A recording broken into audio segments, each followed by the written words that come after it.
Here with Robert Barnes. Mr. Barnes, can you give us an update on what just happened inside the courthouse? So we had a full hearing, and the government was unable to produce any evidence that any person in Pennsylvania or anywhere in the world has ever been harmed by any product of Amos Miller.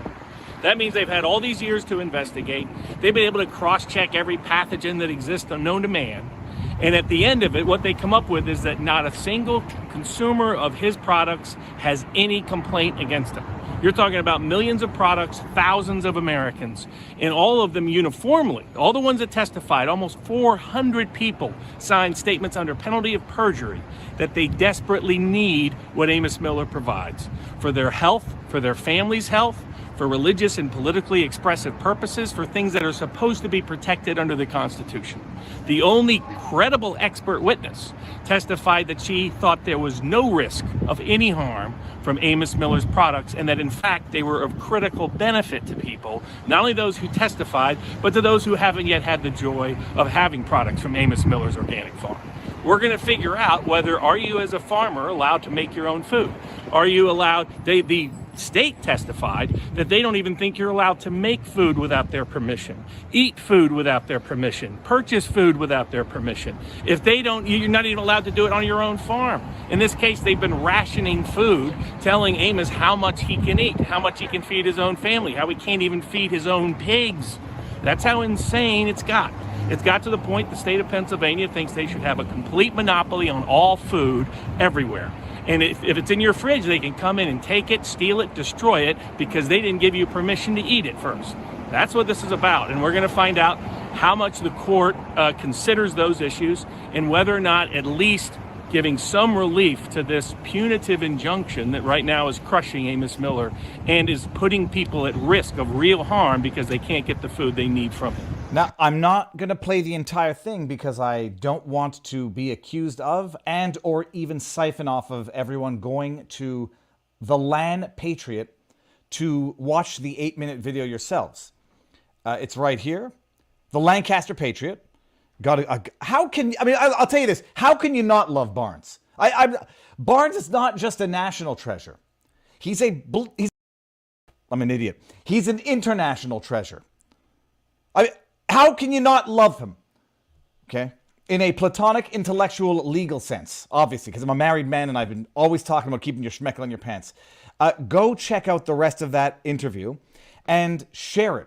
And tag politicians who you think should be aware of this situation. Not in a harassing way. Ooh, is that me? I look horrible today. Not in a harassing way. Go tag RFK Jr. is on it. Tag a politician who does not understand what's going on in Pennsylvania right now.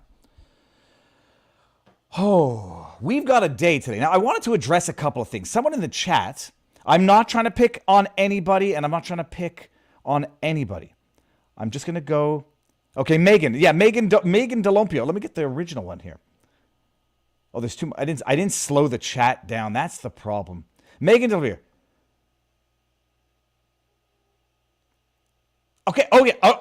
Megan, I don't know what you're saying. Megan said, Viva, I don't know why you're implying that you think. Here we go. I don't know why Viva is trying to imply Fani is getting in trouble. I'm not implying anything. I've predicted it. She's getting disqualified from this case. If I'm wrong, hell, there'll be a lot to make fun of. I predicted it before things went really south and not in the Fani Willis South way. I'm predicting she's getting disqualified, period. Now, I've got a bigger brain involved in today's stream who's going to be our intro guest until this goes live at 1 o'clock. Have you all been following Phil Holloway on Twitter? If you haven't, I guess you haven't been getting things as early as you could possibly get them with the insights of Phil Holloway. Shave my head. That's a bannable offense, Joey, just so you know. I'm joking. Phil Holloway is going to be the intro guest. He got those text messages. He published them the day before yesterday. He's been following this. He's a lawyer. He's got what I love as the Southern accent, and I love it. We were talking before we went live. And now, what did the judge do anything earlier today? I didn't hear of anything the judge did earlier, but I did see the Fani Willis affidavit of despair. Like in the Princess Bride, they had the pits of despair. affidavit of despair is what Fani just filed either today or yesterday. I found somebody in California who remembers me paying him $400 cash. We'll get into it. All right. That being said, we're saying hi to Phil, a new guest to the show, but hopefully this will be one of many. Phil, you ready? Coming in hot. 3, 2, 1. Sir, how goes the battle? Well, it's like drinking from a fire hose. There's just so much that's coming at me so fast. But hey, I'm happy to be here with you today. It's wonderful how our paths crossed. I don't remember when I discovered you on Twitter, and I suspect it was as a result of Fani Willis, but there's a lot of faces and a lot of stuff. But I've discovered you now, and I know that you're covering this left, right, and center. Let me just see if the audio level good, everyone. Tell everybody who you are, who may not know who you are. Yeah, so I'm Phil Holloway. I'm a lawyer in the metro Atlanta area. I've been practicing in Cobb County, which is next door to Fulton County, for those who may not be aware, for, 25 years almost now. So I've been around here a long time. In fact, I know a lot of the players involved in this. I know Ashley Merchant. I've known her since 2000. Same with Terrence Bradley. Same with Nathan Wade. It's just one of those things where this whole thing just literally blew up in my very backyard. It's not the first time I've been involved in high-profile cases. I used to work for CNN as a legal analyst until 2016, when I think they went all politics all the time, all Trump, and so it was time to punch out. But you may have seen me a lot on Fox News and other radios, even Sirius XM, Megyn Kelly's show, other things like that. So I do a good bit of media. I'm the legal analyst for WSB Radio here in Atlanta, and I'm also a town hall columnist. Fantastic. I've got to ask you, I'll ask you straight up front, the first question. People say Fulton County is corrupt. People say Georgia as a whole is corrupt. I don't want to ask any questions that you can't answer without getting disbarred. Is it as corrupt as people say it is? Well, there's corruption everywhere. In any state, you're going to be able to find corruption. I think that Georgia on whole, I would not characterize as a corrupt state. Now, there are pockets of it where, depending on how you define corruption, you're going to find it. Fulton County, some may call it corrupt. I just call it a hot mess. It's been a dumpster fire for as long as I've been practicing here, well before the current DA, well before the current sheriff. And, Fulton County has always been a very, very challenging and not a very user-friendly place for lawyers to practice in. I mean, it's just, it's just really, really bad. And I cannot overstate that. And so what we see is a lot of dysfunction down there. And now Fulton County is suffering under a cyber attack. They've got a malware, ransomware attack, and so half their systems are still down. It's just a hot mess. You're still a practicing attorney? Yes, sir. And what type of law? I do almost exclusively criminal law, but I do have a law enforcement background, and I do some independent investigations for people, oversee some things like that. I got a high-profile criminal case right now that we're running a parallel investigation into. So I got my fingers in a lot of different pies, so to speak, but for the most part, I practice criminal law. I came out of the military. I was in the Navy as a judge advocate, and that was mostly all criminal law for the most part. And, I just have never had much of an interest in civil law. I've done it. I've had my taste of it. It's just not my thing. I'm glad other people do it, but I think criminal law is more interesting, to be honest with you. Look, I don't want to get into your childhood, but now I've got to ask a few more questions. Yeah. Born and raised in Georgia? Yeah, I was born in Augusta, Georgia. Left there when I was a baby. My father was a doctor there. Went to a small town of Tifton, Georgia, to set up his medical practice. When I was, maybe 1 or 2 years old, I was a toddler. But I grew up in South Georgia. Other than my time in the military, and in law school, which is like Texas and California, New England, more or less, I've lived in Georgia my whole life. And if I may ask, family politically orientation, have you been Democrat, Republican, conservative, religious, neither here nor there? I've got some family that, may be a little different. My political I'm more of a libertarian, I think is where I would describe myself. I've, a lot of things that maybe certain Democrats might espouse might be things that I can get behind. I believe in fundamental fairness in the justice system. And I believe everybody is innocent until proven guilty. I'm very much into like the Constitution. I'm a textualist. I believe the Constitution means what it says. I think that it's not a living and breathing document that needs to be tinkered around with a lot based on the political whims of the day. So I don't know what that makes me, but I would call myself really just a libertarian. The Bill of Rights means quite a lot to me. And so you go into the military as a JAG, like an official JAG. Yeah. It's a jury advocate. What does the G stand for? Judge Advocate General. Yeah. Judge Advocate General. That's cool. And so you're in the military, but a lawyer. That's right. Yeah. And honestly, that was some of the best courtroom training I could ever get. And I cannot begin to say how much it helped prepare me. My first job when I got back to Georgia was at the Cobb County District Attorney's Office. I was a prosecutor here in the Metro Atlanta area, trying all kinds of cases for all those years I was there. And I was just ready to walk into a courtroom, ready to go. A lot of people right out of law school, they still have a lot of training, but the Navy had given me those skills, and I'm very grateful because it allowed me to get off to a pretty good start with my career, in terms of trial advocacy. And what is, I saw the television series back in the day, JAG. What is it? What did you do as a judge advocate general? Like you try people for. All the branches of the service have judge advocates, they have JAGs, and they do things like claims. They'll get involved in laws of conflict when you have the military is deployed somewhere and you've got rules of engagement. Each commander will have a JAG that sort of makes sure that they're following the rules of engagement, interpreting them correctly. But on a more like local sense, there's crimes that occur in the military. And so you've got a prosecutor, you've got a defense shop, and they're all active duty, military officers that work as prosecutors and defense counsel, and they have trials. They're called court-martials, but it's a jury trial. That's very, very a jury trial, and the jury members are consistent. Yeah, the jury members are military. Yeah. Okay, that's wild. I never even thought about this. I have no life experience with this. It's amazing. Okay, so then you go into, well, you said you had law enforcement experience. That's right. When I was 18 years old, my father had died when I was around 17, and so when I was 18, a deputy sheriff in my hometown kind of took me under his wing and made sure I didn't, get off on the wrong path, and started riding around with him a lot, doing ride-alongs. And then they sent me to the police academy, and I got certified as a peace officer in like 1998, I think it was, and became a reserve deputy sheriff at the age of 18. I wasn't even old enough to buy the gun that I was legally carrying. And so right before I went to law school, I was working as a police officer at Georgia Tech here in Atlanta.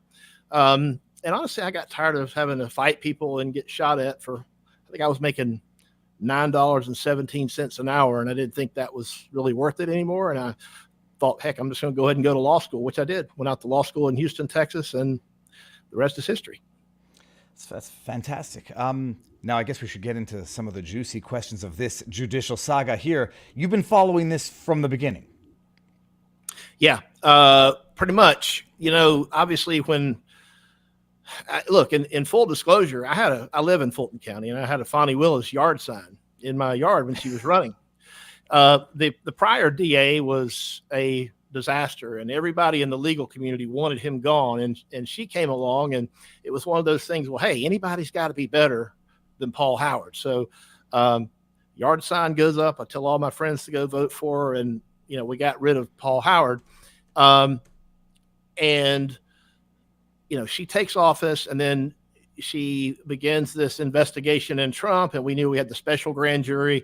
We all knew where it was going. We knew she was going to indict Trump and a whole bunch of other people. She tried to even include the current lieutenant governor of Georgia in this group of potential defendants, but she was disqualified by a different judge for that because she had supported, and I think maybe even given money to or hosted a fundraiser or something for his Democrat opponent.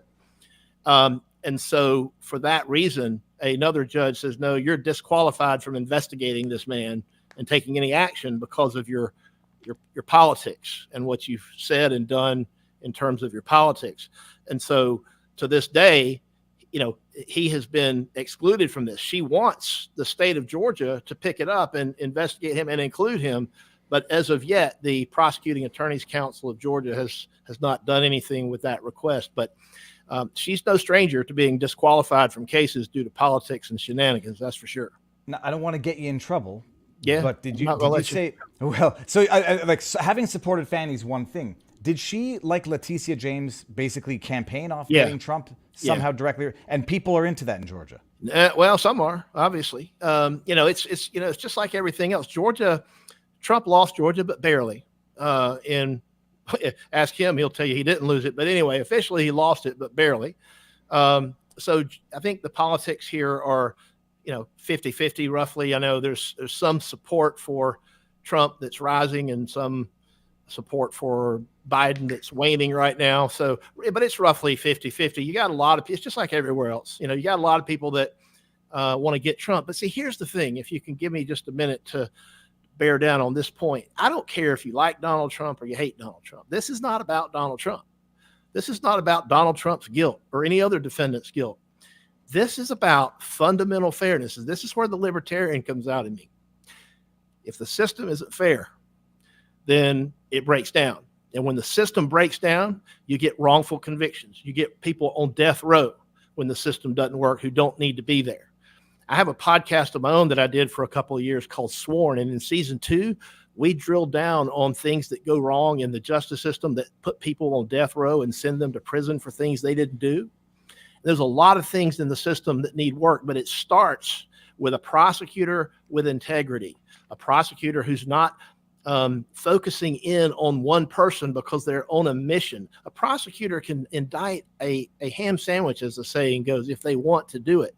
But you got to have a fair-minded, objective prosecutor, or nothing else matters. It's just as important as the right to a lawyer and the right to a jury and the right to be presumed innocent.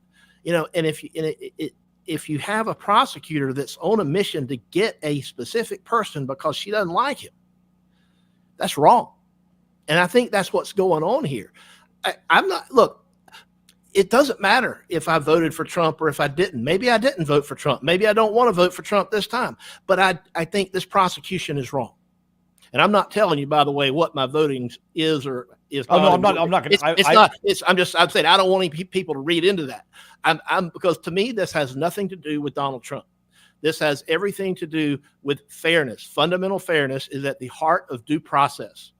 Our Constitution requires due process, and that means, and it's been defined by the Supreme Court as fundamental fairness. And if you don't have a fair-minded, objective prosecutor, then the whole thing is invalid from the beginning, in my view. Well, and I'll ask this, but it's again, this is not. I'm reluctant to ask it because I don't want. This is not about personalizing anything. But Fani runs off this idea, like Leticia James, of going after Trump. I mean, how does anyone square that with any subsequent prosecution? Like there would have been a legitimate way to do this if she had done it properly. Going after Trump after campaigning on going after him. Like that's what I don't understand with Leticia James is how they didn't get disqualified from the get-go, or how it's not. I don't know what. Well, James, with Leticia James, you got judges that are complicit. Judges let her get away with it.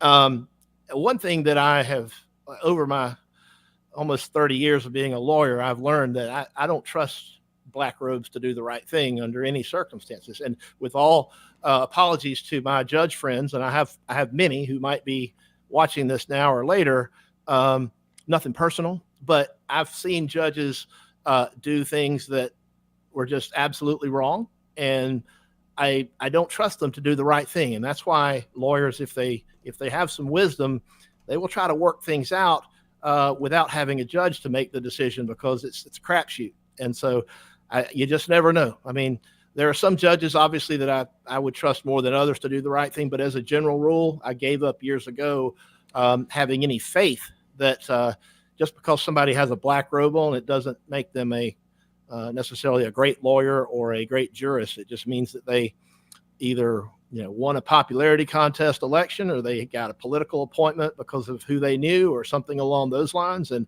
doesn't make them a smarter lawyer than I am. It just means that they got the robe. Well, some people say in Canada that the lawyers who go become judges, if you're a good lawyer, that's a downgrade in terms of pay. So the people who do it are either not the best lawyers in the first place, or people looking for clout and not financial compensation for their hard work. I suspect it's maybe the same in the States. All right, now, but getting into this situation here. First of all, if I may ask, you've worked with Ashley Merchant? Yes, I know her well. I've had cases with her as co-counsel, and we're friends. I'm friends with her husband, John. She was a guest on my podcast a number of times as well. I mean, so she's a very, very smart lawyer. Now, let me ask you this. By the way, I saw several weeks ago, you had put something on Twitter. You were trying to get her attention. You were like watching a court hearing, and you were like, Ashley, I wish you could see this. And I actually responded to you. You didn't see it. I'm like, tell me what you want to tell her. I can get her the message. And dude, I'll ask you offline afterwards. My request is still pending. She has a private account for reasons I can imagine are obvious. Did you know Terrence Bradley personally? Yes. Have you ever met? Oh, yeah. And did you know over 25 years? Did you know Nathan, or do you know Nathan Wade as well? Yes. Absolutely. I'm asking everything. If you can't answer it, don't answer it. I don't want to get anybody in trouble. Everybody knows I know these people. I got nothing to hide. Okay, so just starting with the most recent, I don't know Fani, and I don't know the judge. Okay. Well, the judge is brand new, young, and I guess younger than you, but or younger than us. He's 30. Yeah. He's 39. 30 something. Yeah, 30 something. Terrence Bradley and Ashley Merchant go back as well. She said we have a relationship, or a friendship. Sure. In the text messages, was it sincere, or was Ashley, as far as you can surmise, trying to use a source to get information, or was she sincerely friends with him and didn't want to hurt him? That's Ashley. She's being herself, and he was being himself. That was sincere. That was two lawyers. Well, two lawyers working together, collaborating. But Ashley's the one that's investigating the facts and circumstances that she needs to make sure she files the best motion, the most accurate motion she can. And, we can't just go off and launch these kind of missiles against people without having a good reason to do it. So she's wanting to get her ducks in a row. And Terrence was one of the people who was helping her. He's not the only one, but Terrence is the one, if you read those text messages, that kind of put her onto this Robin Yurdy. She's the former friend of Fani Willis, the person who owned the infamous condo, the sex condo down in Hapeville, Georgia, and testified that she saw Wade and Willis huggy kissy in 2019, right? So this is where Ashley gets this information. And so fast forward to court, you got Fani Willis walking in there, slamming papers down, saying, hey, you're a liar and you got no good faith basis for this. Well, look at the text messages. Obviously, there's a good faith basis for it. Terrence and other people, I mean, I'm sure that's not the only person she was talking to. Terrence is literally telling her where to look. He says in there, if you've noticed in those text messages, talking about, you need to go back to her original security detail in 2020. And they'll know everything. And they'll know everything. Well, what is it that they know? Well, presumably they know about the affair, because that's what Ashley was digging into. If you look at the text messages, before Fani admitted the affair, Ashley still felt like she had to prove the affair, right? And so she was digging up anybody who might have seen them or have knowledge of them at any time. And he referred her back to the security detail from 2020, among other things. A couple of procedural questions that I'll ask as they come up. First of all, I'm shining a little too much. I might have to back my lights up. Subpoena duces tecum. You have those, like a subpoena, bring with you documents. Yeah. Why did why did Ashley not subpoena Terrence Bradley to bring with him the text messages so they could avoid all of that debate as to filing and completeness? Well, I don't want to speak for her, but my best guess is, she had them in her own phone. So she knew that he had them. And so you can refresh a witness's recollection with anything. It could be a piece of paper, a napkin, or a text on your phone. And if you need to impeach them with a prior inconsistent statement, which is what she did, she's printed them off from her own phone. So there wasn't really any need to have him bring something that she already was in possession of. A lot of those text messages that are now in the public domain and that you have are not, all of those are filed with the court. They're not all in evidence, so to speak. Some of them were used in court. Some of the smoking gun ones, like, are you sure that this is absolutely. When the affair started? And he says, absolutely. That's the big one, right? And it's in there. There's some other ones in there. And in Georgia, a prior inconsistent statement is substantive evidence upon which a judge can make a ruling. In other words, it's just like a murder. Here's a picture of the crime scene or a picture of the murder weapon. You can, you can rely. If you're the judge, you can make a decision on that. If you're a jury, you can convict somebody. You can ignore what they say on the witness stand, and you can rely on what they've said in a prior inconsistent statement. So look, some media, CNN and some of the other crazy ones, are saying, well, this was a bad day for the defense. I say, no, it was not a bad day. It was a great day because they got in, the big text messages that they need to that. I think the text messages were really clear, right?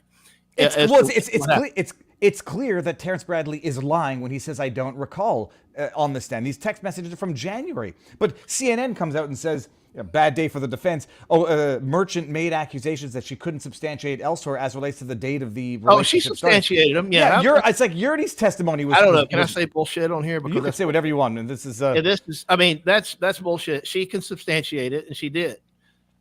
She's not. She's not a liar, and she wouldn't put that in her plea. She put in her pleading that, but she said Terrence Bradley will come to court and he'll say yada yada yada yada, and he didn't. He said other things than what she expected him to say. But why would a lawyer put that in their pleading? I expect the witness is going to say this. It's because she's talked to the witness, and she's texted with the witness. She has an idea of what the witness is going to say, and so she puts a summary of it in her pleading. Okay. So that's why she wrote it up that way. And after you see the text string that you have, it's obvious why she would believe that he would come to court and say that. So the question is, and I don't know the answer to this, so I'm just posing the question. What happened in maybe mid-February timeframe? Because these text messages look pretty collegial and friendly up until early February. What happened to cause Terrence Bradley to do a 180? He didn't want to be there. He didn't want to testify. He looked ill. He looked visibly ill. He did not look like the Terrence that I've known for many years. He said he was at the doctor on the Friday of the second day of the hearing. Whether or not I don't believe it, but if he, it's plausible now. Well, I mean, but when I say he looked ill, I'm not not in the sense that I'm not relating it to why he may have been at the doctor. I'm just saying he just looked like he was sick. Just wanting to get the hell out of there as fast as he could. My hypothesis is as to why Bradley flipped a 180. I mean, first of all, he gets the call, remember your ethics. And some people say that's not a call, that's a threat. Then he also I don't know if they told him beforehand, but he knows of the alleged sexual incident at the firm. I mean, he knows that. I don't know that he knew they were going to throw that at him. No. Well, for sure he didn't know that. But I mean, yeah, he got blindsided by that. Oh God, there was the moment where you saw he really is like, oh, they're gonna do this. But I mean, that's where I see the implicit threat. You got a DA of Georgia going after Trump, and in my humble view, for no good reason, and it's a total fabricated persecution. If this guy has any alleged sexual assault, he knows they come up to, we'll put you in jail. And so my theory is, I want you to refresh my memory. Back to the first round of testimony with him. Who was it that said, remember your ethics? It was, I remember it. Grant, a guy named Grant. It was a friend. It wasn't either Fani nor Nathan Wade. It was somebody who, hold on, chat. It'll get in the chat there. I think his name started with a G. Let me see if anybody's going to get it. And they said, remember, Gabe Banks. Oh, yeah. So okay. Now, and people the tell lawyer, me Gabe Banks is married to, I think, the chief of staff for Fani Willis. Yeah, that's why people were telling me, Viva, you're missing something because Gabe Banks is a player in this, and that was a threat. Well, okay, so if somebody's saying to him, remember your ethics, what was reported was, and I think it was maybe came out in testimony, Bradley had contacted the State Bar of Georgia to get some guidance on what he's supposed to do here. But it's already too late by that time. He's already given the information to Ashley. Well, and the thing is, the judge ruled that it wasn't covered by attorney-client privilege anyway, and the judge told him you got to answer. So he's in the clear. To me, I'm missing something if I don't see the ethical problem if the judge cleared him. Well, no, the judge cleared him now, but the judge hadn't cleared him by then. But he had. I could understand how he might say, like, holy crap, I did give some information. It's not clear if I got this as a result of being friends or as a result of representing Brad. Well, you know as well as I know, Lawyers, it's in the legal, we go to lunch together. We see each other in the courtrooms. We're on the same calendar. We shoot the shit in the jury box when we're waiting on the judge to come. We go drinking together, or we go to seminars together. There's lots, or maybe we're law partners. The lines get kind of blurry. Like if you and I, if I'm representing you in your divorce, but and I see you with another woman making out in a car, okay, that what I see you doing is not an attorney-client bit of information. That's something that I observed. If you tell me if you tell me where you buried the body, because I'm your lawyer, I can't talk about it. If I see you burying the body, that's a different story, right? So there's lots of different ways he can learn things about about Nathan Wade that are outside. And in Ashley's pleading, she said he has knowledge that is not covered by attorney-client privilege. And so she was aware that was potentially an issue, but she was careful to isolate it to things that they were satisfied. And I presumably she knew that from talking to Terrence, right? What is the source of your knowledge? That way I can say in my pleading that it's not covered by attorney-client privilege. And that's what she did. I mean, reading through it, I can understand how Terrence might have gotten a little nervous, but reading through it also, it's like, this is common knowledge. Everybody knew what they were doing. He was bragging and talking amongst friends. Fani Willis's friend knew it. But the 180, I have no doubt that someone threatened him with criminal prosecution. I don't know what good it's going to do. Sorry? For what? For having colluded to help Ashley Merchant get disqualified Fani and what's his face Wade from the file. I don't see that as a crime, though. I mean, that's just it's not a crime, but it's certainly now shut up and protect Fani Willis and Nathan Wade, or we're going to. Oh no, the crime is his alleged sexual assault of an employee at Wade's place. So they say, hey, dude, we'll put you behind bars if you don't retract or recant and forget everything. And I have no doubt that's what happened. I just, I'm surprised. That was the first I had heard of that. That's the kind of thing that us in the legal community, we probably would have gotten wind of that. And the only reason I have to explain it, that maybe it didn't get out, was the COVID years, and we weren't seeing each other in court. We weren't crossing paths as much. We weren't seeing each other, at the sandwich shop across the street from the courthouse. And so lawyers weren't, the rumor mill wasn't going, right? So, that's the kind of thing, though, if under normal circumstances, if 2021 and 2020 had been like normal years, that's the kind of thing that would have been harder to keep quiet. But when I heard that come out from the courtroom on the witness stand, I was floored. I couldn't believe it, because there's not an ounce, there's not a fiber in my body of my being that would believe that Terrence Bradley would commit a sexual assault. I just can't fathom that. And then it opens up an entire new can of worms, or at least, the question is did he actually commit assault, or was it something of a shakedown to get him out of the firm, and he had to leave under the threat of some sort of, maybe it was consensual. I mean, by the sounds of what's going on in that firm, some dudes are sleeping around left, right, and center, and it becomes an issue. So whether or not it's even a real sexual assault or a falling out, and they use someone as a pretext to get him out, well, there was definitely a falling out. It's obvious that Nathan and Terrence hate each other at this point. Oh, I mean, what's amazing from the text messages as well is that everybody is afraid of, subservient to, or I don't know, intimidated by Fani Willis. Like it's wild that nobody would come out with the truth, by all accounts, because she'll burn them the way she just burnt Terrence. Okay, so that was the Terrence Bradley text messages. Fani Willis. Okay, well let's back it all the way up now. When did she hired Nathan Wade in November? The allegations that the relationship started in 2019. I don't understand the details of it, but the allegation that she didn't follow Georgia law in appointing a special prosecutor or an external prosecutor. Yeah. How does that work? I mean, if you know the details of the procedure. Yeah. So look, let's start back. Let me back up though and sort of set the stage for this. Hope people realize how really, really, really unusual this kind of arrangement is. Almost unheard of. It's one of those things where I heard when I first heard that she was hiring a criminal defense lawyer to lead the team.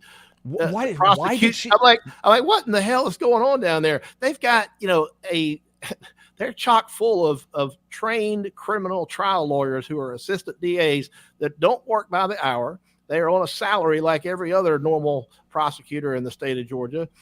What the hell is she doing hiring? Now there's the one guy who's the RICO expert. I can see bringing that guy in, right? That was it? Would that have been Governor Barnes? No.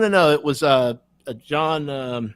I forget the name. Okay, but someone else who has actual experience. Yeah, he wrote the book in Georgia on RICO prosecution. So I can see that makes sense. But bringing in, well, she gave a contract to Nathan Wade. She gave a contract to Terrence Bradley when he was with Nathan Wade. Gave contracts to other lawyers in Nathan Wade's office to do other things that assistant DAs can do, that even if they weren't working on the Trump case. She gave contracts to all these private. It's like two other that I've found. DA's offices in Georgia that have contract attorneys, and they use them for very limited things because they're shorthanded. Maybe it's for child support enforcement or something. They pay them by the hour, but it's only like $45 an hour. And these are people who are also part-time state court misdemeanor prosecutors elsewhere. So they're still from the prosecution kind of a side.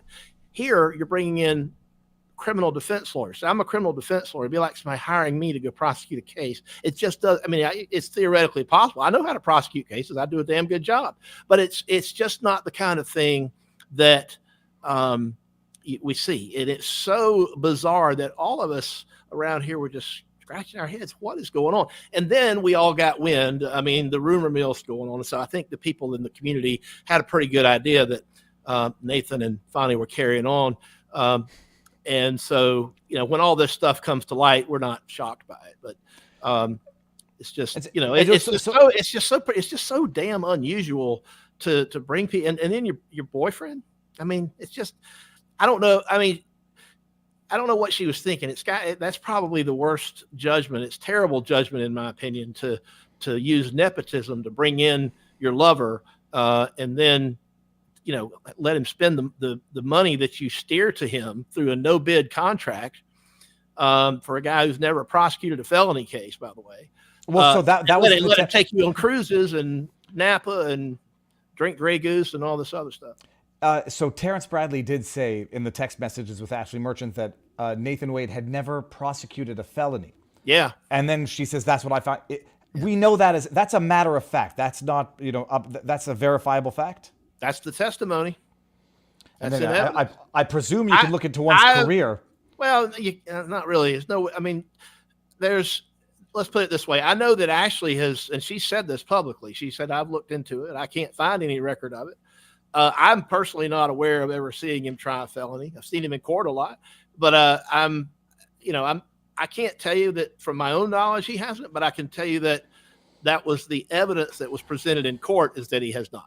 Uncontradicted evidence. Nobody popped up and said, well, here's the transcript from when he prosecuted or this murder case or whatever. I know that he was never a felony prosecutor.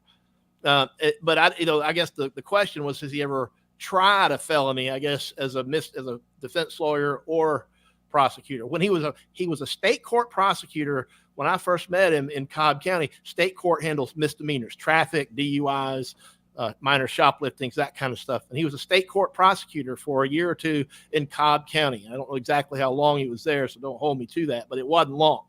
Eventually, then he became a criminal defense lawyer, and then he was named to be what's called an associate judge of the municipal court in Marietta, which is a block and a half from my office. So even the chief judge of the Marietta Municipal Court is a part-timer. So what they do is they have 4 or 5 other people that can come in to fill in for them when they're out sick or they're on vacation. I might have seen Nathan on the bench as a judge in that traffic court handling tickets maybe twice in my entire career.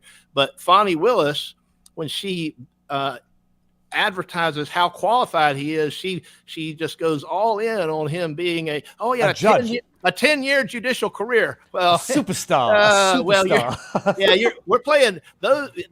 She's playing word games, because what the truth is he was a part-time fill-in judge in a city traffic court that handles traffic tickets and shoplifting. And all he would do, it's not like he's having trials. It's not like he's having motion hearings. It's not like he's handling big litigation. He's signing off on negotiated pleas on DUI cases, and I've done that shit. I've sat as a assisting state court judge before. I've done the same thing, but I don't hold myself out as a former judge because I happen to have been a substitute a few times.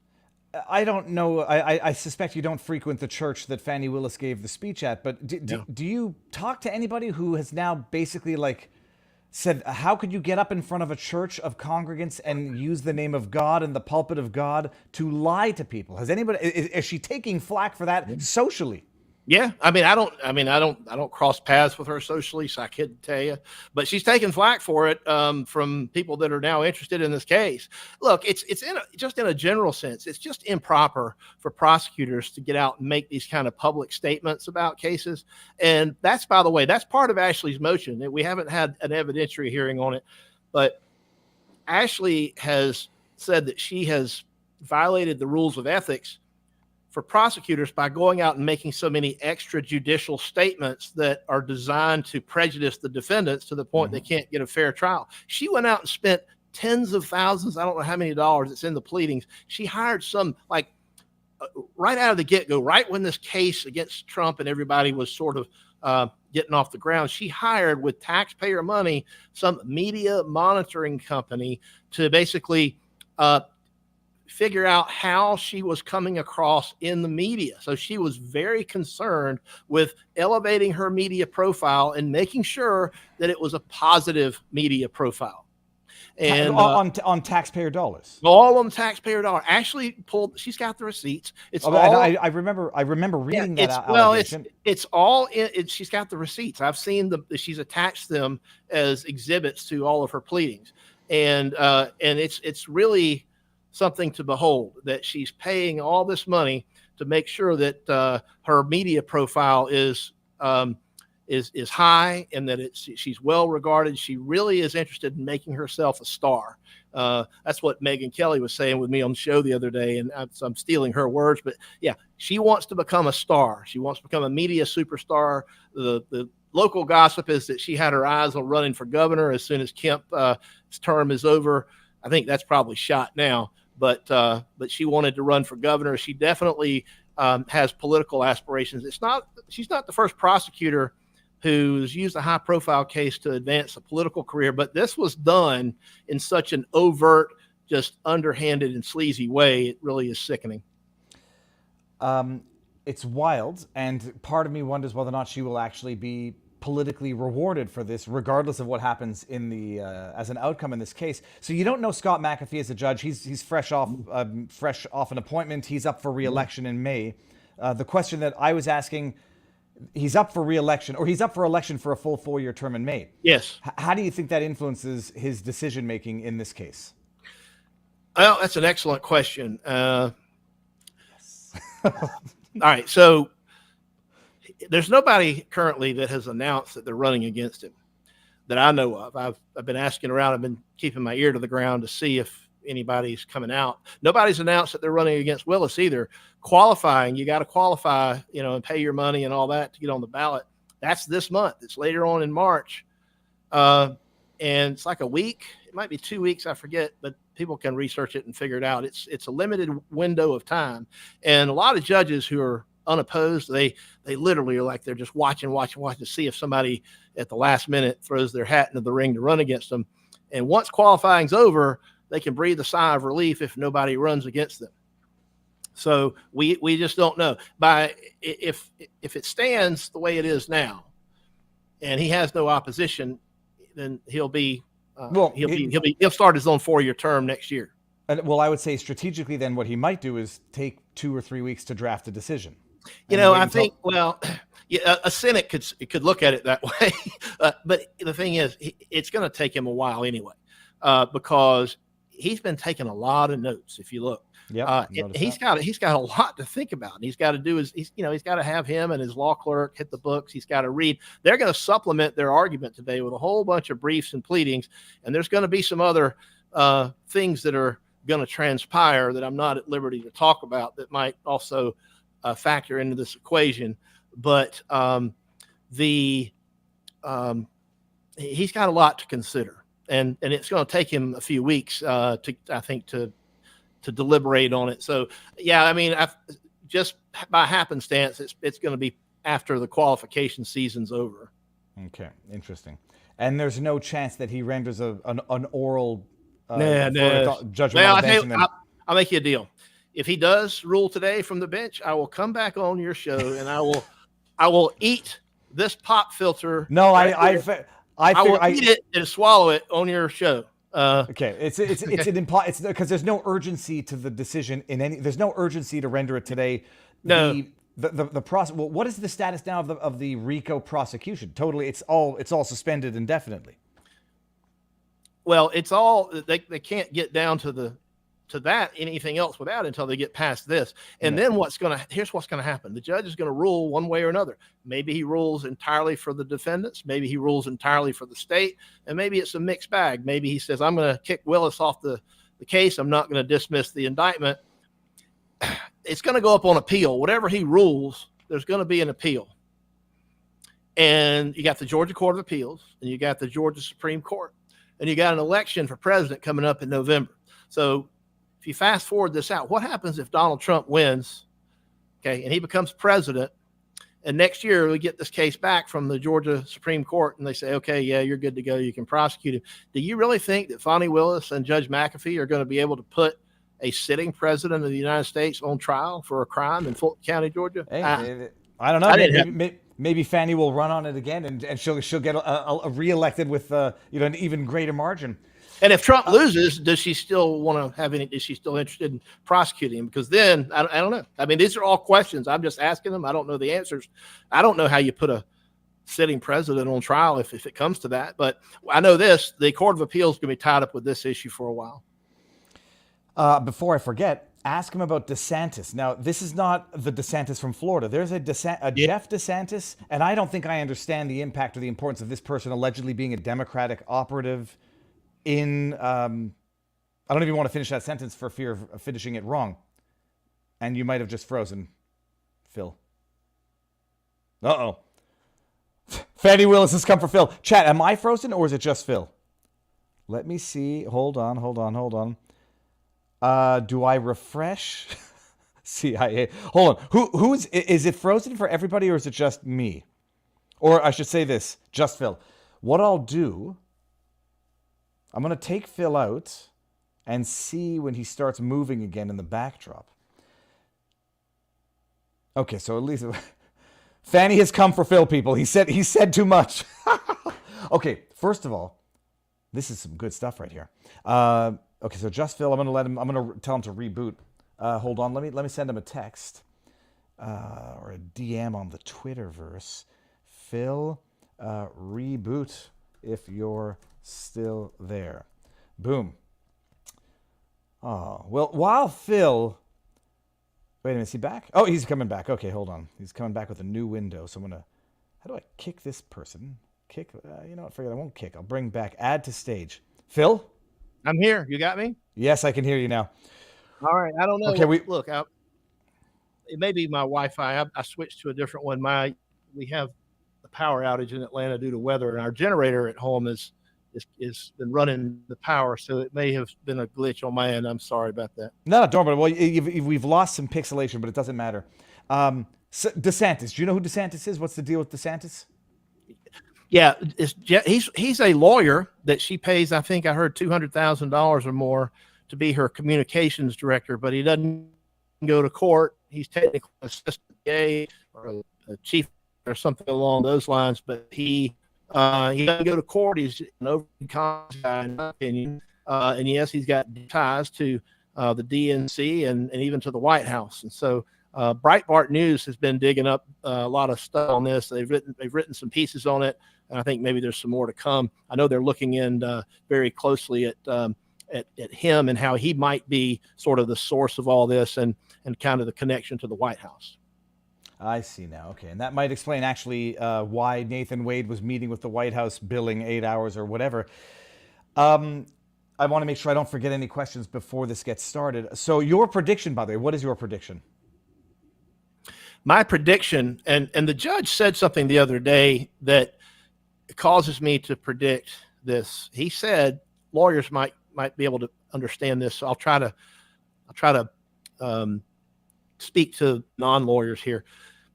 When a judge looks at a lawyer and you're asking the judge, I got this stuff I want to present, i.e. cell phone data and all this. And the judge says, let's put a pencil in that. I might be able to make a ruling without getting to your evidence. And that's what the judge said. What the judge is telling you is that you might be winning, and we just might not even need to go that far. The judge has enough here.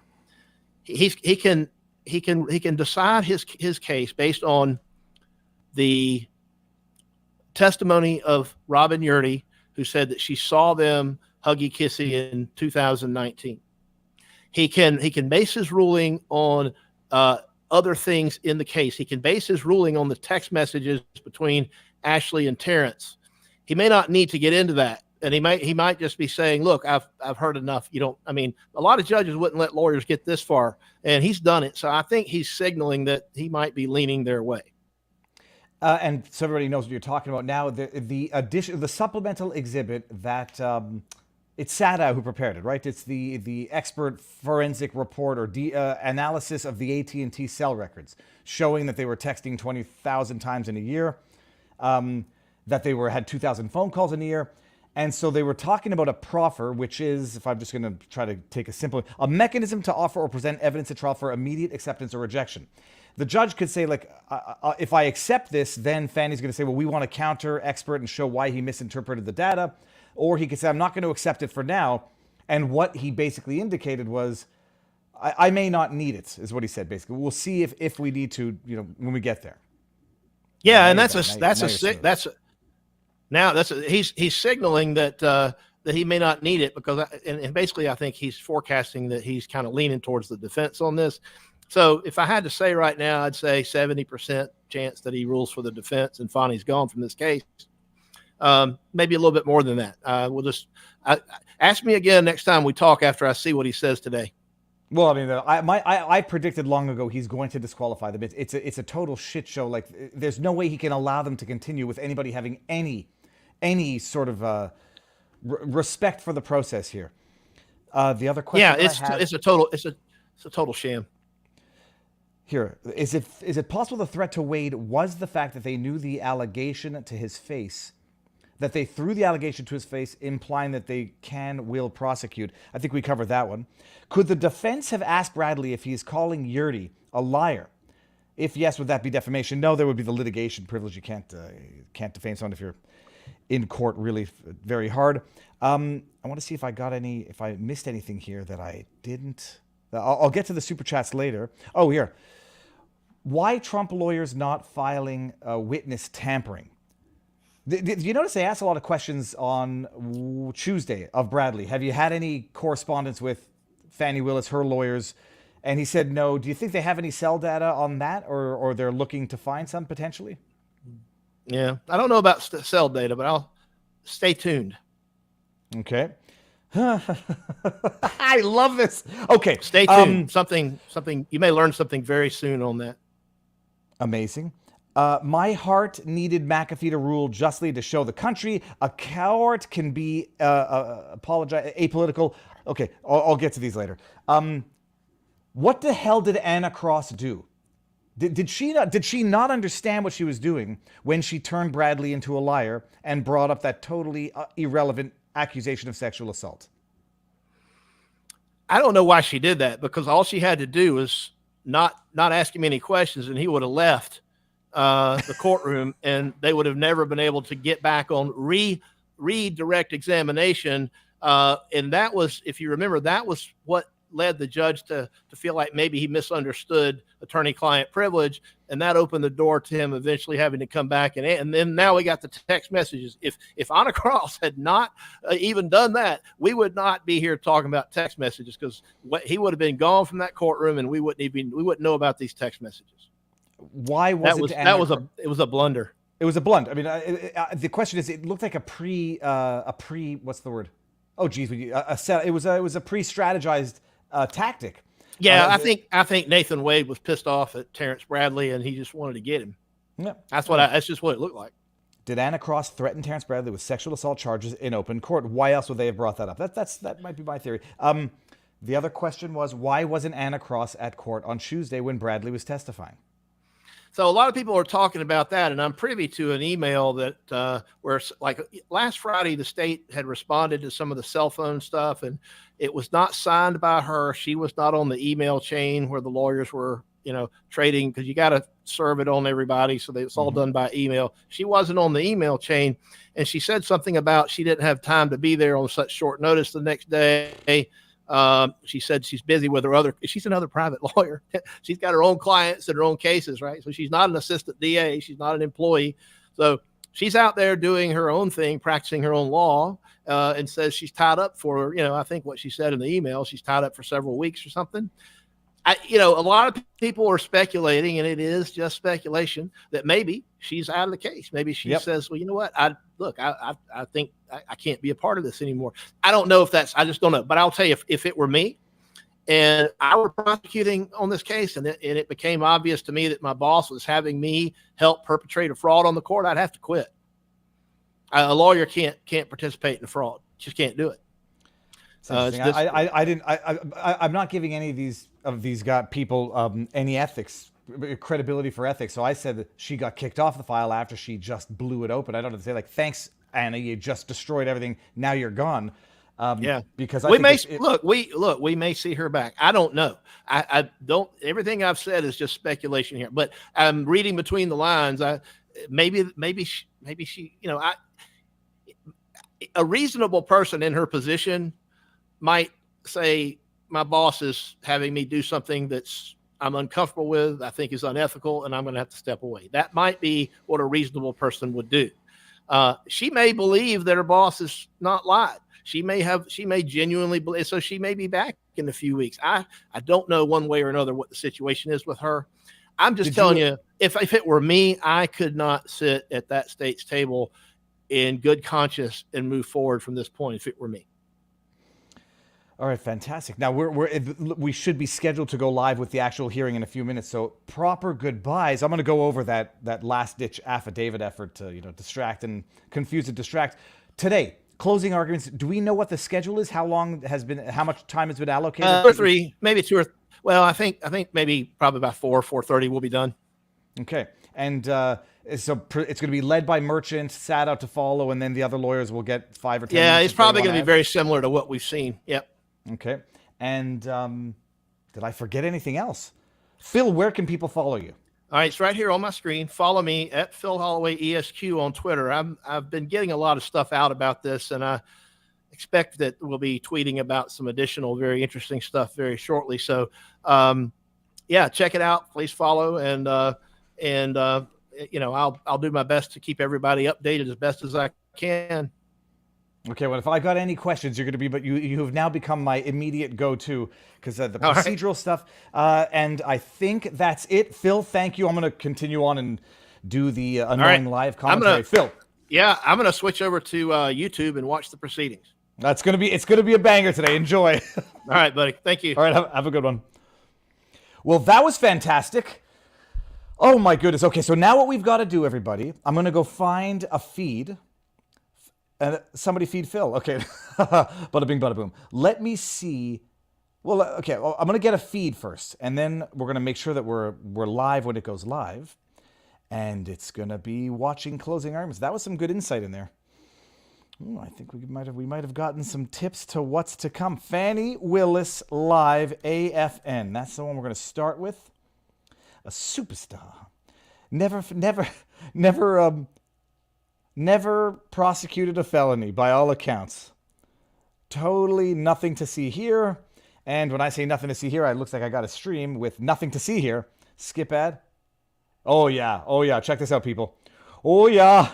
Let's get the party started, eh, boys? Here. Oh, is this it? Live. What I'm going to do, see if we catch anything on the hot mic. Everybody, let's get ready to rumble. Okay. And the commentary. It shall begin shortly. What I'll do actually. Under there, Jesus. They just sent us a courtesy. They just sent us a courtesy copy. 1257. There might be new filings today. Let me do one thing before we get started. I'll put this on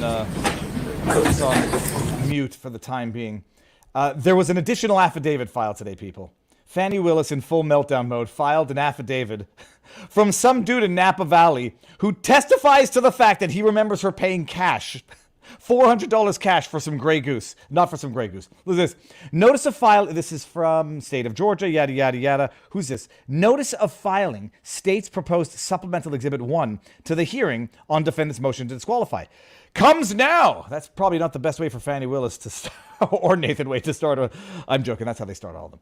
State of Georgia, by and through Fulton County, District Attorney Fani Willis, etc., files this proposed supplemental exhibit 1 to the hearing on defendant's motion to disqualify. Proposed supplemental exhibit 1 consists of an affidavit from Stanley Herbert Brody, asserting 1, that on April or May 2023, Brody was working at the Acumen Wine Gallery in Napa, California. 2, that Brody greeted and met with District Attorney Willis and Special Prosecutor Wade at the Acumen Wine Gallery, that they got drunk and misbehaved, just joking, that Brody exchanged pleasantries, spoke about wine, tasted wine, and discussed his profession with District Attorney Willis and Special Prosecutor Wade. And 4, that District Attorney Willis paid the bill for the tasting with approximately $400 cash. That affidavit is attached to the state's proposed supplemental exhibit 1. Mr. Brody is available to testify at the court's convenience. Oh, yeah, because it's totally relevant that at some point in Fanny's life, she did in fact pay for cash. Like, that's the disputed fact here. Oh, it's an act of sheer desperation, people. Yep, we found a guy who's going to say that. Oh, here we're on. We're on. We found a guy that says he paid cash. She paid cash. Amazing. It's very. I'm going to do this. The audio sounds good. Let me know if my audio is too low or too high. I'll go to Viva Frei. We're back on the record with 23 SC 188-947. Beginning with the state. If I could have counsel or today identify themselves for the record. Okay, I'm gonna be back in exactly 30 seconds. I don't like to stay on. All right. Get a carbonated beverage. Good afternoon, Your Honor. Steve Sada and Jennifer Little for President Trump. I like Steve Sada. He reminds me of Robert Duvall from a civil action. Thank you, Mr. Sada. Good afternoon, Your Honor. Richard Rice and Kristen Lewitz for Mr. Keeley. Oh, people, let's get ready to rumble. Dramatic. On behalf of Mr. Giuliani. Alan Stockton on behalf of Mayor Giuliani, he waives his presence. Thank you. On behalf of Mr. Meadows. Your Honor, Jim Durham on behalf of Mr. Meadows, he waives his appearance. Via Zoom. On behalf of Mr. Clark. Mr. Clark, I had him on the Harry channel. McDougall, Your Honor. Mr. Clark waives his appearance. On behalf of Mr. Roman. Good morning, Judge. Ashley Merchant and John Merchant on behalf of Mr. Roman. Thank you. On behalf of Mr. Schaefer. Good morning, good afternoon, Your Honor. Craig Gillen, Anthony Lake, and Holly Pearson on behalf of David Schaefer, and he waives his presence. On behalf of Mr. Floyd. Do we have anyone joining us on Zoom on behalf of Mr. Floyd? Neither Floyd nor his counsel. They're out. All right. Well, seeing as counsel had previously attended the prior hearings and this one has been noticed, I'll find that they've waived their appearance for argument today. They're halfway to Anyone Mexico. on behalf of Ms. Latham? Good afternoon, Your Honor. Bill Cromwell on behalf of Ms. Latham. She waives her presence. All right, thank you, Mr. Cromwell. All right, so I've been informed by counsel collectively for the defendants that they were requesting a total of an hour and a half for argument to be divided amongst themselves as they've already agreed. And so to effectuate that, I'll have the time queued up, and we'll start the clock running, and y'all can see fit to divide that as you would like. Anna Cross is not obviously there. have allowed the same amount of Fani time Willis, for not the there. state as well. Nathan Wade. Before we get into that, I believe there may have been a few things just to clean up as part of the record, specifically since we last convened. Counsel on behalf of Mr. Roman had submitted a Defense Exhibit 39, and if there are any objections that wanted to be placed on the record on behalf of the state, we can do that now. But at a minimum, I think the intention was that I would be admitting that collectively as an exhibit, if nothing else, just for appellate purposes for the record. Mr. Abadi, anything the state wants to add as it relates to Exhibit 39? No objection from the state. I like this judge. I have a copy for the court reporter. I printed a copy out and then I sent it. Nathan Wade is there. You've got that marked, and Stan will provide that to the court reporter. My audio is too quiet. Hold on, let me see here. Locals. Not that I don't trust everybody on YouTube, but locals. How is... And then, as I indicated as well on Tuesday, both parties since the close of the evidence on the 16th had followed up. Now I think both sides have made requests to reopen the evidence. On behalf of the defense, there were some issues with cell phone records, and the state has found an additional witness that they would like to present. The wine guy. And the instruction I provided on Tuesday was that for today, I think we've reached the point where I'd like to hear more of how some of the legal arguments apply to what has already been presented. And it may already be possible for me to make a decision without those needing to be material to that decision. So that's why we're here today. I wanted to make sure we held this time because it is a bit of a logistical challenge to get everyone in a room together. But recognizing that, again, in the interest of efficiency, if both parties want to reserve part of their time to argue as if those proffered exhibits have been admitted, feel free to make whatever arguments you would like. And if in fact it turns out that I do need those to be part of the record to make a decision, then we'd have to come back and we will do those in accordance with the rules of evidence. Okay, so people are saying the audio is, my audio is and we have not filed anything. I'll talk louder. We also have a proffer I think the audio should be witness good. that we would like to call in the event the court does open the evidence up.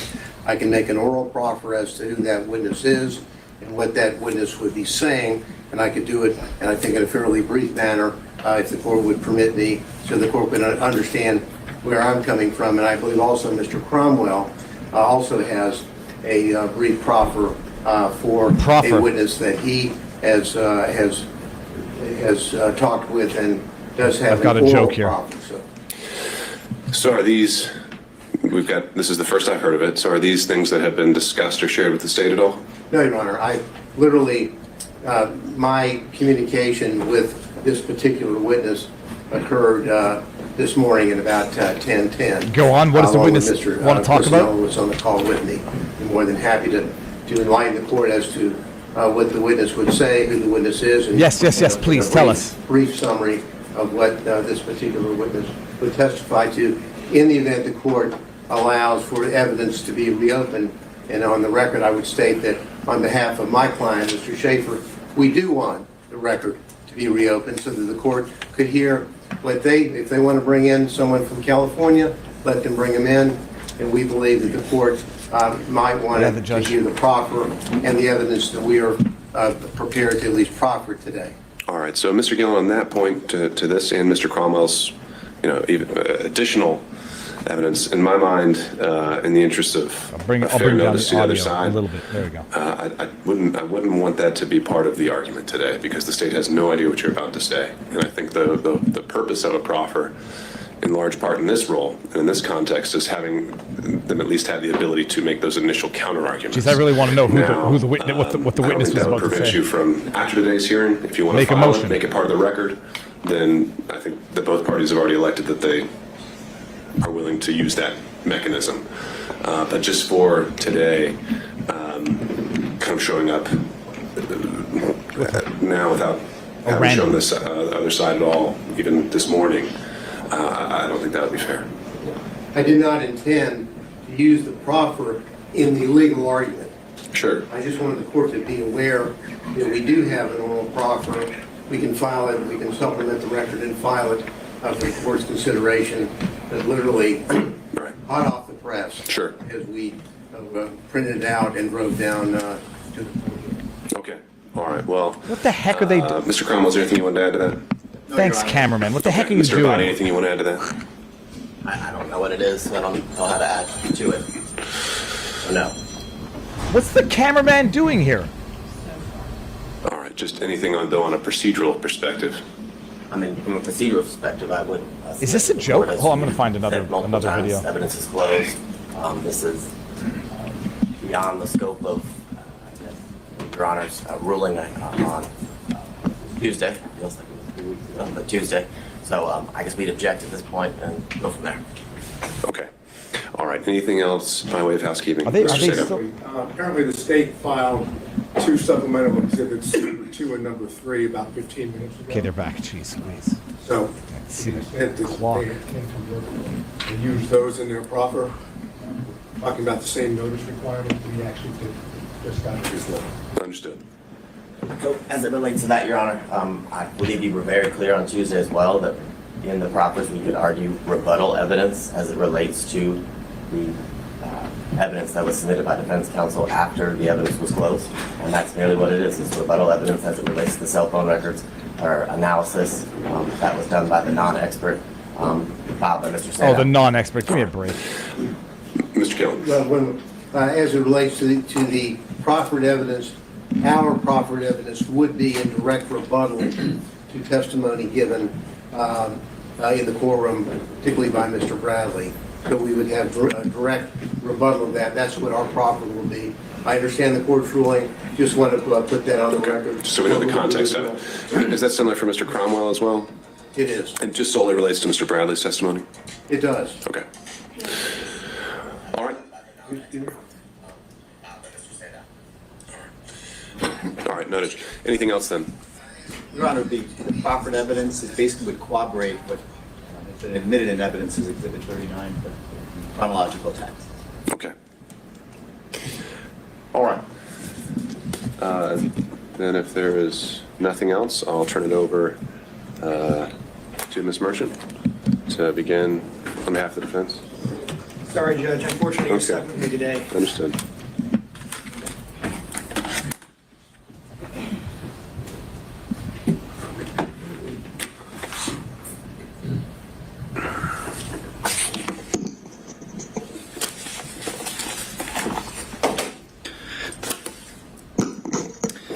May it please the court, Your Honor, John Merchant on behalf of Mr. Roman.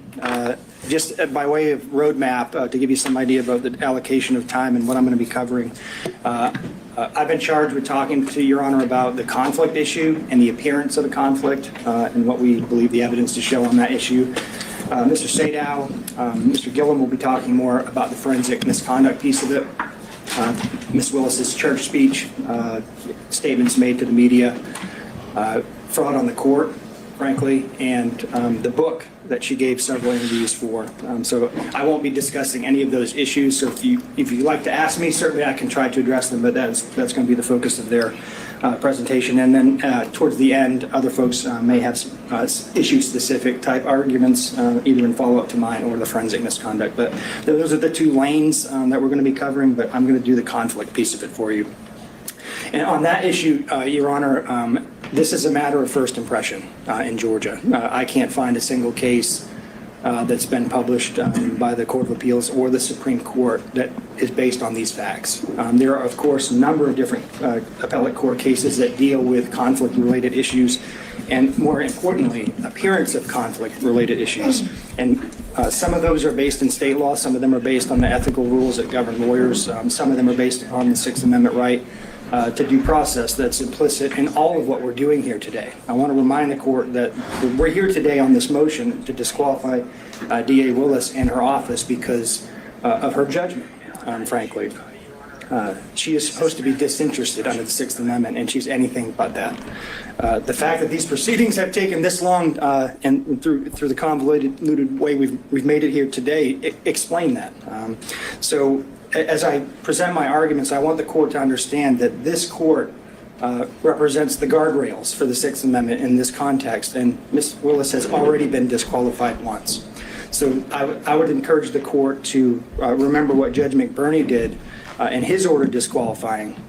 The same argument was made in that case as to whether or not there needs to be an actual conflict of interest or whether or not the appearance of a conflict of interest might be sufficient under the facts. I want to make clear to the court that the law in Georgia suggests and is very clear that we can demonstrate an appearance of a conflict of interest, and that is sufficient. There is, I'm going to be candid with the court, there is a Supreme Court decision from 1996, Lambie State, and then there are two Court of Appeal decisions after that deal, frankly, in some dicta that suggests that an actual conflict is required. But the Supreme Court of Georgia, since those decisions came down, has made quite clear that the appearance of a conflict standard still applies. And the reason that's important is I think under the Sixth Amendment, which is where we're at, in order to preserve the defendant's rights under that under that provision and under corollary provisions of Georgia law, you've got to consider the appearance of a conflict. And the reason why the appearance of a conflict is so prescient here is because if this court allows this kind of behavior to go on and allows DAs across the state by its order to engage in these kinds of activities, the entire public confidence in the system will be shot. 1,000%. Don't And need to the convince the integrity judge of of the that. system will be undermined. And so with those sort of public policy and constitutional principles, I wanted to turn to the law in Georgia on disqualification. And Your Honor, I'm going to give you the law, and then I'm going to talk about the facts and how they apply to the law at the end. If you want to talk about the facts earlier, jump right in, and I'll be happy to do that. Is I'm this sure Your Ashley Honor's very Merchant's well prepared and husband? probably knows all the law that I'm going to cite to you. But to give the skeleton outline, the original seminal case that deals with conflict of interest from the Georgia Supreme Court is Williams v. State. That's 258 Georgia 305. And there are basically two methods by which you can disqualify a district attorney. One of them is a conflict of interest, and I'll suggest to the court that doesn't mean an actual conflict. That could mean an appearance of conflict as well, and then forensic misconduct. Importantly, in the Williams case, though, in footnote 4, and I think this is important for the court's analysis about the facts and which box it fits into, the court said there is no clear demarcation line between conflict of interest and forensic misconduct, and a given ground for disqualification of the prosecutor might be classifiable as either.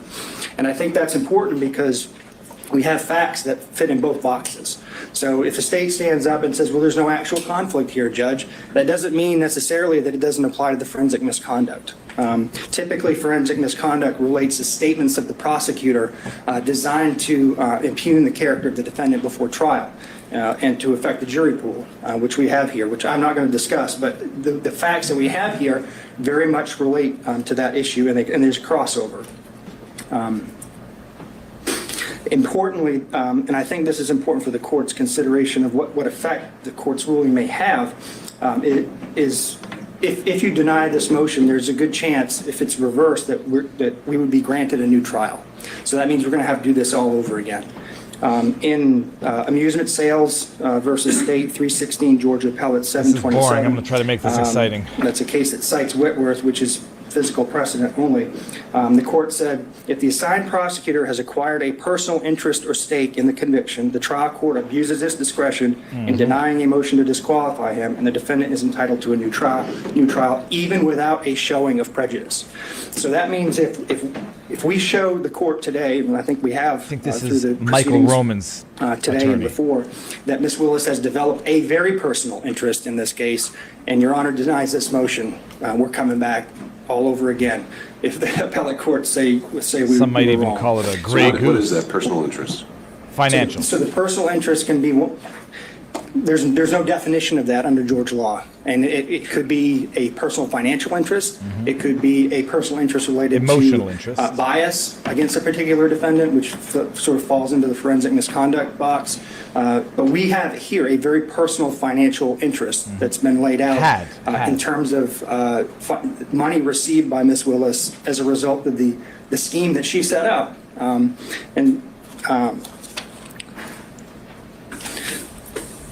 To get to the issue of the personal interest in the context of an appearance, I think that's important. I do want to suggest to the court that there are a number of cases that post-date this actual conflict of interest language that's suggested in some of the cases from the 90s, that you have to pay attention to what this looks like to the public. And I agree with all of the law, and I'm sure the state's going to stand up here and say it can't be a speculative or a conjectural type of personal interest. We don't have that here. We have something very concrete.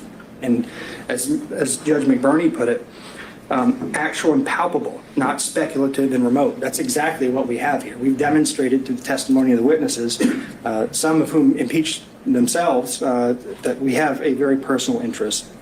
Was there an accusation of the seminal United States court case that deals with prosecutorial impropriety is Young v. U.S. That's a 481 U.S. 787 case. In that case, it's the opportunity for conflicts to arise that created at least the appearance of impropriety.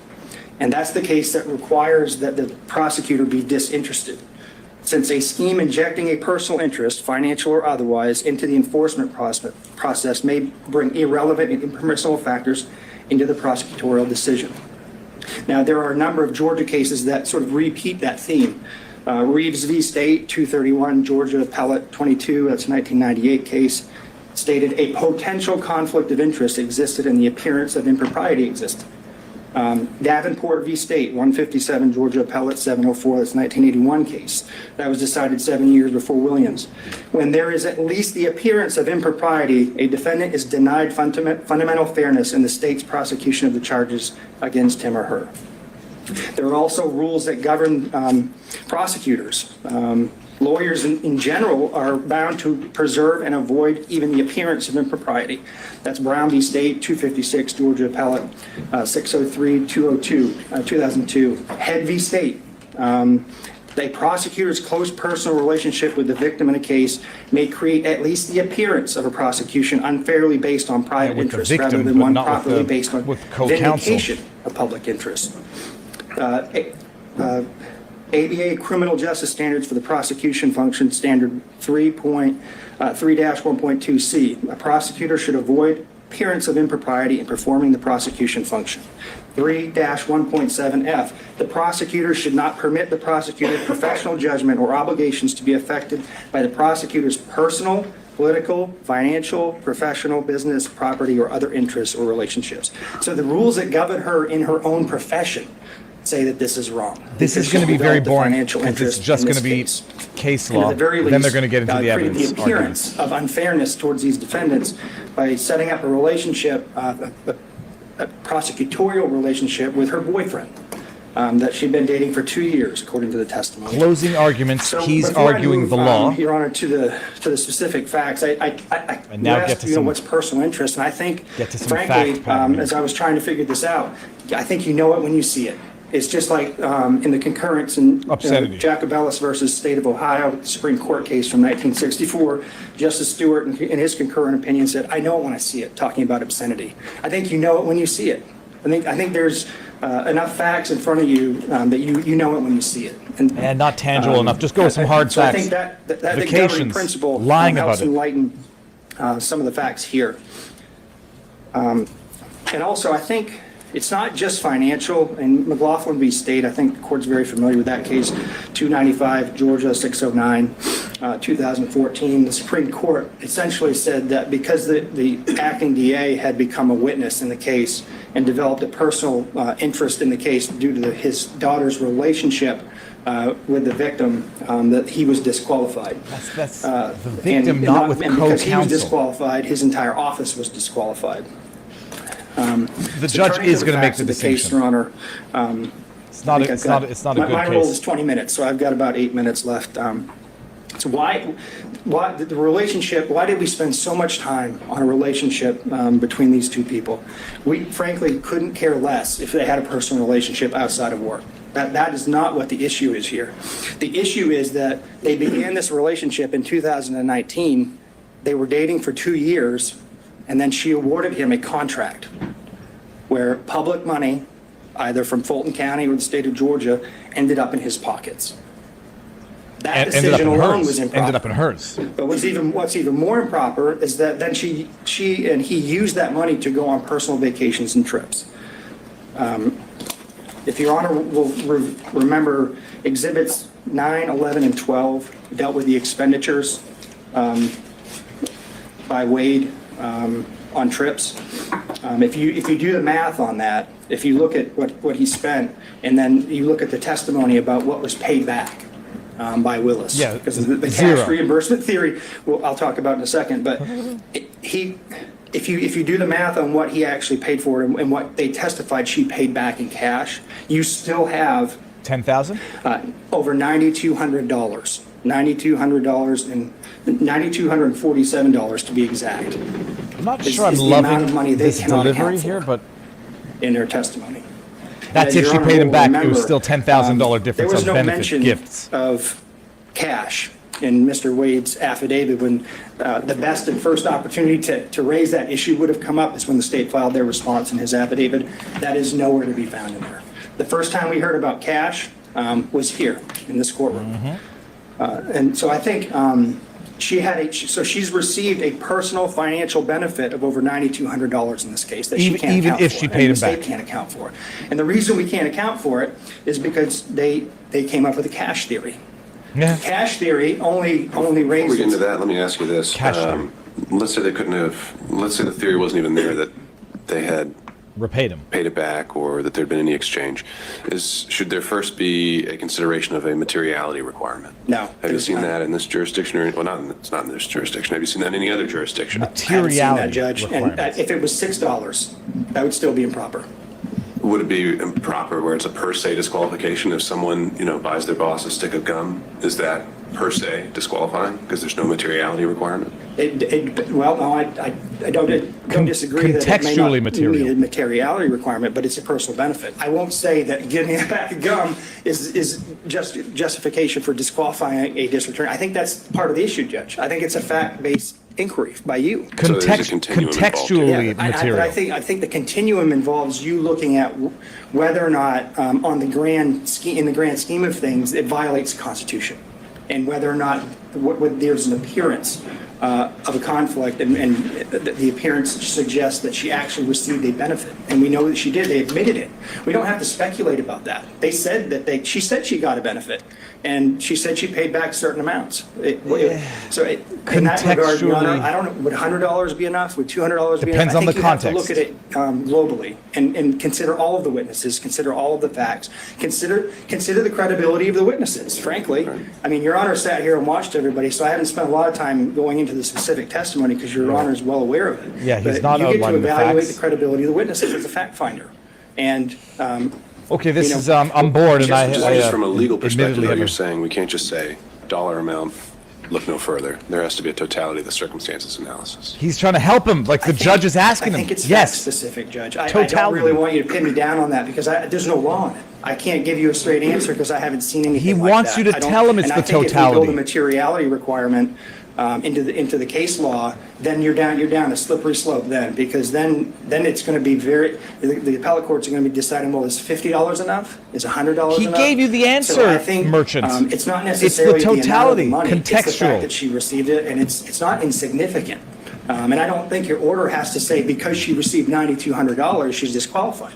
I think if we go back to the 20,000-foot level, what's the appearance here? Is this fairness to the defendants?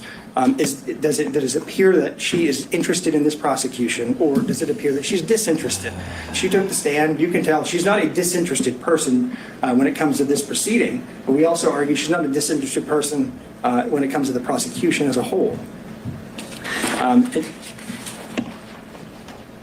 I'm going to leave for, I'll resist the temptation to defend my wife, and who I believe to be an excellent lawyer and a member of the bar for 20 years in good standing. But I will say this, Judge, you don't just evaluate the credibility of the witnesses. You evaluate the credibility of the lawyers.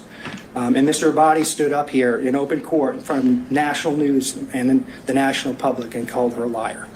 I need to address that for 1 minute. There's text messages that are now part of the record, which now are substantive evidence for you to consider. It proves not only that she's not a liar, everything that she put in that motion, but that they're the everything that liars. she tried to elicit from Mr. Bradley was absolutely 100% true. And not only was it true, she verified through the witness himself that and the it was motion confirmed. accurate before It was filed. confirmed by So a for witness. the state to get up here and impugn her credibility, it's not only improper, it violates Berger versus United States, which is a case that says the state can't just get up here and make any argument it wants. And I encourage the court to call him out on it when he steps up here. We have to have candor towards the tribunal. You cannot lie to the court, cannot lie to the public, cannot lie to the jury. And I think that's what he did. Well, So also, there's other Yuri corroboration confirmed it. of our view that she was in this relationship. I think, frankly, based on Mr. Bradley's testimony, Your Honor can separate the wheat from the chaff when it comes to credibility. But Mr. Bradley had 2 chances to correct information that he suddenly developed amnesia about. But he just didn't 3 do months it. after he confirmed it. How does the timing of the relationship impact financial interest? Because it's part of the scheme she created intentionally in order to give benefits to her boyfriend. So there's a reason why they fought so hard on this, Judge. I mean, there's a reason that every single subpoena was objected to. Every single question we asked Mr. Bradley was objected to. The jumping up and down, all of the obfuscation. There's a reason for that. They know that if Your Honor finds that relationship started in 2019, that the appointment of Wade itself was improper. And if that was improper, then he had no business as an average citizen, along with the fact that they didn't have approval from Fulton County to appoint him in the first place. That undermines the indictment. It creates a structural impairment in the indictment because he had no more business being in the grand jury room than I did. So that's what they're worried about. And the reason why it's important for the financial piece, Judge, is it's how the money ended up going back to her. She put her boyfriend in the spot, paid him, and then reaped the benefits from it. That she created the system and then didn't tell anybody about it. She didn't even tell her dad about it. So I think if in the grand scheme of things, if you're looking at the totality of the facts, and I've got to sit down here in about 2 minutes to make room for my co-counsel. If you look at it, everything put together, judges, they did this, they knew it was wrong, they hid it, and even when they were called out on it, they tried to create an excuse for it by saying it happened after the fact.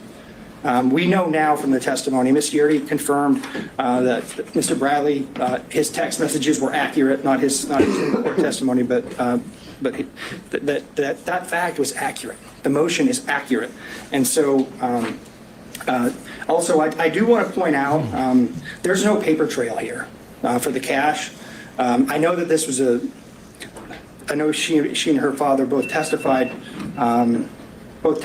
that they kept cash on hand, which, I mean, keeping cash on hand in and of itself is not a problem. When you're a public official and you're required to keep track of gifts that you receive, then you need to keep track of it. But there's no paper trail. There's no deposit history. There's no withdrawal history. There's no receipts. None of that. So even assuming their testimony could be credible, and we don't think that it is, you still don't have enough information to track all that money that she received. It was undeclared. But doesn't the lack of evidence fall on the state?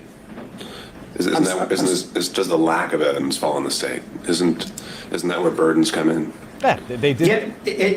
Yes, I think they had an obligation to tell Your Honor, hey, this is where the money went. And they certainly had the ability to do that if they could do it. Since they didn't do it, we have to assume they can't. And if they can't, I just want to remind the court of a very important piece of testimony from Ms. Willis. Let's hear it, please. That I think goes to credibility of all of the officers of the court who testified. She met with Wade, and they developed, in 10 minutes after talking about the financial piece, I believe, this cash theory that could not be rebutted. We have no ability to do that. They did, and they chose not to do it. Wade did not declare the revenue. Your Honor has more questions for me. I'm going to sit down and turn the podium over to my distinguished colleague, Mr. Sadow. There you go. Bring on the Sadow. Appreciate the court's time. Okay, and by the way, people, when I'm saying I'm bored, it's not because I'm trying to. That was not the most stellar presentation. Even though he had to plead law, he could have gotten to some good facts. He should have picked up on the cues the judge was asking him by way of his leading questions. So, anyhow, no major judgment. It's always easier to. Good afternoon, Your Honor. Now, Sadow. Crush it, Sadow. I'm going to speak to what I would call a subset of forensic misconduct. There you go. And I'm going to assume that all the law that's been provided to you in pleadings as well as emails, you don't need me to tell you what the law is. So I want to just set up how the disqualification and then dismissal of the indictment should take place under the subset of forensic misconduct. Roman's counsel, this merchant, filed on January 8th her motion to dismiss and to disqualify. We were in court that Friday of that week in which I made it known that that is President Trump, may adopt that motion. I wanted to see what was going to happen before I did so. That Sunday, which would be January the 14th, 2024, DA Willis took it upon herself to go to a historic black church in Atlanta, having not responded at all to the motion of Ms. Merchant's client, Roman. And she made what we now call the church speech. And Your Honor has reference to that. A superstar. You didn't necessarily want evidence on that, but you know what the church speech was. It was videoed. It was clear that Ms. Willis had notes. She was reading from notes that she had prepared. It was a calculated determination by Ms. Willis to prejudice the defendants and their counsel. Absolutely. Also, by making an issue out of the fact that the person that was challenged in the Roman motion was black, without telling the public or the church members, or anyone for that matter, that the reason that Mr. Wade was being challenged was not because he was black, had nothing to do with race. It had to do with the relationship that had been alleged and later admitted to by Ms. Merchant. Ms. Willis took full opportunity to prejudice the defendants, and then comes along later in a pleading and says it wasn't designed or intended to be at the defendants at all, or the defense counsel, which with all due respect is just nonsense. The purpose of that was to get public sympathy, public empathy for what Ms. Merchant had already alleged in her motion. Now, that was a violation of the professional rules of conduct. It was a violation of 3.8 G. There's no question about it. It wasn't in response to anything that was said. It was a public statement, extrajudicial, for the purpose of making a comment upon the defendants. Bam. Yes. It would be in response to a motion that was filed. But it wasn't filed in a response, in a pleading. It Where was you could- filed where in you could examine response on it. to a motion.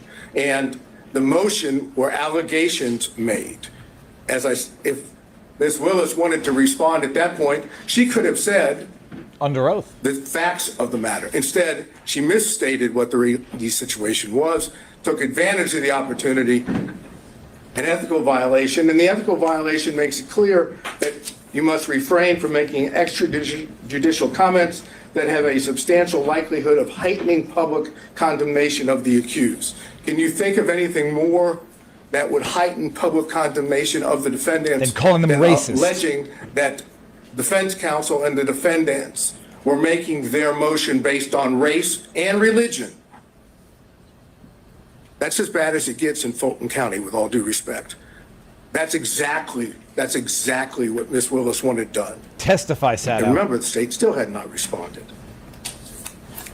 Unbelievable. So This then is what fantastic. we get from the state is we get an affidavit filed as part of their response. And that affidavit says specifically, and the affidavit is Mr. Wade, says specifically in paragraph 26 and 27 that the relationship did not begin until 2022. It's a lie. It acknowledges the relationship and says it didn't begin until 2022.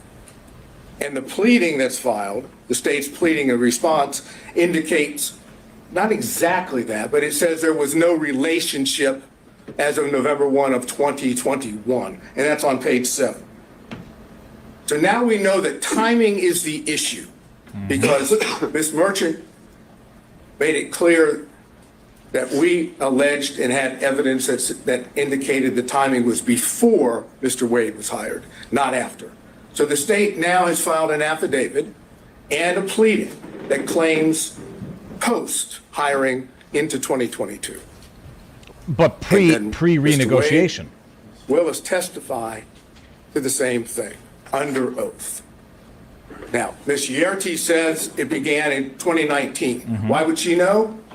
Well, she would know because she was a former friend. I know the state's going to get up here and say you can't believe, essentially what they're going to say is you can't believe any defense witness because they're defense witnesses. And only people that would tell the truth would be Wade and Willis. I suggest to you that that's not accurate. That's quite the I exact suggest opposite. that the testimony that Mr. Wade gave and Ms. Willis gave, and I'm specifically dealing now with the timing issue, without getting into anything else, that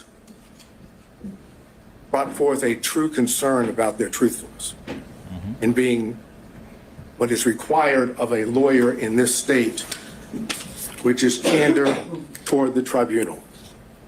And that's 3.3 of the professional rules. Specifically, small a1, make a false statement of material fact or law to a tribunal. So that's, as I posited to the court, that's the second ethical violation. And then you also have 8.4 of professional rules. It says it's a violation of the Georgia Rules of Professional Conduct for a lawyer to, and that's A4, engage in a professional conduct involving dishonesty, fraud, deceit, or misrepresentation. Now, do you have to find that Wade and Willis lied? No. What you need to be able to find is that there is a concern, a legitimate concern based on the evidence in this case about their truthfulness. A legitimate concern about the truthfulness, which equates to an appearance of impropriety. Because once you have the appearance of impropriety under forensic misconduct, the law in Georgia is clear, that's enough to disqualify. Public statements to prejudice defendants. Why should you find there's a concern? Lying under oath. With their truthfulness. ERT is the first one. You have that testimony. Oh, yeah. But Bradley. then we go to what is the most obvious indication. Bradley. That Willis and Wade were not truthful on the point of timing. And that's Bradley.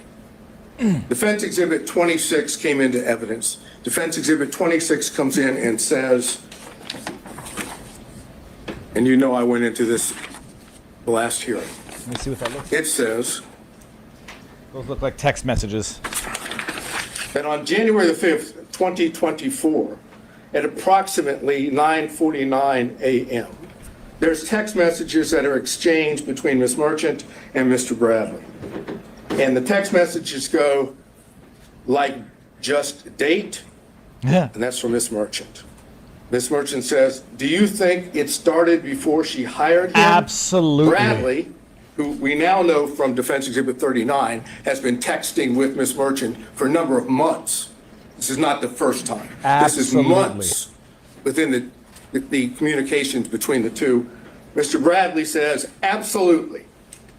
Now, absolutely is not a speculative word. That's not speculation. That's a definitive statement.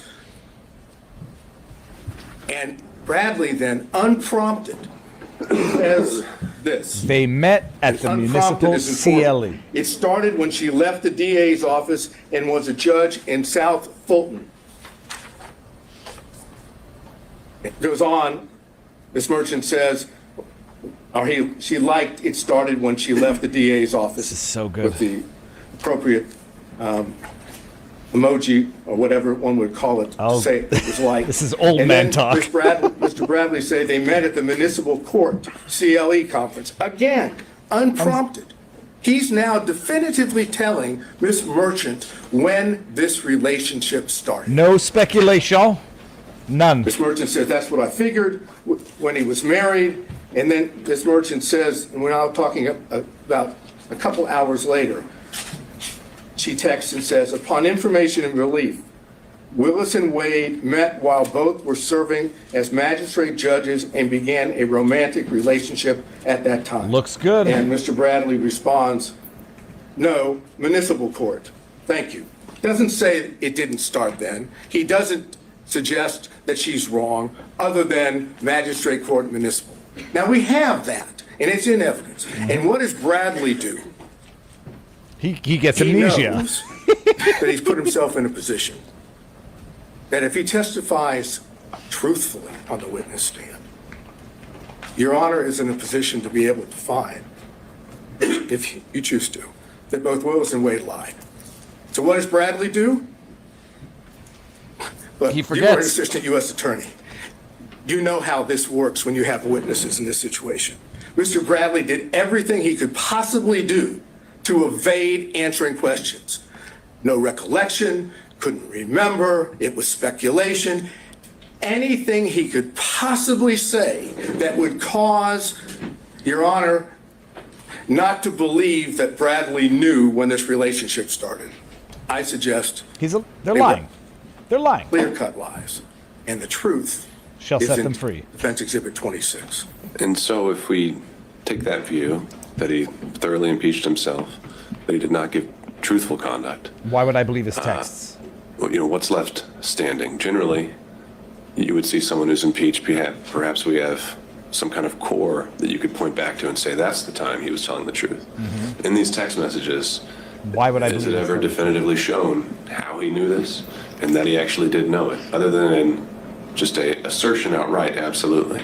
Usually, if a state has a witness that goes sideways, they've got him locked in. They've sat down with a detective. They've got a full statement. We don't have that here. Well, what you have is a text message. I don't like which this is question a from the prior judge. statement of Bradley that he did on his own that was not given to him by someone else.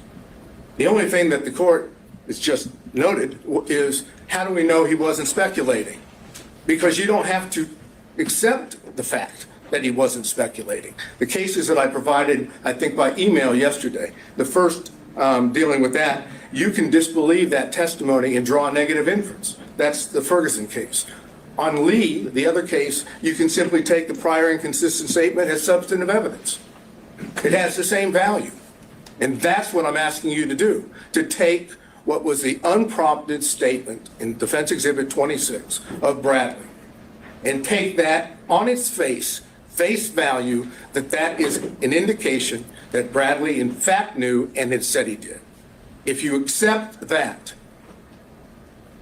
you have to have concerns about the truthfulness There was something else of in the Willis text. and Wade on the timing issue.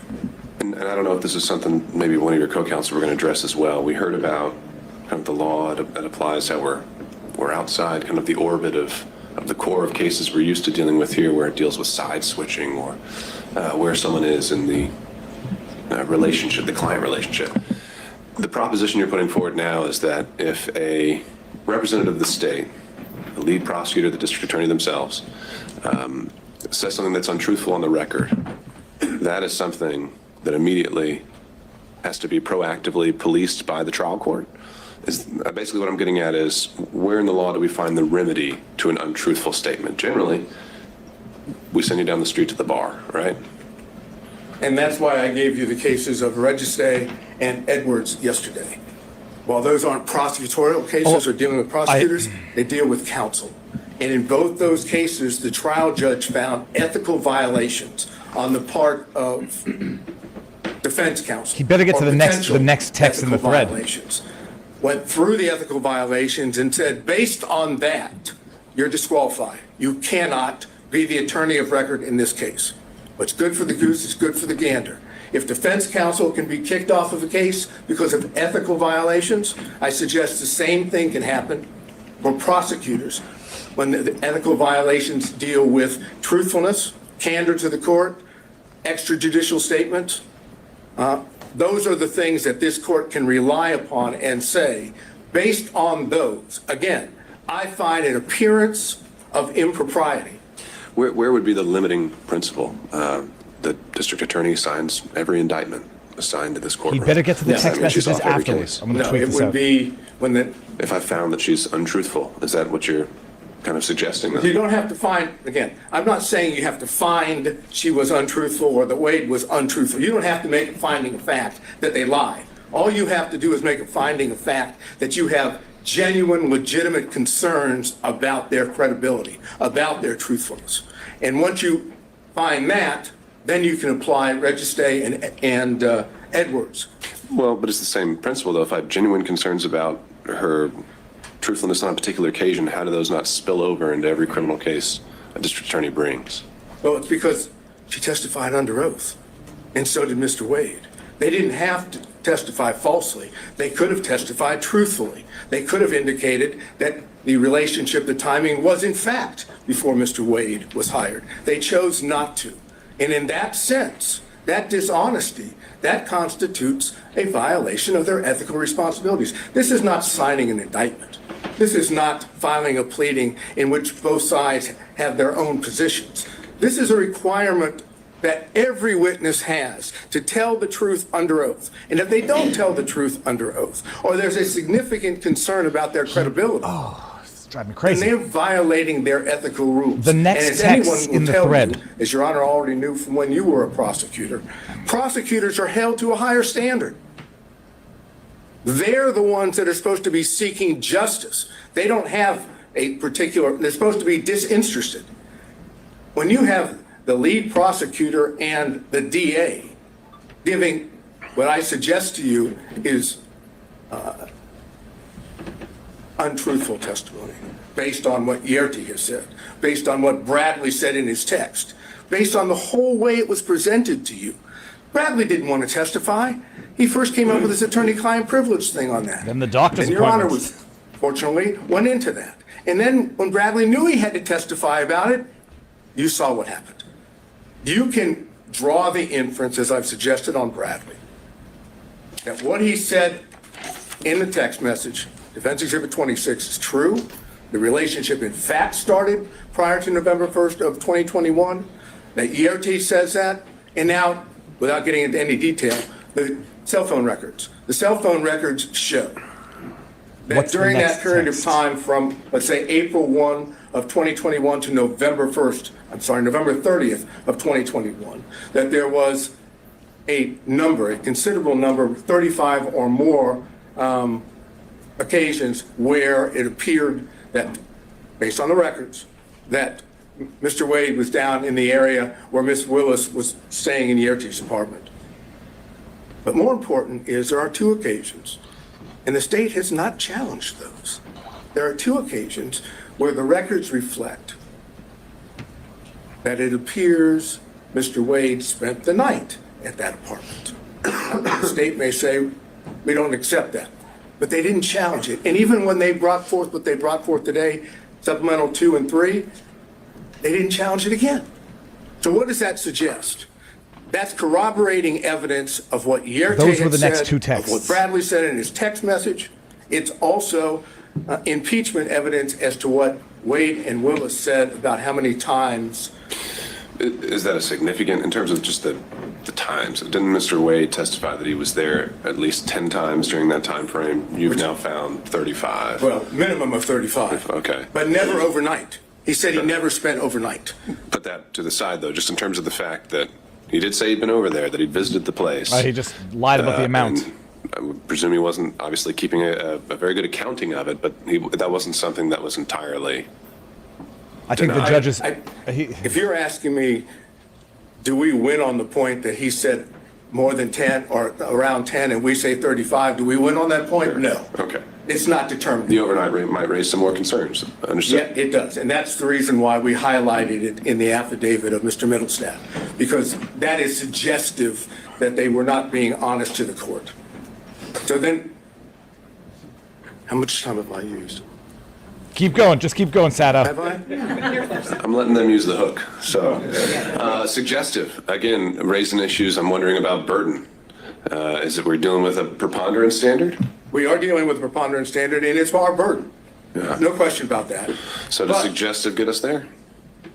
No, but it is corroborating evidence that we did put up. Oh, Sato, get to the next two And that's texts. what the purpose of the cell phone records. They corroborate what Yerty says. They corroborate There you what go. Bradley That's a said in decent point. Defense Exhibit 26.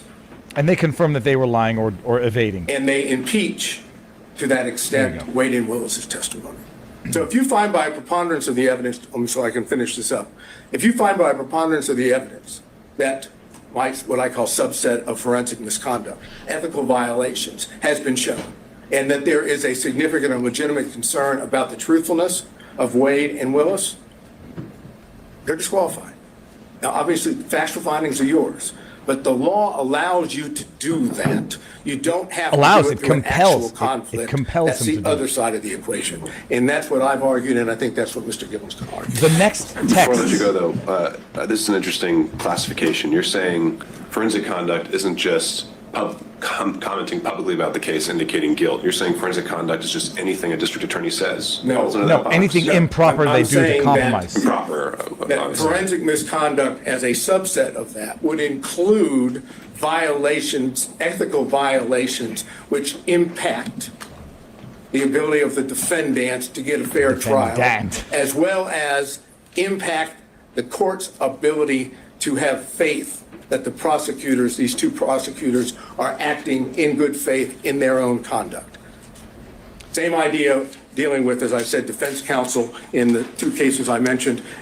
Ethical violations can give rise to disqualification, and I suggest we have that here. All right, thank you. He didn't get to the next two texts after he says, when Bradley There's a corrected, shot clock when you need it. no municipal court. He says, but you can't put where they met. Your Honor, Not many I people know want to that. address I might be very one of only, not directly even here. Chris. What we have is a systematic, continuous pattern, Of a lies. calculated plan, evidencing a design to prejudice the defendants in this case, in the minds of the jurors. This is what we have seen. This isn't the problem that the district attorney has. It's not that the district attorney had some sort of brief, off-the-cuff statement in an interaction with a reporter like in Williams. That's not what we have here. We have someone who sat down, wrote out her speech, wrote out her plan, who sat down for whether it's 2, 3, or 6 times with the editors of Find Me the Votes and told and got her message out about this case before it was supposed to be tried in this courtroom. And so that is the problem that we have. We have a pattern of forensic misconduct on behalf of Ms. Willis. So, I mean, we have a pattern of public statements being made. I take it you or your team has dived in and read the book. I know she was asked about specific portions in it. The only case that I can find actually talking about when someone crosses the line on public comments is that Williams case. And it talks about there has to be an implication of saying the defendant, a particular defendant is guilty. And it even denied it, right? So have you found any case in Georgia where they actually said that a prosecutor had gone too far in their public comments? Does one exist? Well, number one, thank goodness it doesn't happen often. Sadly, it's already happened here. Now, in Williams, the prosecutor had one response to an inquiry. The court found it was improper, but did not have this pattern. Now, it doesn't necessarily mean a comment about the quote guilt or innocence, although that was the pattern in Williams. It's the improper comments by a prosecutor. For example, in Williams, they cite the nature and consequences of forensic misconduct in prosecution of criminal case, a 1955 Columbia Law School article, and how prophetic that was. When Williams cites that case in that law school article, they talk about an awful lot more than simply the comments about specific guilt or references to guilt. What you have here, Your Honor, is a comment, and we can't look at it doesn't apply only if a prosecutor said, I think the defendant is guilty in my mind. No, it's more pernicious than that. What we have here is someone who sat down and drew up a plan for 2 reasons. And what she did reminds me of what the court in Estes v. Texas talks about, and that is that pretrial can create major problems for a defendant, indeed more harmful than publicity during a trial, for it may set the community opinion as to guilt or innocence. That's what we have here. That's exactly what we have. And the court in Estes talks about the power of the television camera. So what do we have, and what did this prosecutor do? What she chose to do is sort of what was criticized by the Supreme Court in Shepard v. Maxwell. Legal trials are not like elections to be won through the use of meeting halls, the radio, or the newspaper. That's exactly what we have here. What we have is a deflection. What this is all about is more insidious than just making the comments that she's made. It's a deflection. What she chose to do was to say, okay, I have done my best to hide the relationship with Nathan Wade. And Nathan Wade has done his very best by filing false documents in his divorce case to hide his relationship with Ms. Willis. That's for a different reason, though. And so what did they do? Well, when Ms. Merchant filed the motion to disqualify, now the game plan has to change. The game plan I call the deflection begins to take place. The deflection is when the district attorney sat down and wrote out. Look at I'm sure the court has. When you look at that video, it's in evidence of her speech at church. She has written out everything and she's reading from it. Okay, so what? She chooses to deflect. The court asked earlier, wasn't she really responding to the motion that had been filed against her? Would that she had. Because if she had, she would have looked the members of that church in the face and say, there's been an allegation that I had a romantic relationship with Mr. Wade, and ladies and gentlemen of this congregation, it's true. She didn't do that. With a superstar. She chose to deflect and to do two things that are reprehensible. Blame race? For any lawyer, but particularly for a prosecutor. She chose to pull out the race card and the God card. That's what she did. And she wrote it out. She went on to deflect away from the allegations in the Wade The judge motion. can say, I don't care about any of this. She's saying, why, in her talk, public discussion with God, why are they only attacking one in reference to Mr. Your hard-headed to child. Mr. Can you imagine Wade? what she did? And then she goes on to say, God, isn't it them playing the race card when they only question one? Now, if she had been truthful with that congregation, truthful with the community, she would have said, I had a relationship with him. In church. Good, bad, forgive me, whatever. That's what she should have said. But she chose to deflect and say, them, the reference to them and the others and they. It's obviously a reference to the motion filed by Ms. Merchant. They choose to go after the black man. And she then goes on, again, deflecting away and deflecting to what I call the third rail in American society, choosing somebody on the other side of being a racist. So-and-so is a racist. They're racist. She was the one playing the race card in a way to try to deflect from her own conduct.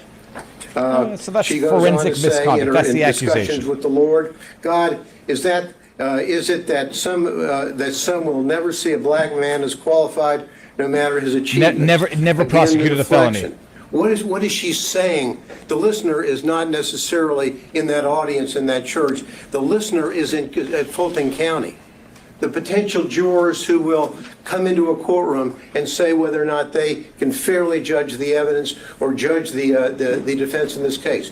She chose to inject race into the minds of the listeners and virtually everybody in this community, and literally everybody in this country has reviewed and analyzed her speech that she made in a premeditated way. And in bringing in not only the race card, but also in bringing in the religious matter. This is exactly what Hammonds v. State in our Supreme Court talks about condemning as an inflammatory appeal to the jurors' private religious beliefs. Why would she do that? To deflect. Okay, so she's deflecting, but we got to get to forensic misconduct. Not only is she deflecting, but she is then going forward and, in a way, telling the community, telling the congregation that God is on her side, not on the side of these people. These people? God, she said. What do you mean, these and when people? she's talking, and she's saying, God, pray for their souls. I, meaning God, qualified you. I qualified your imperfect, the judge is going to say this is immoral, I see you but in misconduct? every hour. Do my work. As though she's telling the folks in her very, very, very implicit way, injecting into the minds of the jurors, God wants me to win this case. God wants me to prosecute this case. And why is he going, and why are these others going after the black man? Well, the answer is very simple. As we said in our brief, we didn't mention Mr. Cross, the white female, or Mr. Floyd, the white male, because there was absolutely no evidence, and is no evidence, of a personal romantic relationship with them in which she obtained these benefits. That's the reason why we did not do that. So she goes forward with her with the deflections, that's exactly what she does when she goes forward and she talks about a planned interviews time and time again with authors of the book Find Me the Votes, where she's talking about a case that's going to be tried in this courtroom. It's reprehensible. So in that specific, instance, setting aside the fact that she was willing to go on the record before a case had even reached the jury, what specific statements from that book do you contend cross the line?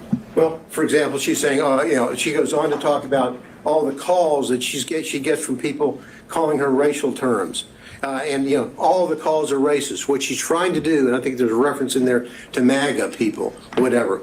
In that, what she's really saying is that those people calling me up and making those claims or those horrible racial slurs to me are really people on their side of the fence. That's what she's doing. And there's no reason, Your Honor, ever for a prosecutor to sit down and go forward with this kind of interview. She did it in Find the Votes. But then what really happened here is this hiding of the relationship.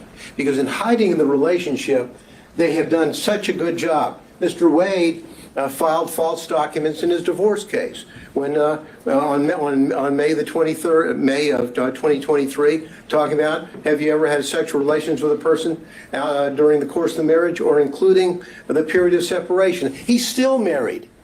He doesn't have a divorce decree, but his answer is none.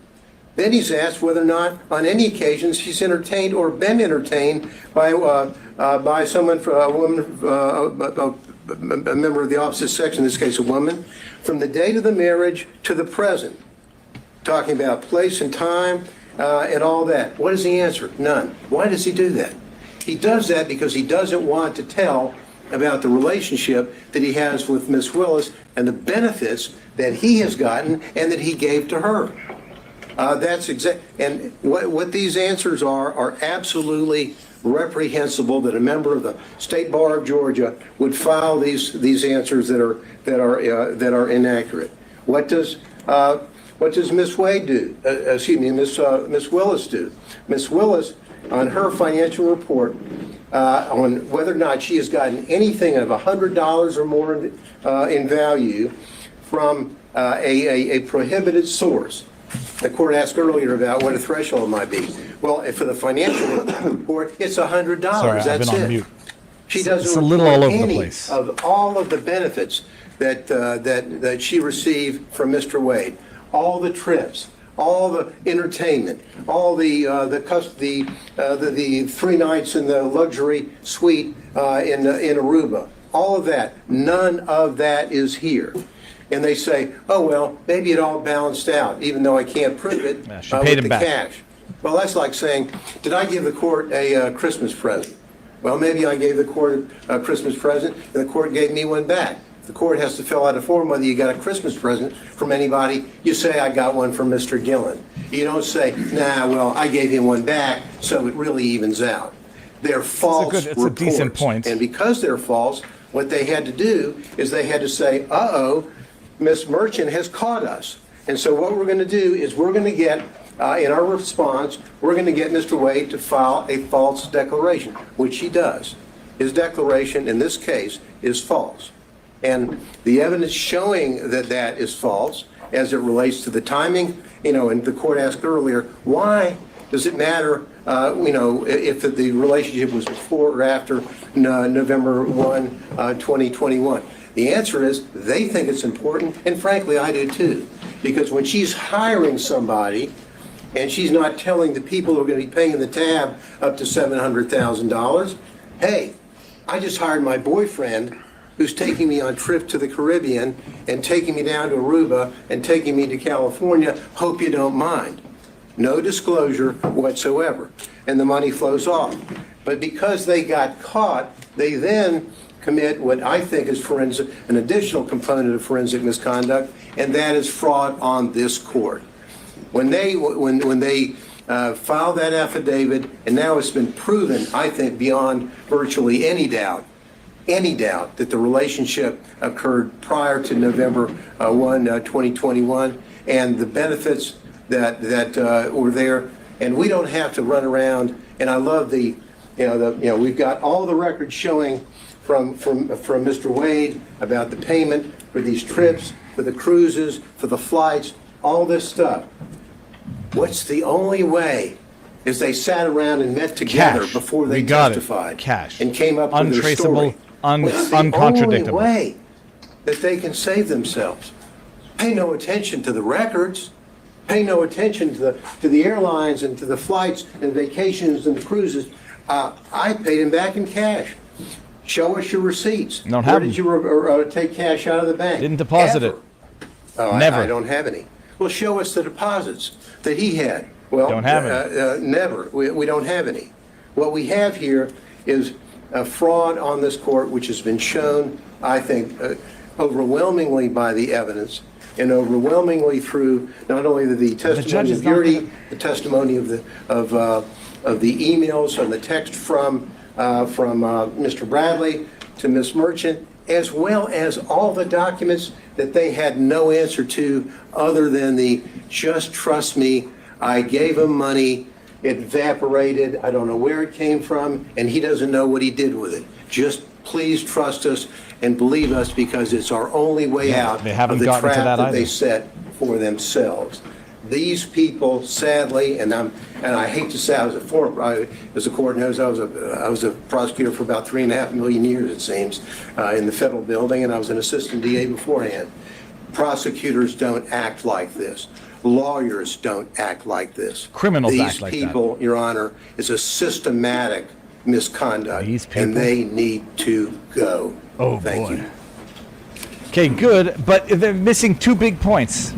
A, yes, that Terrence Bradley was unqualified not Terrence Bradley, sorry, Nathan Wade, in the Bradley text, never prosecuted a felon. Cover a few factual details without overly rehashing what has already been said. Okay, let's hear it.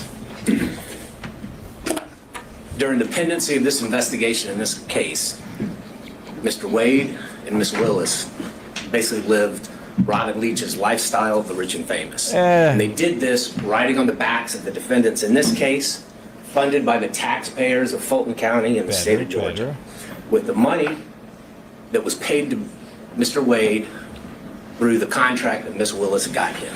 Good. That money flow, that is the personal interest that you asked about. She was personally benefiting from the position, from the job, from the scope of the investigation, from the scope of the indictment, and how they conducted it.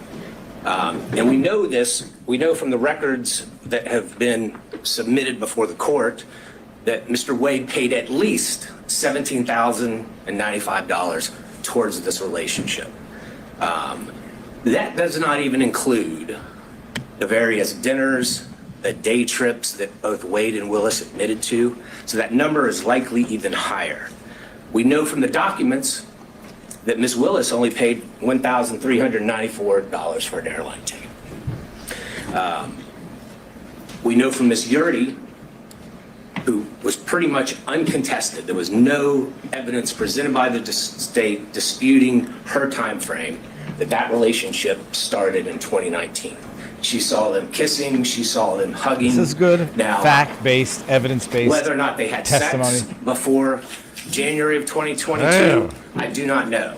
And I they do not admitted want to sometime early visualize 2022, and I found it curious that they both, Wade and Willis, just went straight to the sex. So maybe that's when they started having sex. I do not know. But the relationship predated that. And their combined and overly suggestive focus on that is a red herring to this court and to the defense, that's what they want you to focus on. They want you to ignore all the evidence that the relationship predated that. The relationship started in 2019. The relationship continued through 2020. The relationship continued through 2021.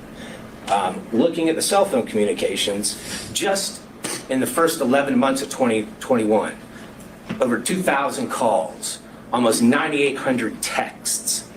I don't even think love-struck teenagers communicate that much. The November 29th and November 30th escapade, phone call from Ms. Willis between Mrs. Willis and Mr. Wade, 11:32 that night. Shortly after midnight, the phone starts traveling down from where Mr. Wade lives and ends up where Miss Willis is staying, and he's there until roughly 4:55 a.m. None of the excuses, none of the explanations that Mr. Wade gave, going to the Porsche experience, going to dinner, going to the airport, none of that explains that. I'm pretty sure the Porsche experience isn't open in the middle of the night. I'm pretty sure that there weren't any restaurants that he drove 30 to 45 minutes to go eat at in the middle of the night, right after he talked to Miss Willis. Teenagers have a name for those kind of calls and those kind of escapades. I won't go into it. But the documentary evidence, the objective evidence, undercuts everything that both Wade and Willis said. When you look at Miss Yurdy, again, she unequivocally said that relationship began in 2019. She saw physical evidence of a romantic relationship. Mr. Bradley, in the text messages, which are substantive evidence, confirmed it and gets to said the that second one. relationship began in 2019. And only he and one other person knew. January, temporary amnesia that somehow was triggered temporarily after Gabe Banks called him, we can question that. But we do have statements from him that specifically said that relationship predated Mr. Wade's appointment by Miss Willis. You asked, and Mr. Wade, you asked what the materiality would be. How much is enough? Well, clearly 17,000 is enough. But Fulton County has told Mrs. Willis what the materiality is. It's $100 in a year. She twice signed declarations, certifications that she did not receive any gifts. And even under her strained explanation, there were monies, there were gifts, there were dinners, there were excess contributions flowing her way that exceeded $100. Campaign cash? Her excuse, her explanation, I just paid it in cash.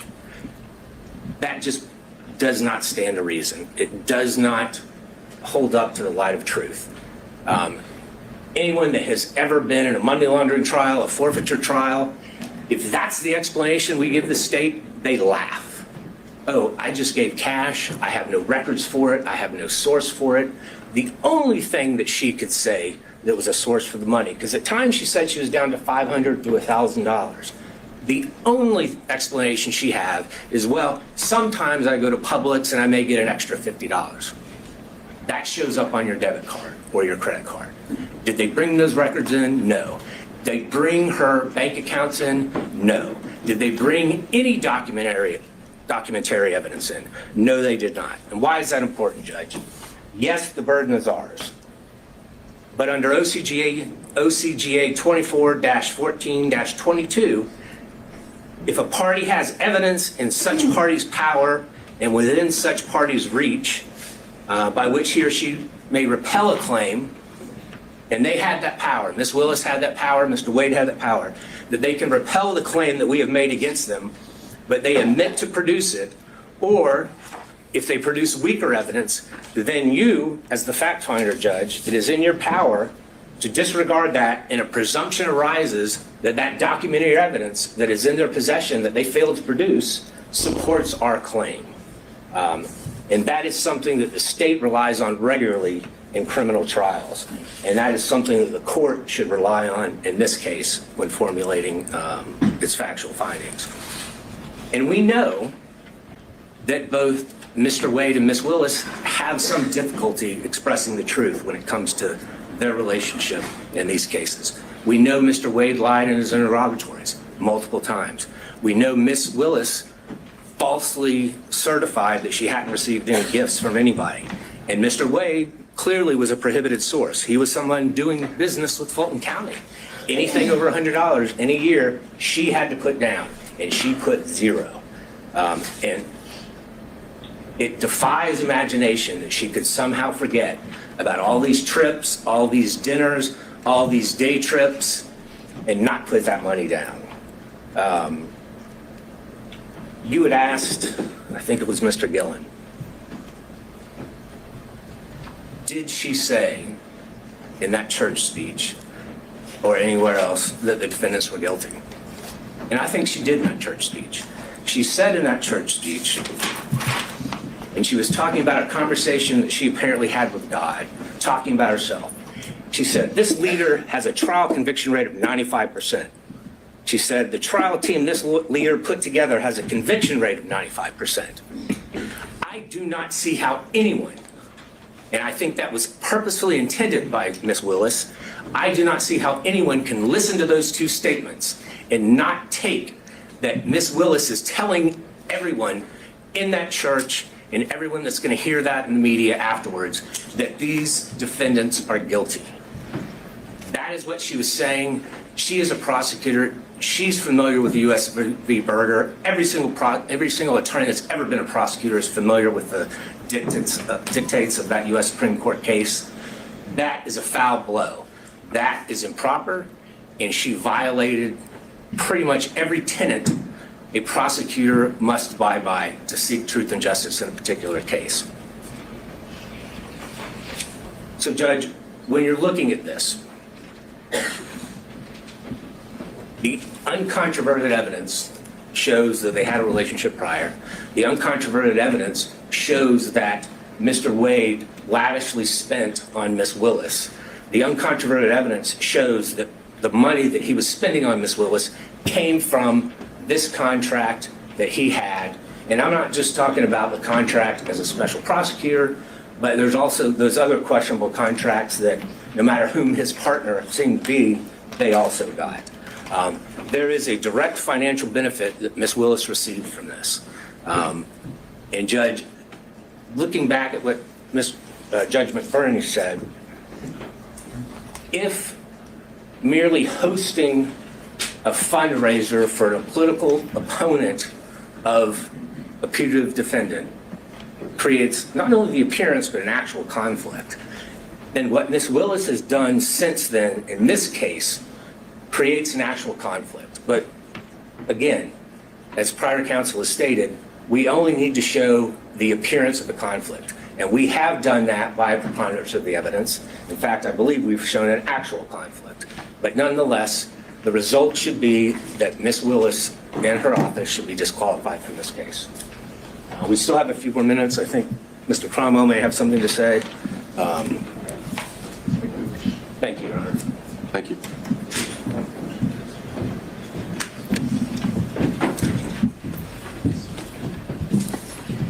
Good afternoon, Your Honor. Harry McDougald for Mr. Clark. I'm going to talk further about conflicts, and I'm going to assume the most difficult standard for us to meet, which is actual conflict. But before I begin that, I want to add just a little bit to what has already been said about the standards that apply to prosecutors.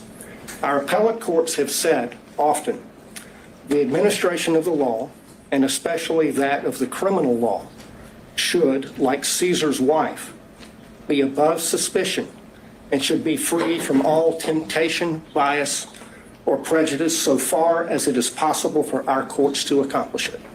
The first occurrence of that I can find is Nichols v. State more than 100 years ago, 1915. The most recent, Registe v. State in the Supreme Court in 2010, although they don't refer to Caesar's wife.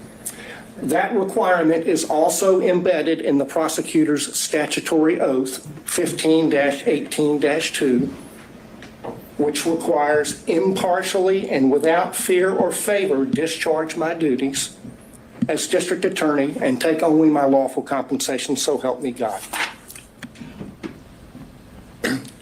The general rule on conflicts of interest for lawyers is in Rule of Professional Conduct 1.7. And we all know, it's all drummed into us, that we cannot have a conflict of interest.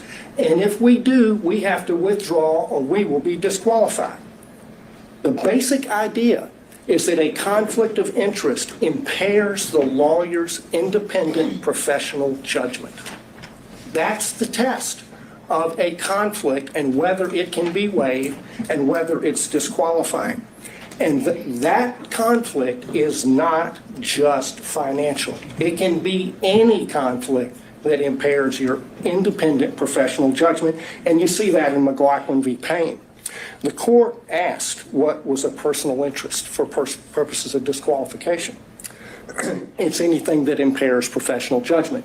That's reflected in the ABA standards that were quoted by Mr. Merchant, which list the prosecutor's personal, political, financial, professional, business, property, or other interests or relationships. And that's really embedded in the prosecutor's oath to act impartially.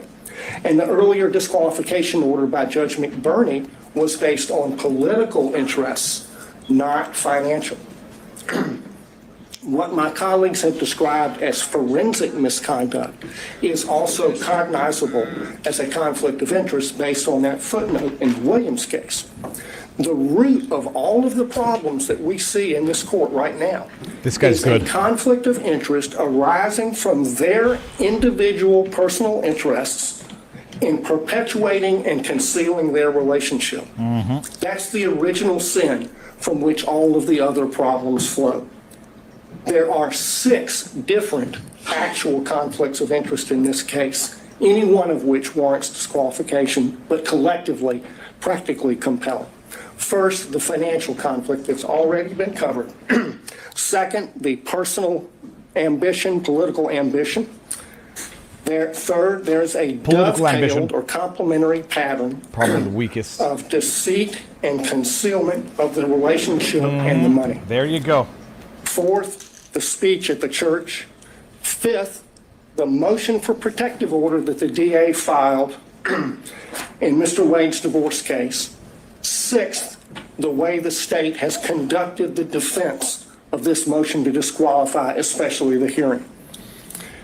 On the financial piece, the court asked for a limiting principle and asked about materiality. The limiting principle is whatever impairs the independent professional judgment of the lawyer. That is applied routinely. We have a county code section that flatly prohibits gifts from contractors, period. We have, by analogy, the federal bribery statute, which has a threshold of $5,000, 18 U.S.C. 666. This is good. The court asked about burdens and inferences. The court can draw a negative inference from the state's failure to produce evidence to support the invisible magic cash balancing theory based on State v. Thomas, 311 Georgia 407, particularly footnote 19. As to the timing question that the court asked about, there were 2 contracts for Mr. Wade executed after they acknowledged the relationship. This is the began. point. Exactly. Each one of them afflicted or conflicted under county and common law. That's even by their own defense, they're done. Is her political ambition, for which he was previously chastised by Judge McBurney. And that's also present in this book. The inside flap of this book says that they were given, quote, exclusive access to thousands of secret documents, emails, text messages, and audio recordings. The court has twice denied defense motions to unseal special purpose grand jury materials. She helped herself to get the glory of this book.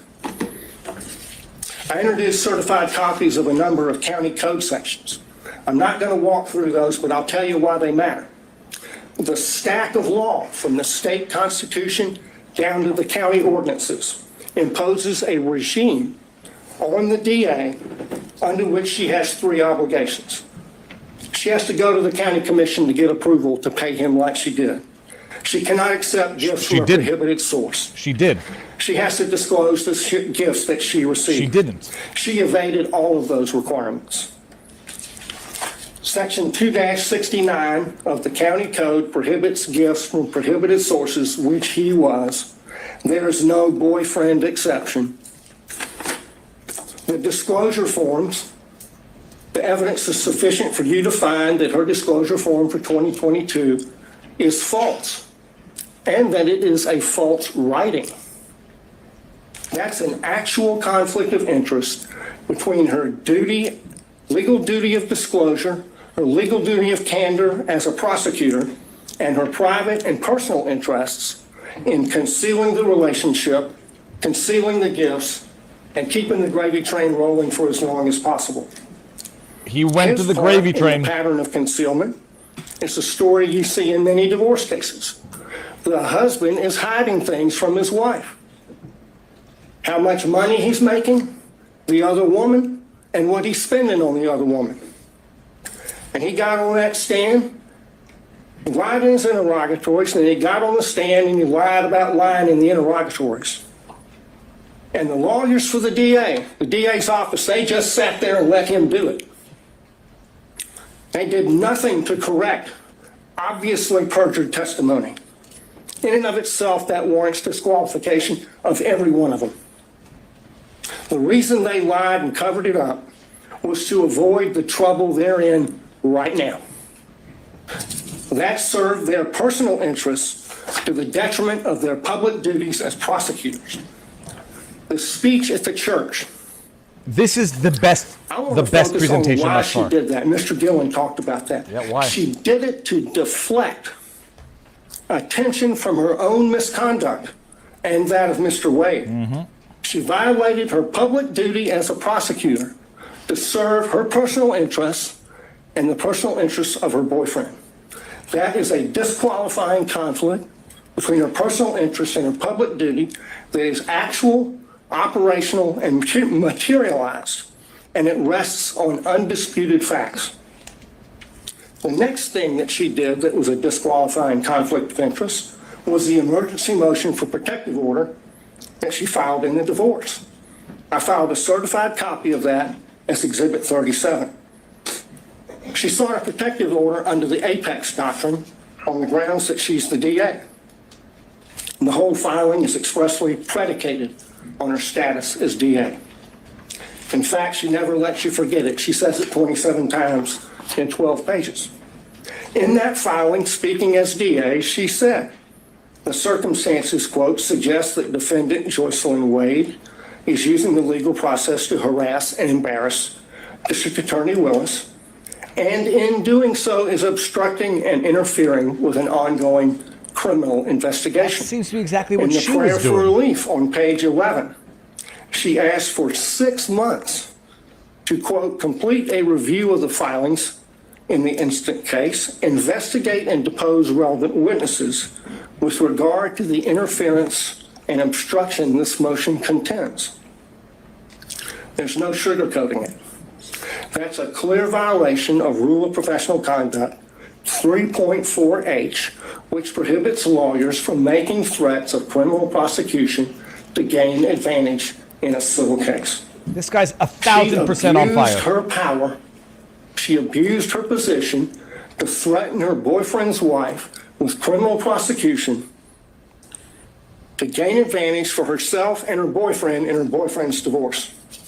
She violated her public duties not to make that kind of a threat 1,000%. in order to serve her private personal interests and those of Mr. Wade. I don't think his name is John Another McAfee. actual operational conflict.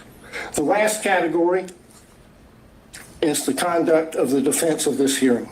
Oh, let's hear this. This is going to be good. There are a lot of objections made. Knowingly based on false. Attorney-client privilege Knowingly during false. Mr. Bradley's testimony. Most of those objections were made by the state. But the privilege being asserted does not belong to the state.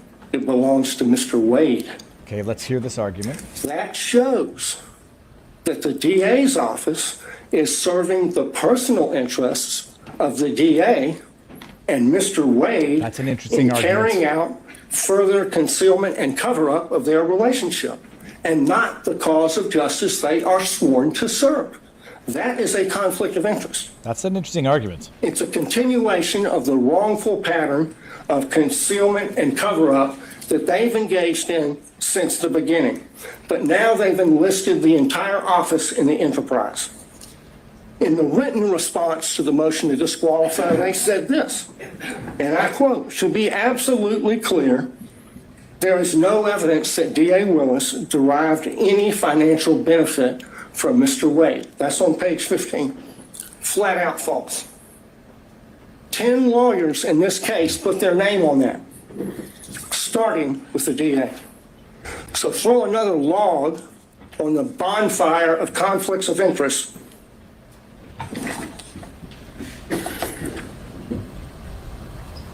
The problem here is the DA cannot distinguish between her personal interests and ambitions on the one hand, and her public duties as a prosecutor on the other, and apparently neither can anyone else in their office. Of the 6 conflicts I've identified, only one is subject to a conflict in the evidence. This is a case study in what happens when you operate under a conflict of interest. It's put an irreparable stain on the case. Think of the message that would be sent if they were not disqualified. If this is tolerated, we'll get more of it. This office is a global laughingstock because of their conduct. Yes. Testify, whoever you. What's this guy? What's his name? Yes. They should be disqualified and the case should be dismissed. Checkmate, biatches. What? No questions, Judge McAfee? There's not much oxygen left in the room. We delineated the times based on that the was whole amazing. presentation. Best would Your Honor presentation. consider some time for us in rebuttal? No. Okay, well then, can I reserve what I had, 5 minutes for Sure, rebuttal? that's fine. All right, thank you, Your Honor. That was the best one there. Let's take a quick 5, and we'll be back at 2:40-ish to hear from the state. Thank you. All right, so that was very good. 5 minutes. International laughingstock. There is no other way to describe it, and you let the judge know. It's not just.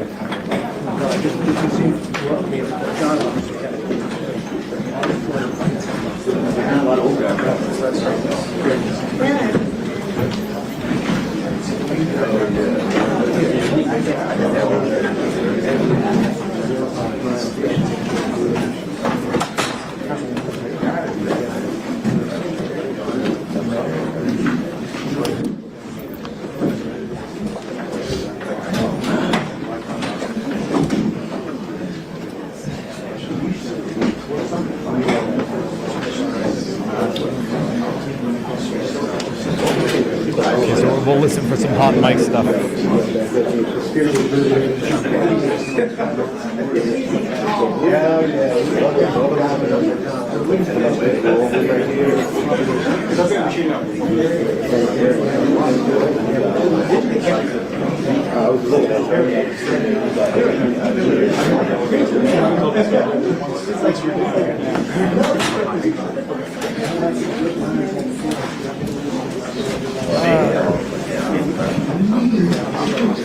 Your Honor, if you disqualify Fani Willis, you're racist. If you disqualify Nathan Wade, you're racist.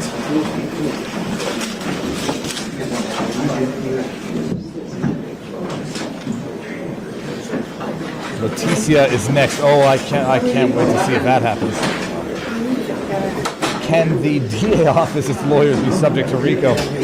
That's the meme and the joke.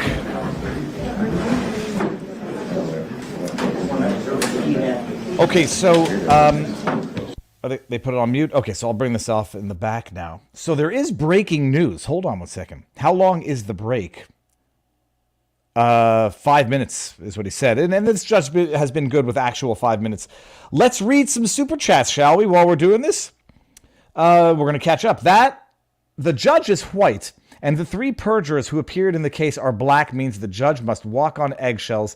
There's no justice.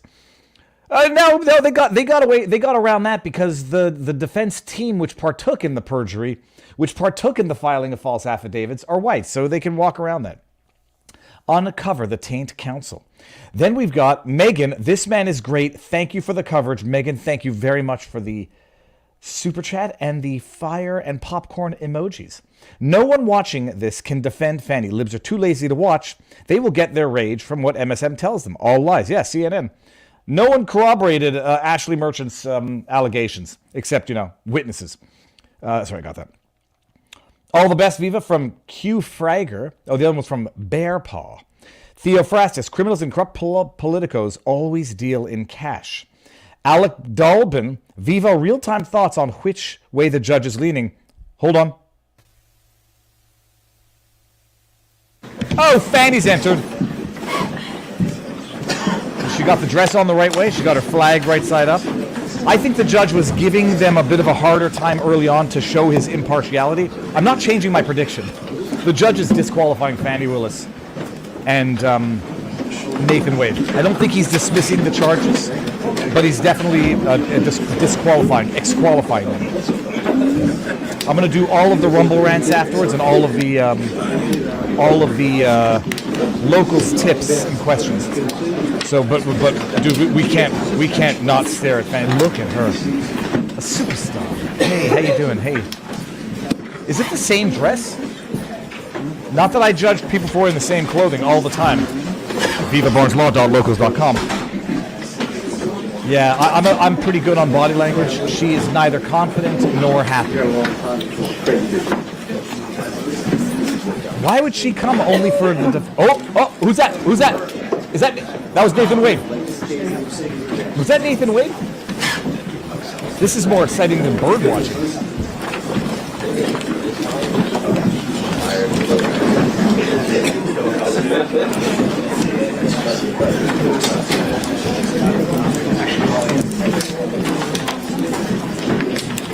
Okay, Mama, that's good enough for you.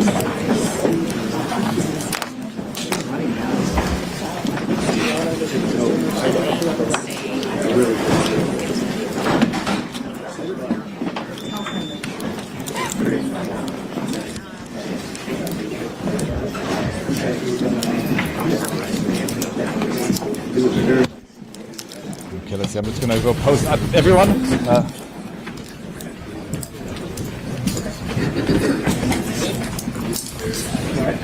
What's that?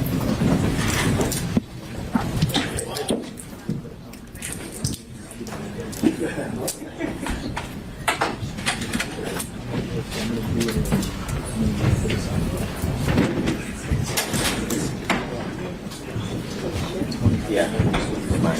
Right down.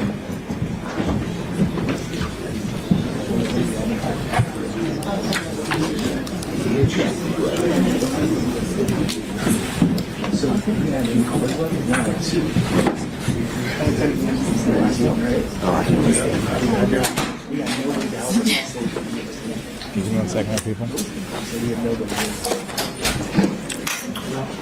Just posting the audio of the... How do I see where the audio is? Oh, no, I saved it to MP3.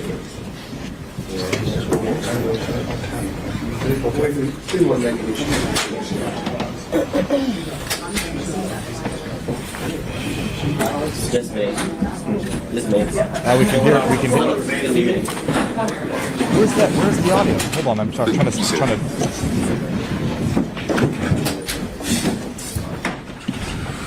Save attachment. Okay, we're back.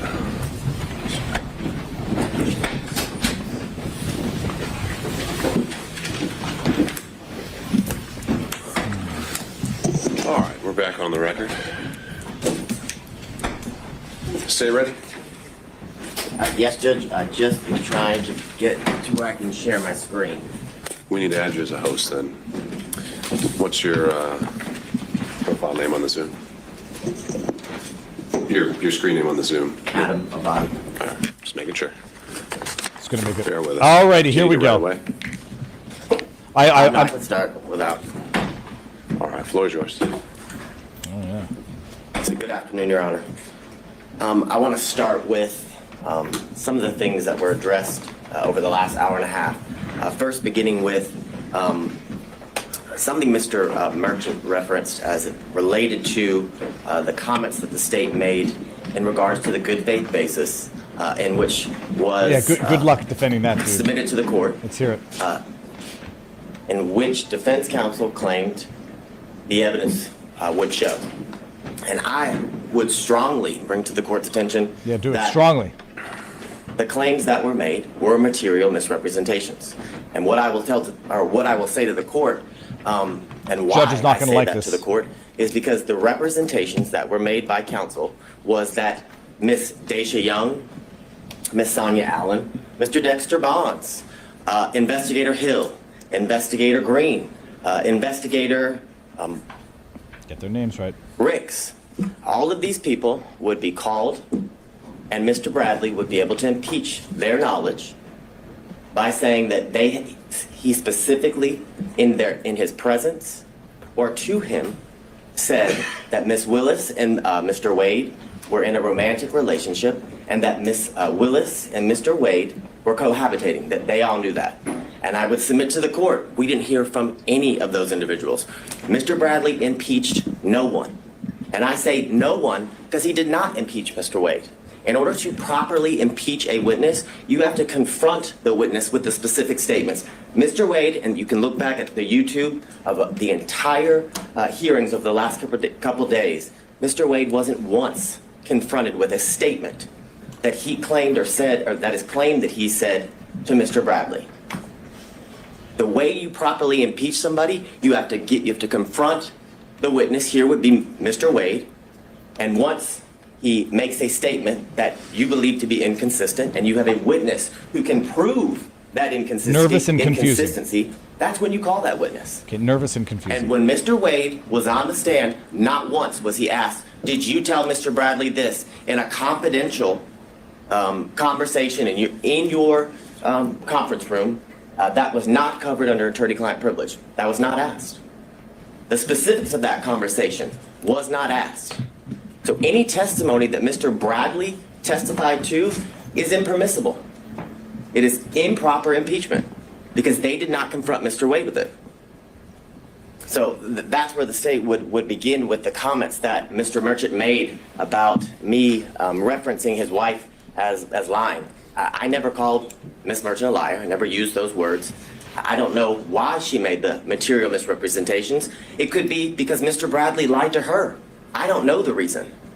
So, but I can submit to the court that those were material misrepresentations that were made to this court on the day a few Mondays ago, as everyone was arguing the motions to quash certain subpoenas.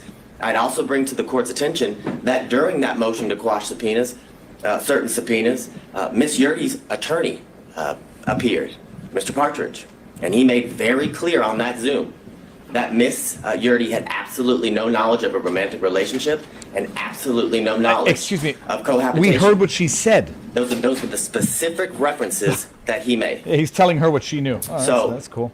What I would submit to the court is those are considered adoptive admissions that his client has made based on the statements he made because of the representations she made to him. What the hell is he talking about? So, I know that sounds convoluted. It is. But what I would say to the court is, Ms. Yurdy told Mr. Partridge, because Mr. Partridge told the court that she had absolutely no information about romantic relationship. Does this guy know what third absolutely party no information in regards to. So, but wait, are you making an argument I should make inferences based on? Now, these would be attorney-client privileges or communications then. She's communicating with Mr. Partridge about what her upcoming testimony is. That's why she's hired him. And you're telling me I should infer things based on her communications to him? Despite what she said to the court. They're not attorney-client communications anymore when he discloses them to the court and everybody else as they watch the Zoom and attend the hearing. The difference is there was no request to go in camera. There was no request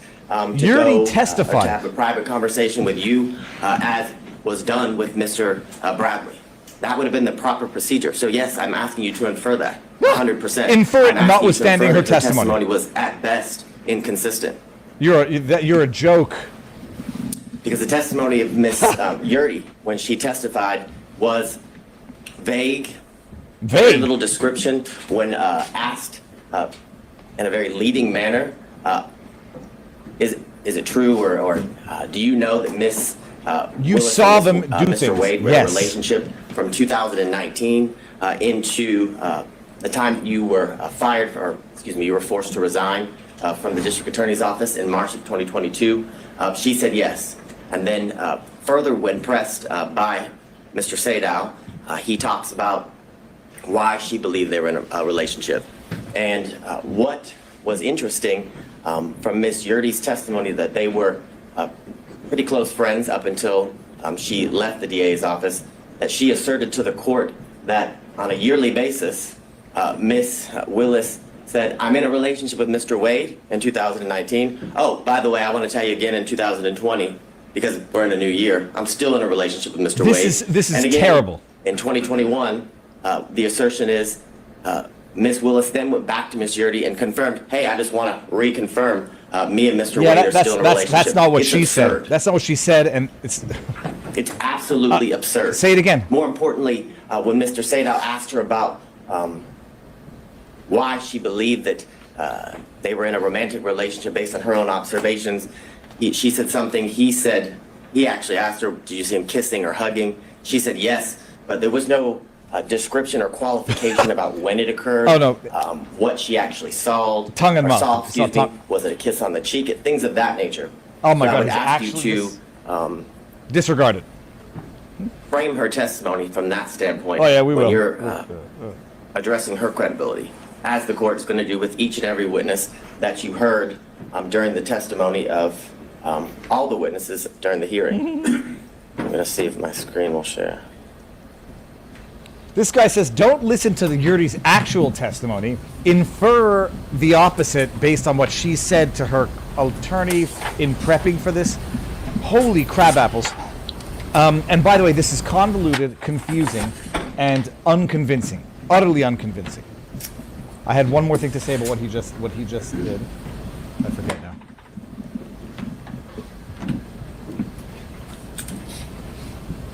And by the way, I just posted the audio, now that I know that it's not a private exhibit, the audio of the voicemail that a waiter left, alleging that he saw Nathan Wade and Terrence Bradley having lunch 5 weeks ago, despite them saying they hadn't seen each other in 2 years. Talk a little bit about the standard and the burden here in this instance as it relates to defense counsel and the claims that they have made in the motion to disqualify.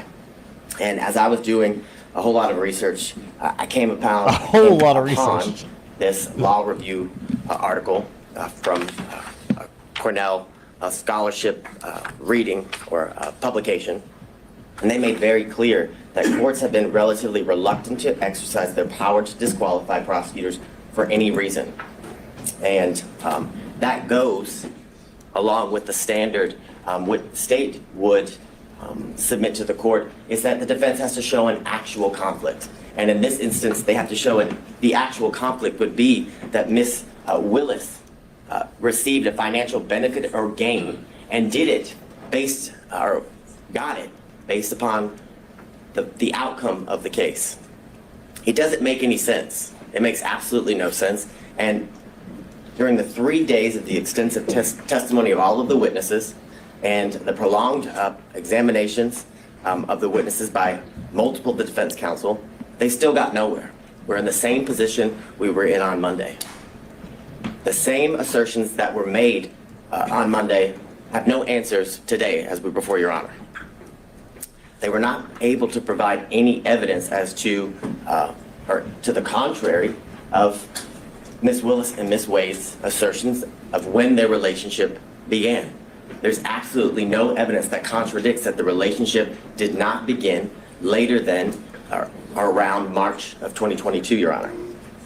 I further submit to the court, because of this failure, that their assertion or their request that, one, the indictment be dismissed.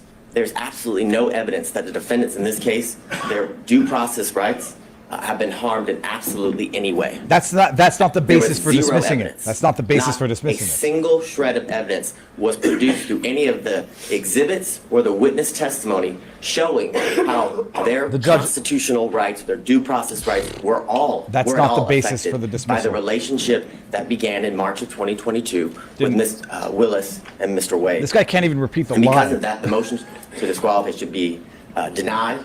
And Ms. Willis, as the district attorney of Fulton County, and Mr. Wade, as the special prosecutor assigned to this case, should be allowed to remain on this case and continue to prosecute the case to the end. This Your is Honor, terrible. until the Till trial the end of time. is set by the court and is to begin. Now, the issues, obviously, This is a meltdown. you've heard a lot from defense counsel as to what the issues are for you to, I guess, determine. And here would be the state's contention is that you must find that there's an actual conflict. No if you appearance. were or are Appearance to conflict. come to the conclusion that you should disqualify Ms. Willis and the district attorney's office. And looking at and Sorry, I can't hold in all the bullshit that I'm spewing. it's McGlynn v. State, Ventura. McGlynn v. State. This guy knows 342 Georgia Appeal that the case is 170 is lost. It's a 2017 case. In that case, it talks about the standard of proof that the defense, or the burden that the defense must show and go to show an actual conflict.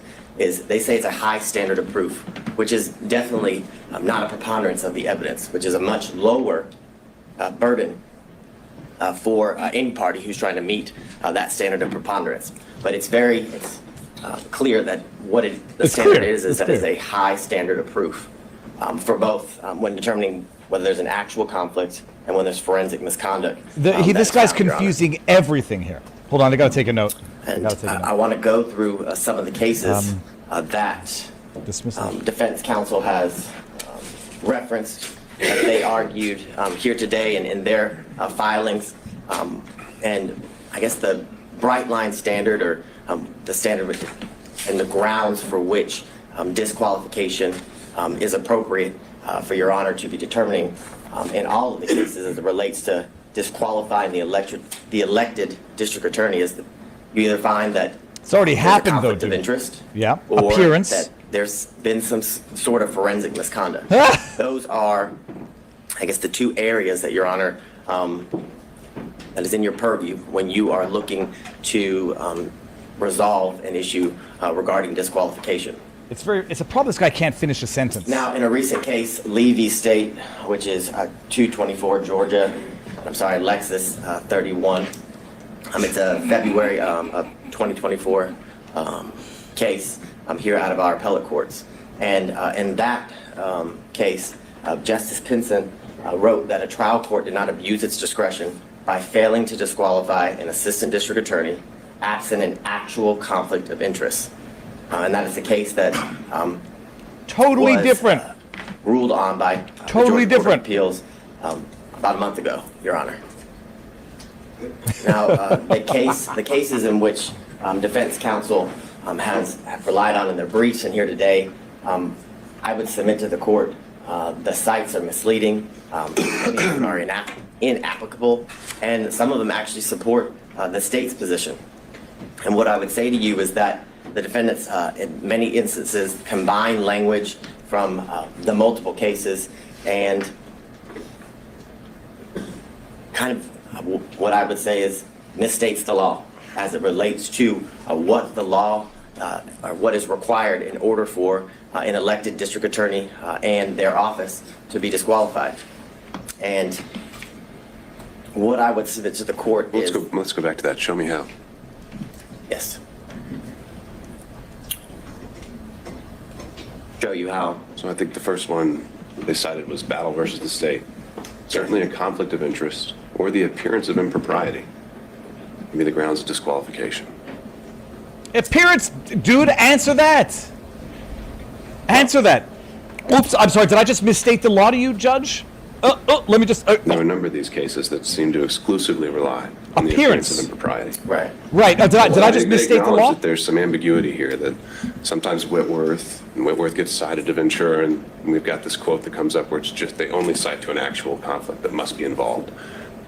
They acknowledge the ambiguity. You're saying there's no ambiguity whatsoever. I am saying that, and why I am saying that, why I would submit that to the court, is in all of those cases, they do reference the appearance of an impropriety, but they reference that because they also find there's an actual conflict. Oh my goodness, dude. So nice your position skating. would be your review of the case law. There's never been an appellate opinion that relied only on an appearance of propriety. As it relates to a prosecutor or district attorney, yes. That is what I'm saying. What I would say is, in those cases, they do reference the fact that there is an appearance. Oh, he of just got impropriety, hammered. But they reference that fact That's because terrible. when you have an actual conflict, there's always an appearance of impropriety. So then why And would those they those talk about an cases stand appearance? for. Oh my And goodness. I guess that is the main example of what I reference as they kind of combine the language from separate and different cases and tell you that the standard is an appearance of impropriety. And I would submit to the court that is not the standard. And in my first reading, I would submit to you the law Your is Honor, not what you see I it as. did notice that the cases each reference the appearance of impropriety, but also that appearance arose from the fact that the court found an actual conflict in each one of those cases. So I won't belabor the point. Yeah, in don't, going because through you're lying. You're misrepresenting the cases law. The defense had cited, but what I would submit to the court and reading those cases is that I found that they kind of fell into 5 categories. That some that didn't concern disqualification at all, some that determined or Dude just lied to court. I mean, that's that were appreciated. about, I call it divided loyalty, which is a conflict that arises from representing becoming a prosecutor and then having represented the defendant prior to becoming a prosecutor, and then whether there's an actual personal interest in the outcome, and then others talk about whether the defendant was denied a fundamentally fair trial at the conclusion and This guy's mixing up a bunch of legal concepts. Conviction. He can't get. I mean, a judge can reprimand him. He really did just misrepresent the law, knowingly. And these are some of the cases. So that, stupid. Like the defense judge is not counsel going to know. cited, So I got to get rid of this. within their brief that had absolutely no application to the issue that we're here before Your Honor today. The first, McIver v. State has nothing to do, or has nothing related to the disqualification of anyone. And I think some of these are just relating to kind of aspiring for broad language about standards to prosecutors. So point taken there. But if they're more, all right, keep going.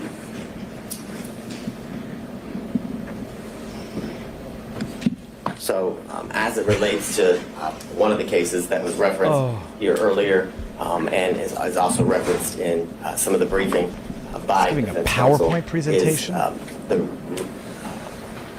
Regency v. State, which is 287 Georgia. This guy can't 542. do And it. all of the cases that fall under this, what I would call category, is about a attorney who formerly prosecuted a defendant in I guess the same. Does type of anybody case, the same understand what case, he's talking about? Or similar charges, and that would be why the courts the courts found that disqualification would be necessary because of the relationship that existed between the former client and the now person who's being prosecuted, Your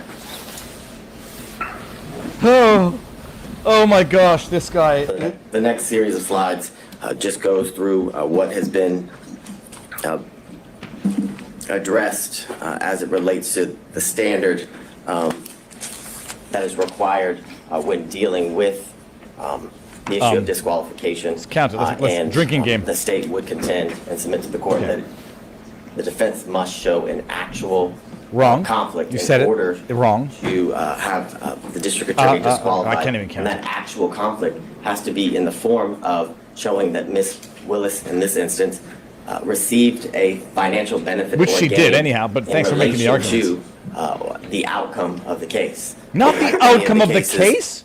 That involve personal interest, Your Honor. It's all based on a contingency fee, where This guy's out in left field. This is terrible. how much they're paid, or a bonus, for example, is dependent upon the outcome of the case. That's how one is to show that there's a personal interest in the case. We have none of that here. And I would submit to the court, we have absolutely no evidence that Ms. Willis received any financial gain or benefit. Where were you? The testimony was Are you an that idiot? Ms. Willis paid all of the money back in cash as related to the trips. Holy crap, And this- didn't pay back in cash. This guy's It working was, for Trump. All right, let me explore this one a little bit. Ah! So, in addition to you're saying it's only an actual conflict. Are you also saying An that actual only conflict if the financial interest is in affecting the outcome? The final result, the outcome? That's the only one we should be worried about. Say it again. Say it again, lawyer. Is it that the prosecution as a whole is what we should be looking at in terms of a stake? So what I'm thinking of, I'm just going to try and come up with some hypos here.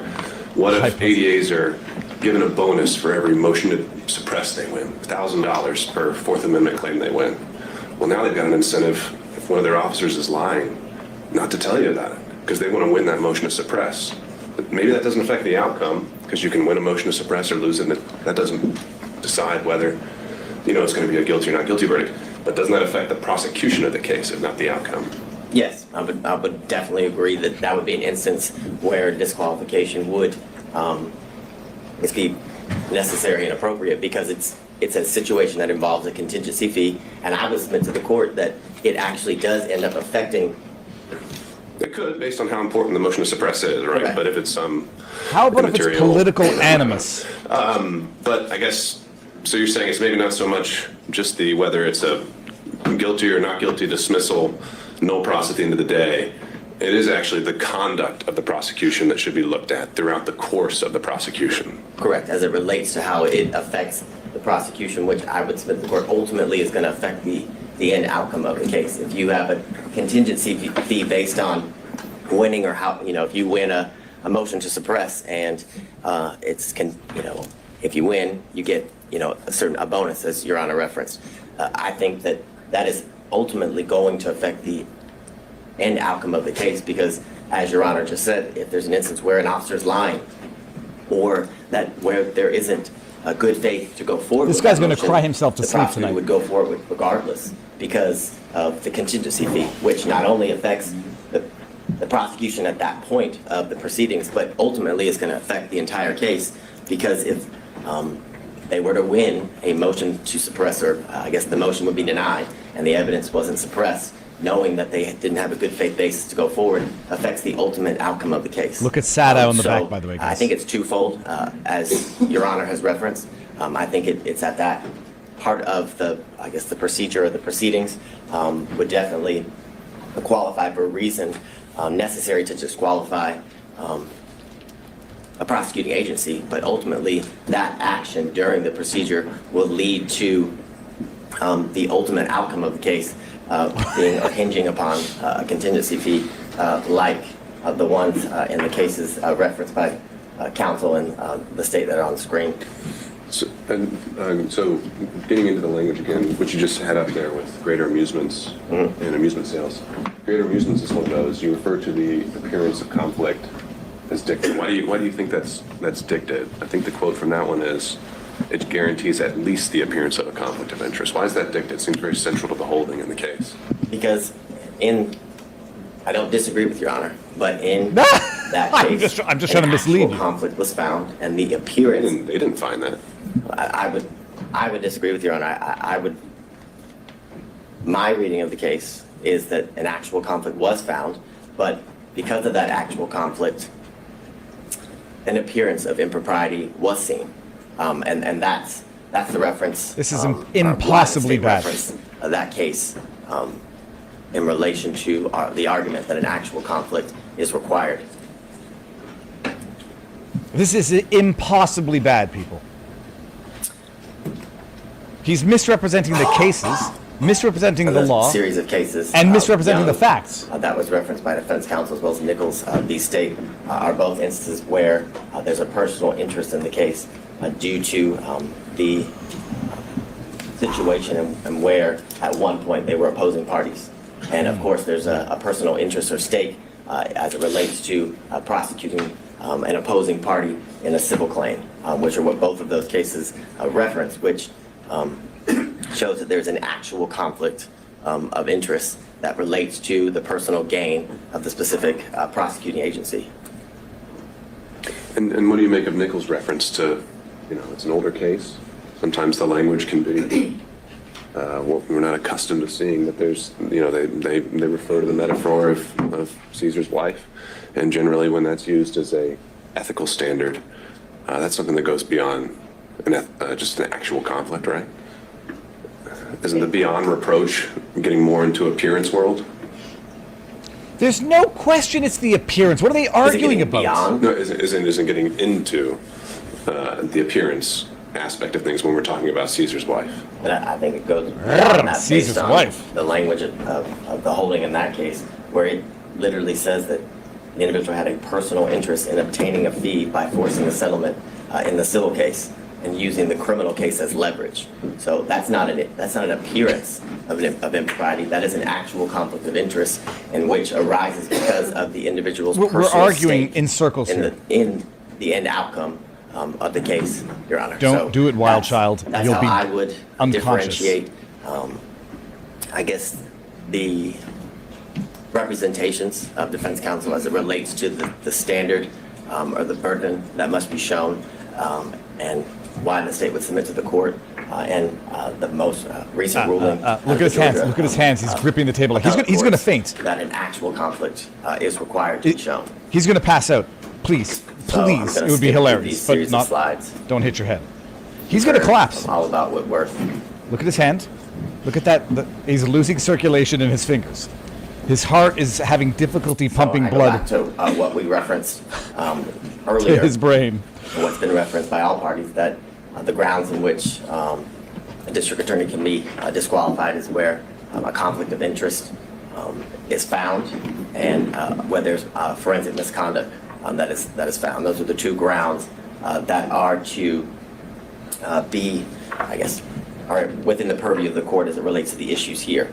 And again, I go back to the most recent case that was Justice Pinson wrote about, and that it must be, by failing to disqualify the assistant district attorney, absent an actual conflict of interest. I think the language there is very clear, and I think it's very controlling, and I think it's purposeful, I would submit to the court, because an actual conflict of interest is what is required in order for a district attorney. You said that, and we don't. be He disagreed with you. disqualified, because the cases make very clear, and through the precedent relating to this issue, that a disqualification of a district attorney is the last, for lack of better words, ditch effort that should be exercised as it relates to the court in curing certain conflicts that may arise.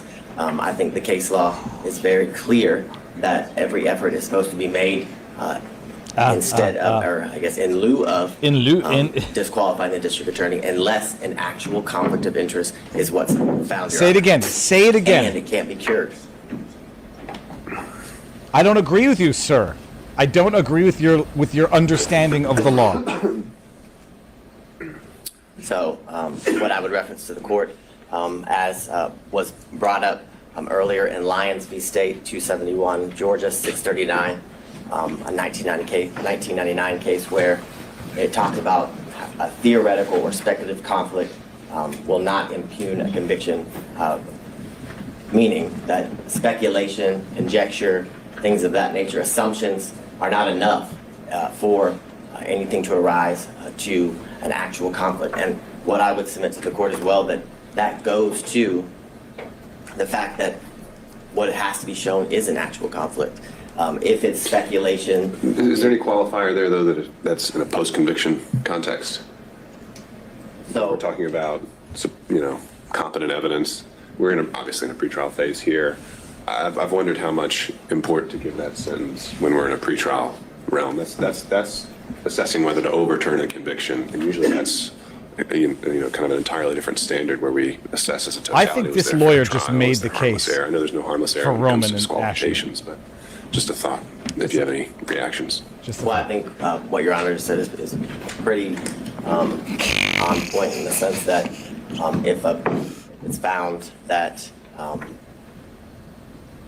if the trial court either applied the wrong standard or should have disqualified the district attorney, it leads to an automatic reversal, like you said, and it goes back to the trial court. And I think that is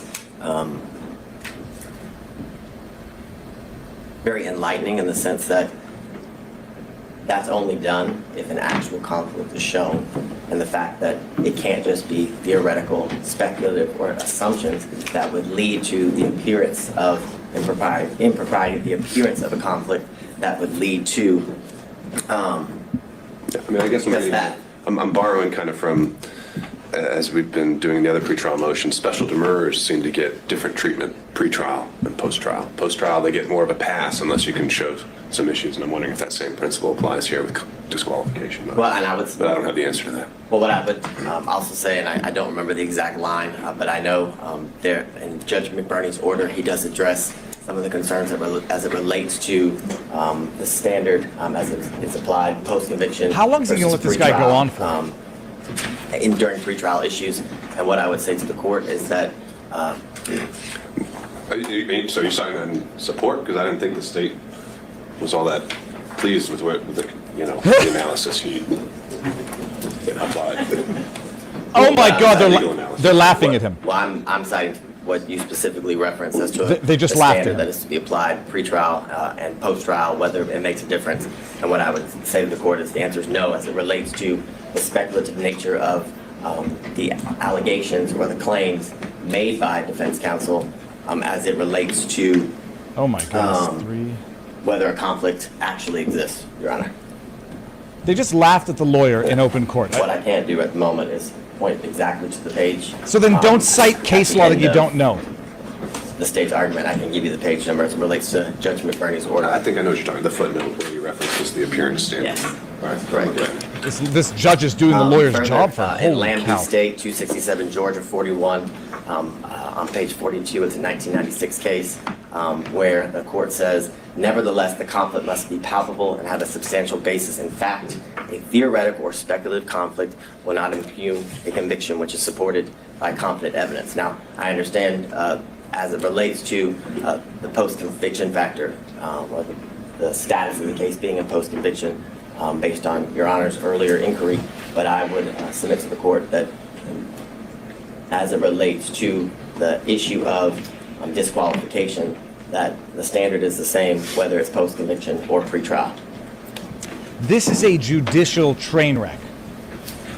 This is a judicial train wreck. The Bornstein, which is 247 Georgia 406, the 1981 case. In that case, it says the appellees have not shown us a case where a per se rule was applied to disqualify an attorney on the basis of an appearance of impropriety alone.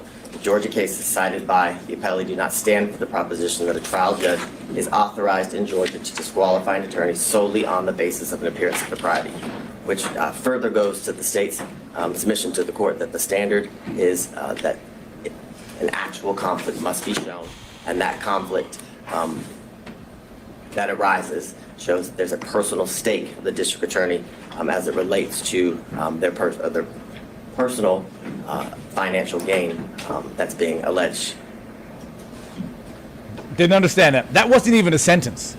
I think he actually stopped that sentence before it ended. The case that's been referenced by all parties here today, Whitworth v. State, 275 Georgia, Appeal 790. That's a 2005 case. In that case, it says Whitworth's complaints are largely based on speculation and conjecture. Applying any evidence standard to the record, it is clear that the trial court did not abuse its discretion in denying Whitworth's motion to disqualify Morgan based upon his personal interest in his conviction. Aren't we past the speculation and conjecture aspect of this, though? I mean, the original and the core of the financial allegations that there is a relationship, and that money has changed hands. There's no appearance anymore. There's maybe still an open question of materiality. Where the ledger stands, but I think it was conceded that that balance could run in one way or in the district attorney's favor. Is that contested? Oh. Is he going to admit the appearance? What's not contested is that a relationship did develop between... And that purchases were made back and forth. That's the state's position. That is the state's position, but they were made back and forth. The purchases were made back and forth either to equal the money that was spent by one party or the other, and if that wasn't done, cash was exchanged in order to equal the costs that were paid by either one of the parties. Right. But that's the explanation. Issue, whether it was not a fact, split even, or whether it goes a little bit one way or another, or whether it's all the way $10,000 one way or another. That's a fact and issue. Yep. As a result of the hearing, but it's no longer just the theory that money changed hands is no longer speculation or conjecture. Well, I agree that money actually changed hands. End of story. Not, Bam. Thanks. Speculation and conjecture, but whether that money that changed hands had any Let's hear it. financial benefit or gain to the district attorney, that is all speculation and conjecture. I would submit to the court. Do you have a brain in there? All speculation and conjecture to harass and honestly embarrass the district attorney based on some of the questions that were asked that had absolutely nothing to do with the proceedings that we were here. For example, the lien on her alleged house. That was highly irrelevant, had nothing to do with the nobody really cares and the about that. exchange of money between the district attorney and Mr. Wade. And the point of that line of questioning was to, again, embarrass and harass the district attorney in a way that was very public, and in a way that was to impugn her character as it relates to that line of questioning in front of the court, in front of anyone watching the proceedings as it unfolded. But that's not, nobody cares about the lien. That was just to show that she was And the spending money language in, elsewhere. Whitworth, I would again submit to the court, requires that an actual conflict must be shown, which is why the Repeat it reference to over and over. speculation and conjecture is again a reference, because speculation and conjecture leads to or equals an appearance of impropriety, not necessarily an actual conflict, which I submit to the court is what is required based on the case law.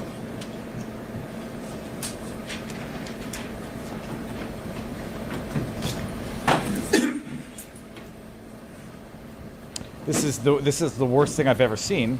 So in State v. Sutherland, which is 190 Georgia Appeals 606, And I've judged 1989 debates. case, Bada bing, bada boom. it says, while the prosecuting officers should see that no unfair advantage is taken of the accused, yet he is not a judicial officer. Those who are required to exercise judicial function in the case are the judge and the jury. The public prosecutor is necessarily a partisan in the case. If we were compelled to proceed with the same circumspection as the judge and jury, there would be an end to the conviction of criminals, which goes to the premise that the appearance of impropriety is to apply to judges, not Look at Sato in the back. because if that standard was to be applied in the manner in which Sato can't believe what he's the watching. Sutherland case is referencing, then there would never be a criminal prosecution, because the state is always going to appear biased as it relates to getting justice for the victims or righting the wrong as it relates to the crimes in which the defendant is been indicted or accused of. Yeah, you might want to shut up now. Can you please sit down? And you're fired. Also, just. Oh, geez, I've just been fired in real time. This is embarrassing.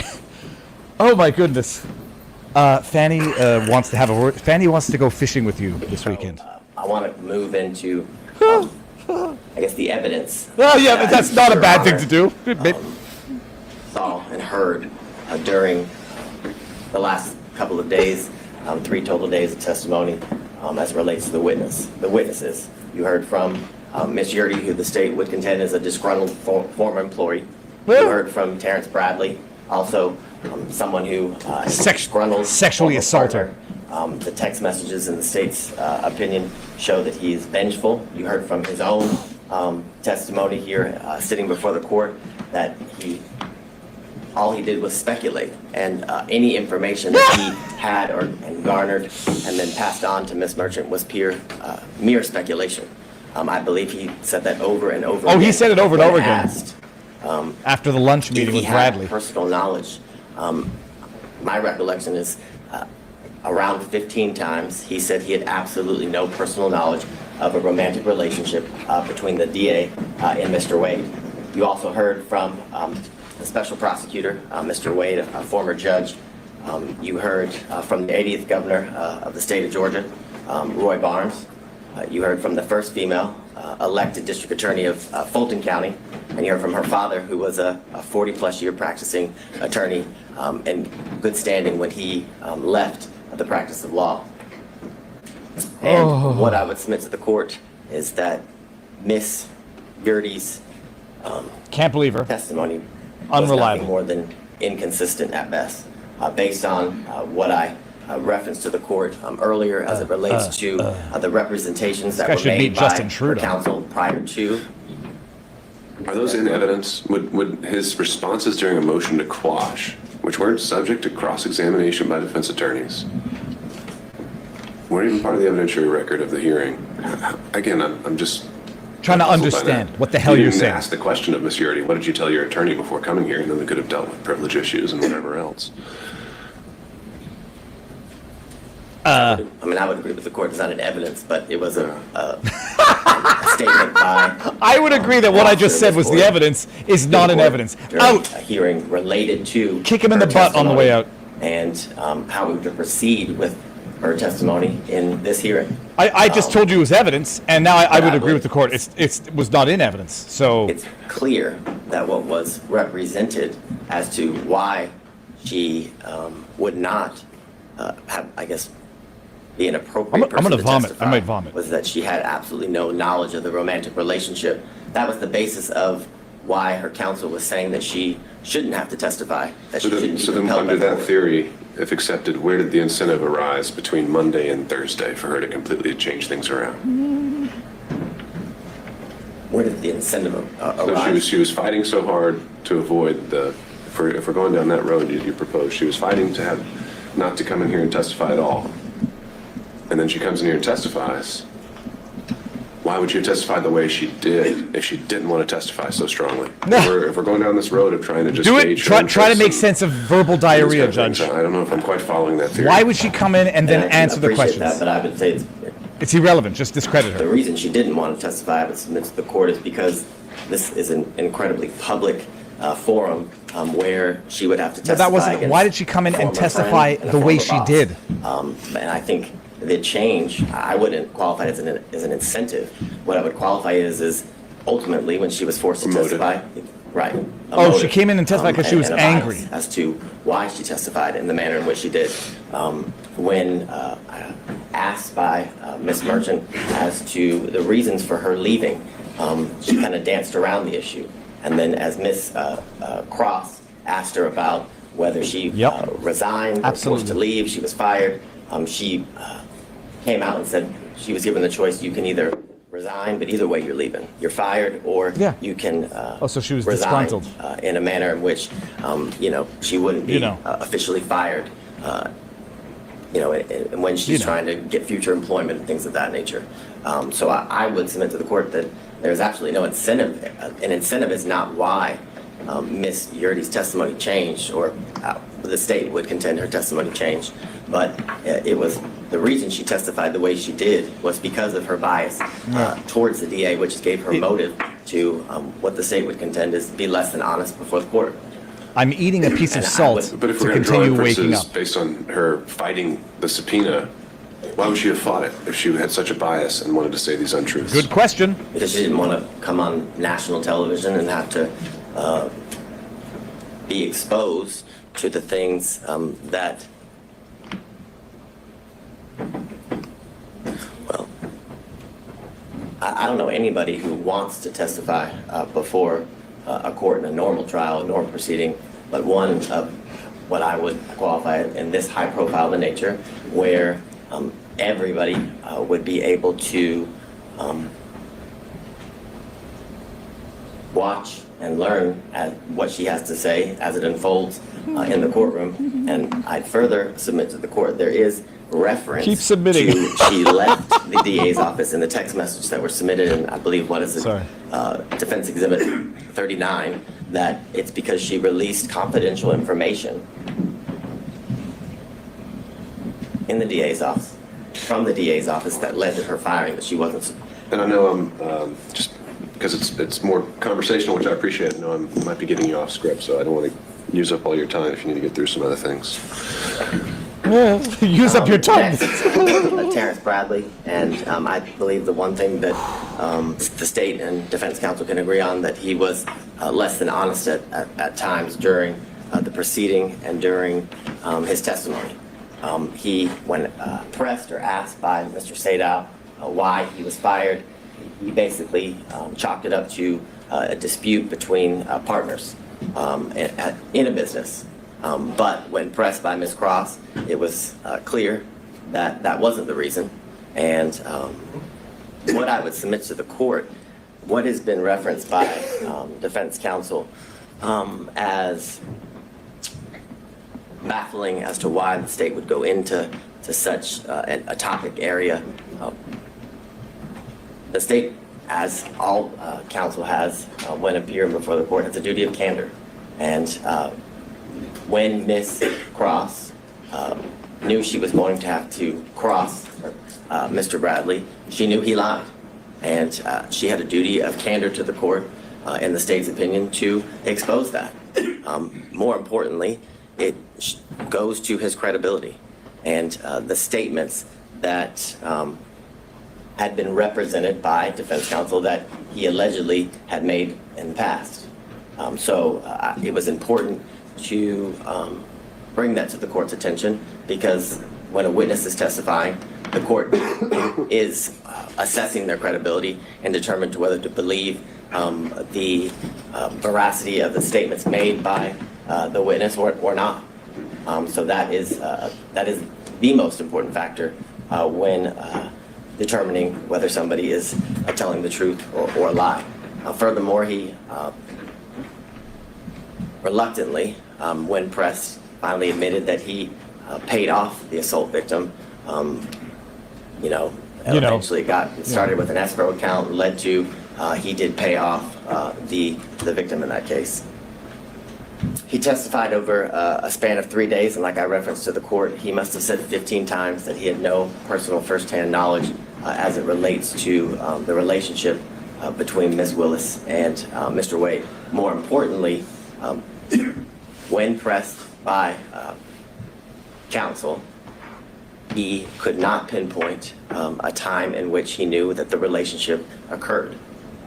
There were many instances in which he described that very well could have fallen within the time frame that was testified and by both Ms. Willis and Mr. Wade as it relates to the relationship beginning or transitioning into dating in March of 2022 and into the end of the relationship in August or the summer of 2023.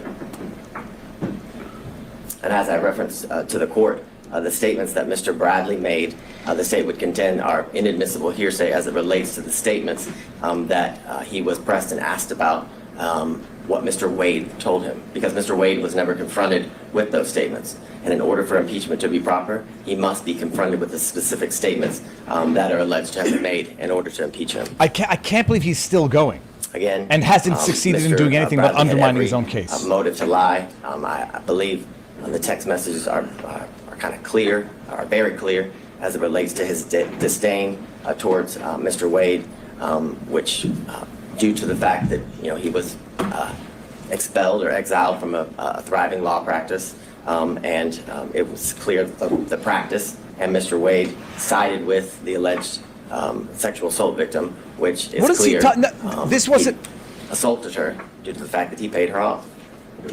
Objection, and this is outrageous. And as I referenced earlier, Ms. Merchant represented to the court that Mr. Bradley had personal firsthand knowledge basically of it all, of everything, and that he would be able to basically be an impeaching machine. I think Your Honor referenced him as the star witness Superstar. when you were addressing the claims that were made by Ms. Cross in relations to Ms. Merchant's representations to the court. And what I would submit to the court is that all Mr. Bradley's representations as it relates to whether when the relationship between Ms. Willis and Mr. Wade began, and whether they cohabitated, because that was a promise that was also made, that he would be able to impeach the investigators as it relates to cohabitation, was mere speculation, gossip, and innuendo. And this is, Your Honor. The impression I got, and we can correct this while we're all here together, is that Mr. Bradley directly overheard a statement from each of these individuals that they could be impeached with. Ms. Merchant, is that accurate? Directly overheard. Which ones are we talking about specifically? Well, essentially, that kind of seemed to be all of them. You had said Allen, Bond, Young, and then the investigators, Hill, Green, and Ricks, could all be directly impeached by statements overheard by Mr. Bradley. Yes. In reference to your question, the unequivocal answer was yes. And when Your Honor is looking through the text messages, I would submit to the court that the text messages don't even say or indicate what was represented to the court in relation to the good faith basis for this motion to disqualify as it relates to the testimony of the ability to impeach witnesses through Mr. Bradley. Oh my God. What's been referenced by all counsel is I just Mr. Bradley's came across an assertion interesting of, decision absolutely involving as it Abate. relates to whether the internet is relationship amazing. existed prior to Mr. Wade's hiring. And the question in itself involves speculation because it asks, do you think it started before she hired him? And he says absolutely. He doesn't say he knows. He doesn't provide any context as to how he knows. And in these text messages and through his testimony with the court, the source of his information is Nathan Wade. Was unclear. No, it wasn't. What I would say to the court.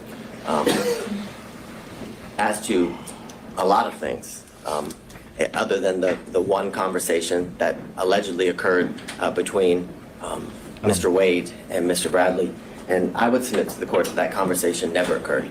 That would be the state's contention. And how do we know that? We know that because that conversation was not confronted, or Mr. Wade was not confronted with that conversation. And that is evidence circumstantially, and I'd even say direct, as to that conversation non-existent. Because based on the representation made by defense counsel, it would be clear that that would be a conversation that would have been relayed to, because it wasn't privileged, as Your Honor found, that would have been relayed to Ms. Merchant. And if that conversation happened, you better believe that would have been a conversation that defense counsel would have confronted Mr. Wade with and against. And the reason they didn't do that was because it didn't exist. Again, you heard from Mr. John C. Floyd III, the district attorney's father. As Your Honor heard, he was a well-respected member of the legal community for over 40 years. But the importance of his testimony was to provide the court with corroboration as it relates to the years leading up to the relationship that transitioned into dating between the district attorney and Mr. Wade. What he testified to is that he moved into her South Fulton home in 2019. The evidence of his moving into that home at that time was his Georgia driver's license, official government document. He further testified that not only did it wasn't that just Ms. Willis and himself live at the South Fulton home, but that he often would see on numerous occasions the significant other of Ms. Willis that was not Mr. Wade. He referenced that that person had a nickname of Deuce, and that he kept a lot of his belongings in the garage of Ms. Willis. He specifically said he kept a lot of his disc jockey equipment, is how he referred to it when before the court. He made very clear that he had never seen Mr. Wade at the South Fulton home that is owned by Ms. Willis. He made clear that he lived in that home with Ms. Willis and Ms. Willis alone, other than her two daughters who would occasionally visit that home until after February of 2021. But what precipitated the soon move of Ms. Willis to what I would reference as safe houses for her protection was a protest that occurred before her home in February of 2021. Why? He then expressed to the court that Ms. Willis moved in the spring of 2021, and that due to these threats that were taken very seriously, he had only seen his child 13 times. But he stayed in the house. He said, in reference to the questions by defense counsel that were in a, and I'm just going to be straight up with the court, they were trying to make Ms. Willis a liar, what is how I would submit to the court, in the sense that she testified that she was concerned for her safety and her family's safety, which included her father and her daughters, and that Mr. Floyd remaining in that home kind of rebutted all of that, made it so it wasn't true. But he testified that he stayed in the home because it was a home that she had put her blood, sweat, and tears in and was able to buy. This is the worst thing this is so bad it's comical. I'm putting out a tweet. Constant officer presence. He told the court that he bought extra security equipment. He even went as far to tell the court that he slept in different rooms on different nights because he felt his safety was in such a concern. That's totally logical So I would submit to the behavior. court that line of questioning was done in an attempt to discredit Ms. Willis, but failed. Would be how the state would characterize it. Then he testified about the first time that he did meet Mr. Wade, which is in 2023 here at the district attorney's office, and he talked about how he kept cash in his home and why Ms. Willis kept cash in his home. And what the court should take note of is the state didn't ask Mr. Floyd about the cash in his home. That came out through the cross-examination of defense counsel. So there was, I guess, the implication that Mr. Floyd only did so due through his preparation with the state and his hearing and seeing news articles and clips related to the testimony that had occurred prior to him. But I would submit to the court that it's telling that information came out through questions that were asked by defense counsel, which gives credibility to the statements that were made. And he further explained as to why he taught his daughter to keep cash in the home this is as it so relates to ridiculous. financial independence and having a safety net. It was further safety net. testified that he had multiple safes and that he gave Ms. Willis his first lockbox, or her first lockbox, for situations as she described when she was testifying.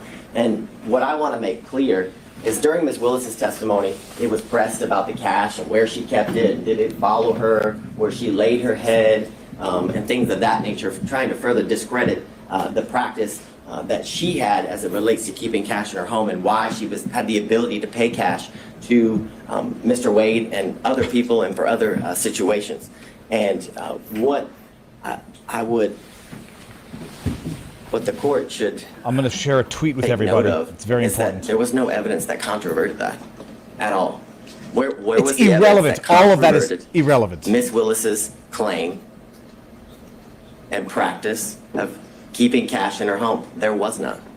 In fact, the only evidence it was substantiated through the testimony of her father, Mr. Floyd.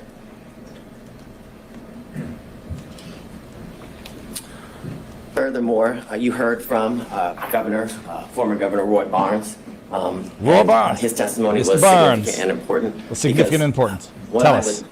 how I would phrase it, Your Honor, is it debunks this. Let me on this point, and I think you might have had a more recent opportunity to review his testimony than I have. You say on the slide that she was the first choice to lead the prosecution. Was that actually his testimony? No, Or it wasn't. just- He was his testimony that he was asked to come He was asked, aboard? and Did he Wade use the was words there that with he him. was asked to lead. Yes, it would be that's my recollection that he was asked to lead the prosecution. Wade He was asked there to, with him. He was asked to fill the position that Mr. Wade is currently in, which is the lead prosecutor. It was said in that way as well as it relates to the testimony of Mr. Barnes. So I think it'd be very clear. My recollection is that he said lead, but what I can submit to the court that I know he also said that he was asked to fill the position that Mr. Wade is currently filling for the state of Georgia, which is the At lead that prosecutor. time, as special grand jury prosecutor. Right. Yeah, the special, I guess, yeah, as the special prosecutor lead the investigation, which led to the ultimate prosecution that we're here before Your Honor today. He also indicated that the reason he turned that job down was because it didn't pay enough. He said he had mouths to feed at his law firm, and that he also didn't want to live the rest of his life with bodyguards because he had lived that for the years in which he was the governor of Georgia. Furthermore, he confirmed the qualifications of Mr. Wade, which I still find it quite interesting and confusing as to attacking Mr. Wade's qualifications, in that it's almost as if Mr. Roman's counsel is asking that the state put a prosecutor on the case that she sees to be more qualified to attempt to convict her client. It's an interesting argument, and it's one that makes no sense.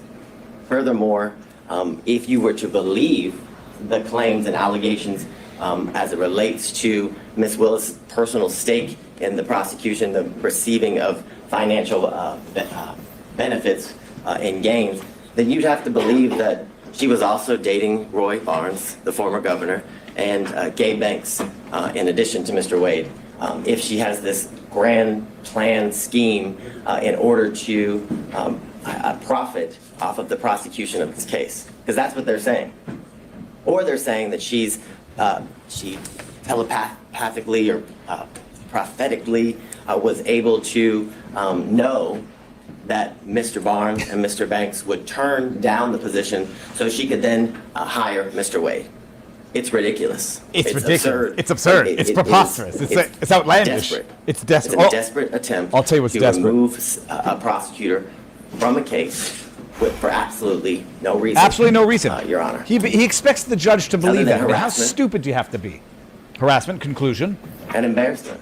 Embarrassment, conclusion. This slide, and we've been through a lot of the testimony. And I should be clear there, it was not introduced in evidence that Mr. Banks turned her down, right? How's that part of the record? Well, I'd ask the court to take judicial notices, has been asked repeatedly. Unless the district attorney had testified to that. I don't recall offhand. I will be frank with the court. I don't recall if Ms. Willis testified to that exact fact, but I know that Mr. Banks represented that to the court during Monday's hearing as it relates to the allegations that were made. I understand Your Honor's position as it relates to that. Just trying to make sure we know exactly what is in the evidence and is not, but regardless. This is more painful than my rubber band ligation procedure. Of the record as it relates to no, it's not.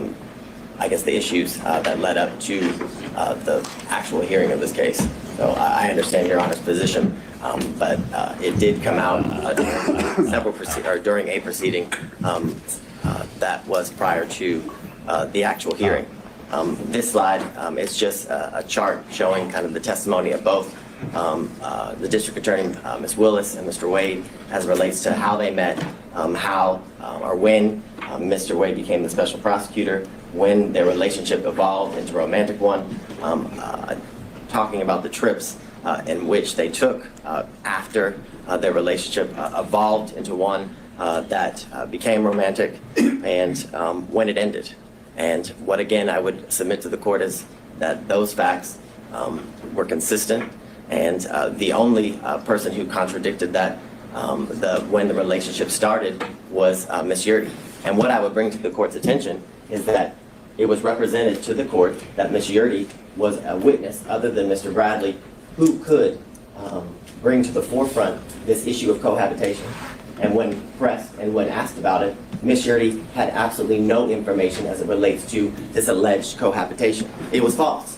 She said she had no information. She was asked about trips. She said she had no information about the trips. Yet, she's such a good friend that Ms. Willis confirmed each year that Mr. Wade and her continue to be in a relationship 2019. Do they not understand this is an abject disaster? Until their relationship ended due to her forced resignation. And do they not understand what's going on right now? It's splintering of their friendship, Your Honor. This guy's holding on to the podium. I guess several exhibits so he doesn't were fall over. in. Most of them were exhibits that came from the sealed divorce of Mr. Wade and Miss Jocelyn Wade, contracts for legal services, trip itineraries, and the text messages. I don't think I can drive through Georgia anymore on the way home. I'm going to get pulled over. The only text messages that were before Your Honor were defense exhibits 26 and 27, which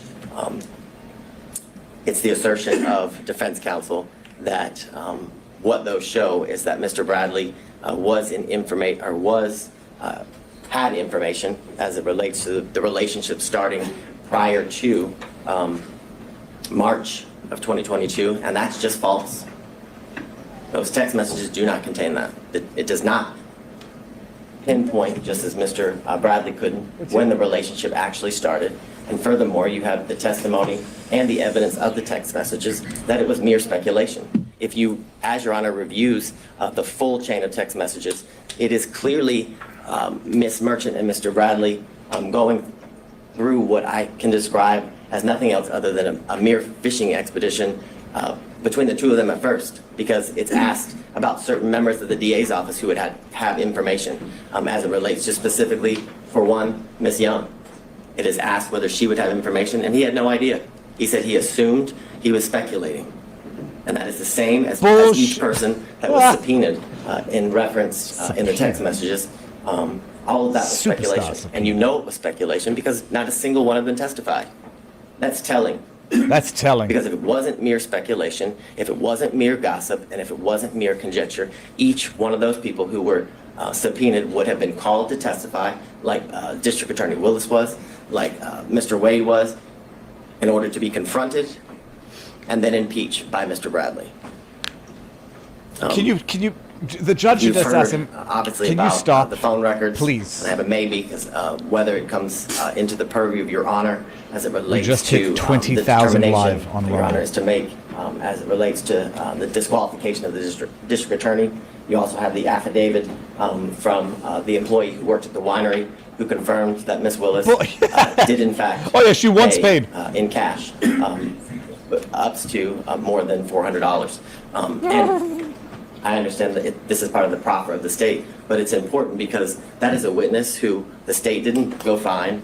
That is a witness who went to CNN in order to confirm what Ms. Willis testified to, further giving her statement's credibility and credence. I'm going to come to a tweet after this. Oh my goodness! They accuse their enemies of doing what Before they're we move doing. on from that one, other than the foundational concerns, relevance. Would you have a response relevance to the proffer of the cell phone records? I have, I'll get to that now. I was going to get to it later, but I have several foundational concerns as it relates to the cell phone records. I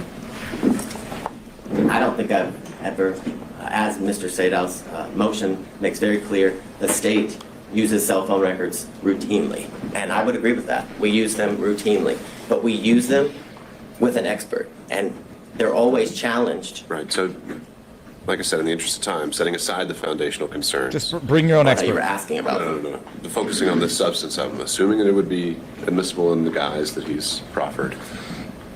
Maybe you have that further up, but what's the reaction to that? So what I would say initially is that due to the fact that they were analyzed by someone who was a non-expert, the analyzation of those cell phone analysis, records, first of all, not, a non-expert is up to voir dire.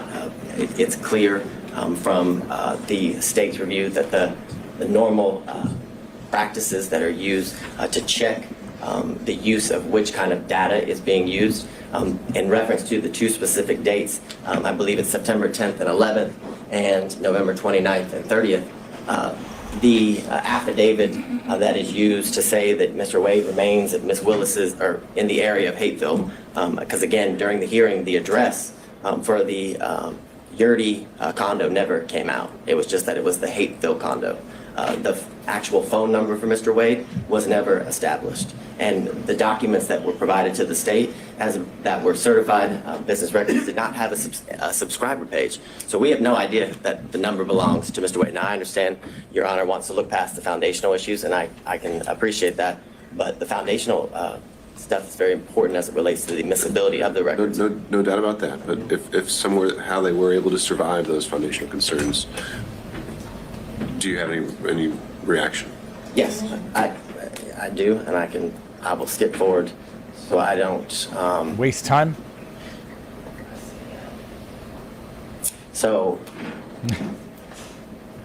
what's interesting is that the records that were provided they start in January of 2021 and they go, I believe it's to November 30th, I think is what the 2021, the span of the records. And you heard from all of the witnesses, including Ms. Yurdy, that Ms. Willis did not move into the Hateville address until April of 2021. That was the testimony from all of the witnesses, April of 2021, and that she lived in her South Fulton home from when she met Mr. Wade in October of 2019 up until when she had to move.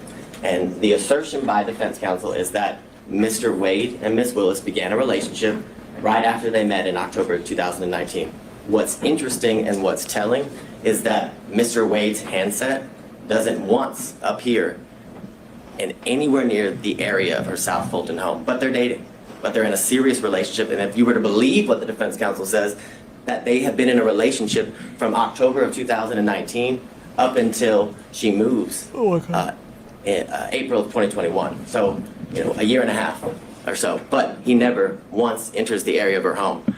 But they want you to believe that that's a lie, which is why counsel for defense continued to press District Attorney Willis and Mr. Wade as to whether he had ever been to that South Fulton home. Well, this corroborates that that was not a lie, that he had never been to that home, and it's more than suspect if you've been in a relationship, as they claim, for all this time, but never once went to the house. Actually, no, it's not, and the father confirmed he never met him.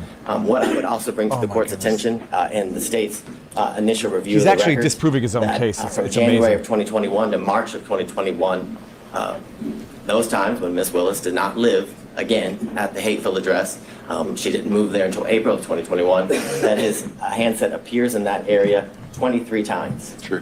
Why How she's do not you living? reconcile that with this testimony that was alluded to, I think, by his father, opposing counsel, the reasons he gave for being in the area? Well, would those line up to 23 times? I think, I didn't give too many reasons for being there, right? Well, I think that's the point.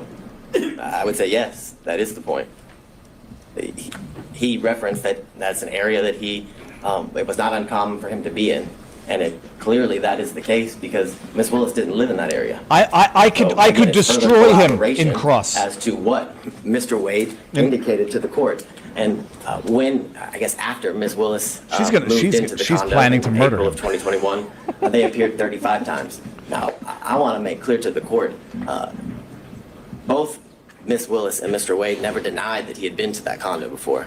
The specific testimony that was elicited by Ms. Willis and Mr. Wade was that he had never laid his head. I've got an was the argument direct quote that if I can get it to at that condo, which these records don't prove that he laid his response, head anywhere. it'll destroy it. If you were to believe the analysis, or if you were to give credence to what the non-expert says as it relates to Mr. Wade's handset in September and November for the 3 to 4 hours that the phone is alleged to have remained, that doesn't disprove anything that was testified by both Mr. Wade and District Attorney Willis. It was that he visited there. The specific hours of their visits was not something that was pursued during the questioning of both of the parties. So what I would also submit to the court. It was at that moment he realized the days, as it relates to his better days in September and are November, over. the use, the type of information that is used to make the plots for the longitude and latitude of the handset is he was a superstar. Data records. It's not voice records. Taken it's not down SMS or by a text fan. messages. It's data records. And it is not uncommon for an expert to testify as it relates specifically to AT&T records that actual data record is unreliable as it relates to the noticed location that of too. the handset due to Nathan the had type of 2 information cells that it is. on that the it's table. data. It's not the voice and the SMS, which I know, Your Honor, as has been referenced, was a prosecutor not only here in this county, but for the federal government, where this kind of information is commonly used. So, in the comments that were made by could the have done court, a better it was job for clear that Fani. You understood and understand the use of cell phone records as it relates to put somebody in an area, and again, not in a specific location.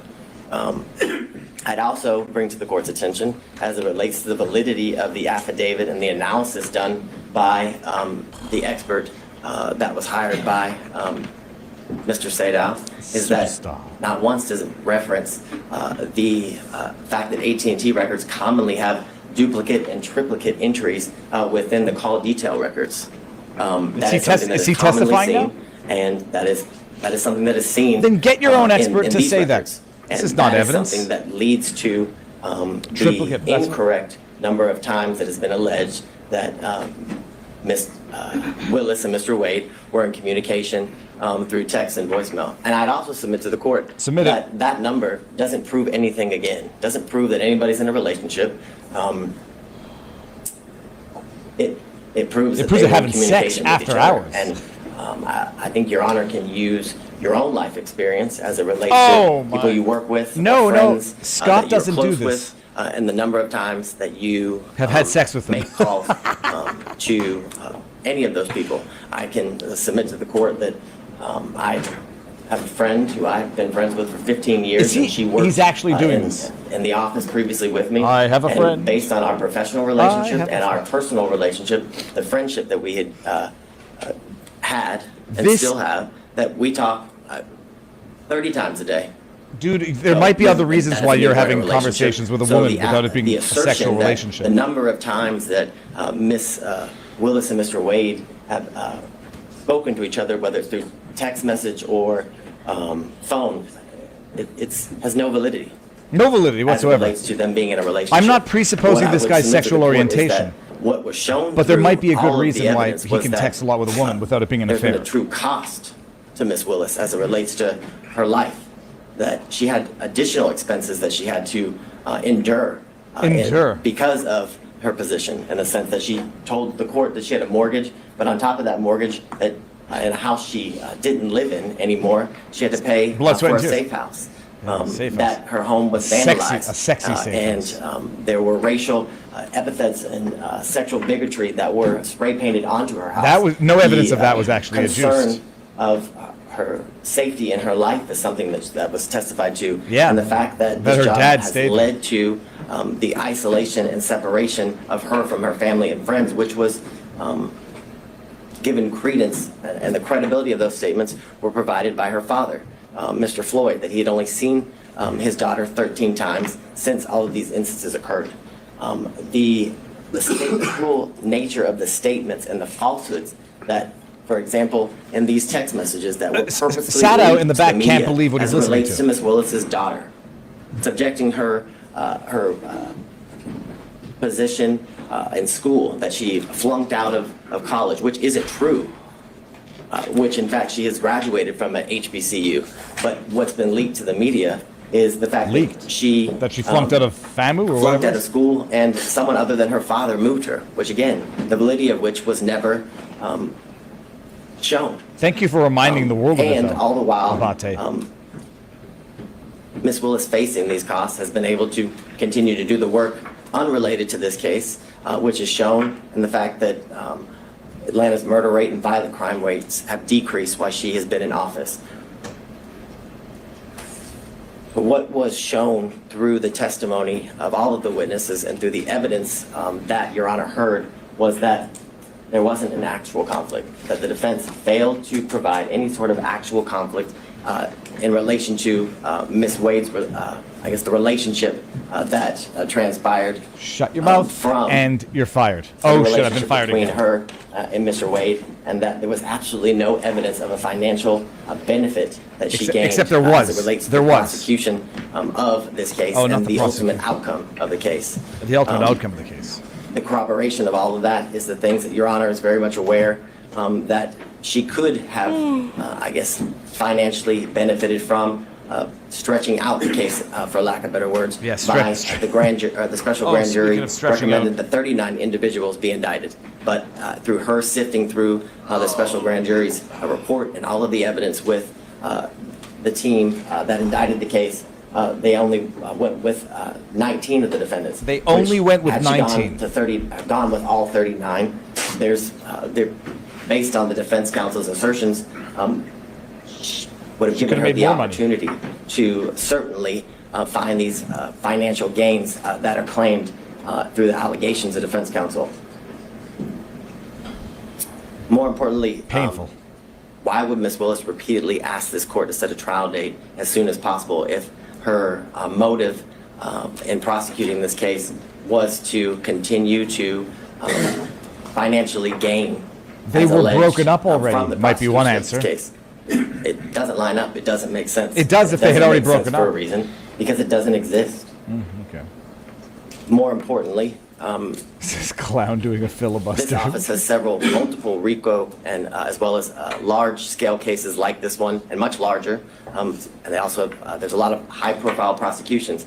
If Miss Willis's ultimate goal by hiring Mr. Wade was for her financial benefit, then she would put Mr. Wade on every single one of those cases.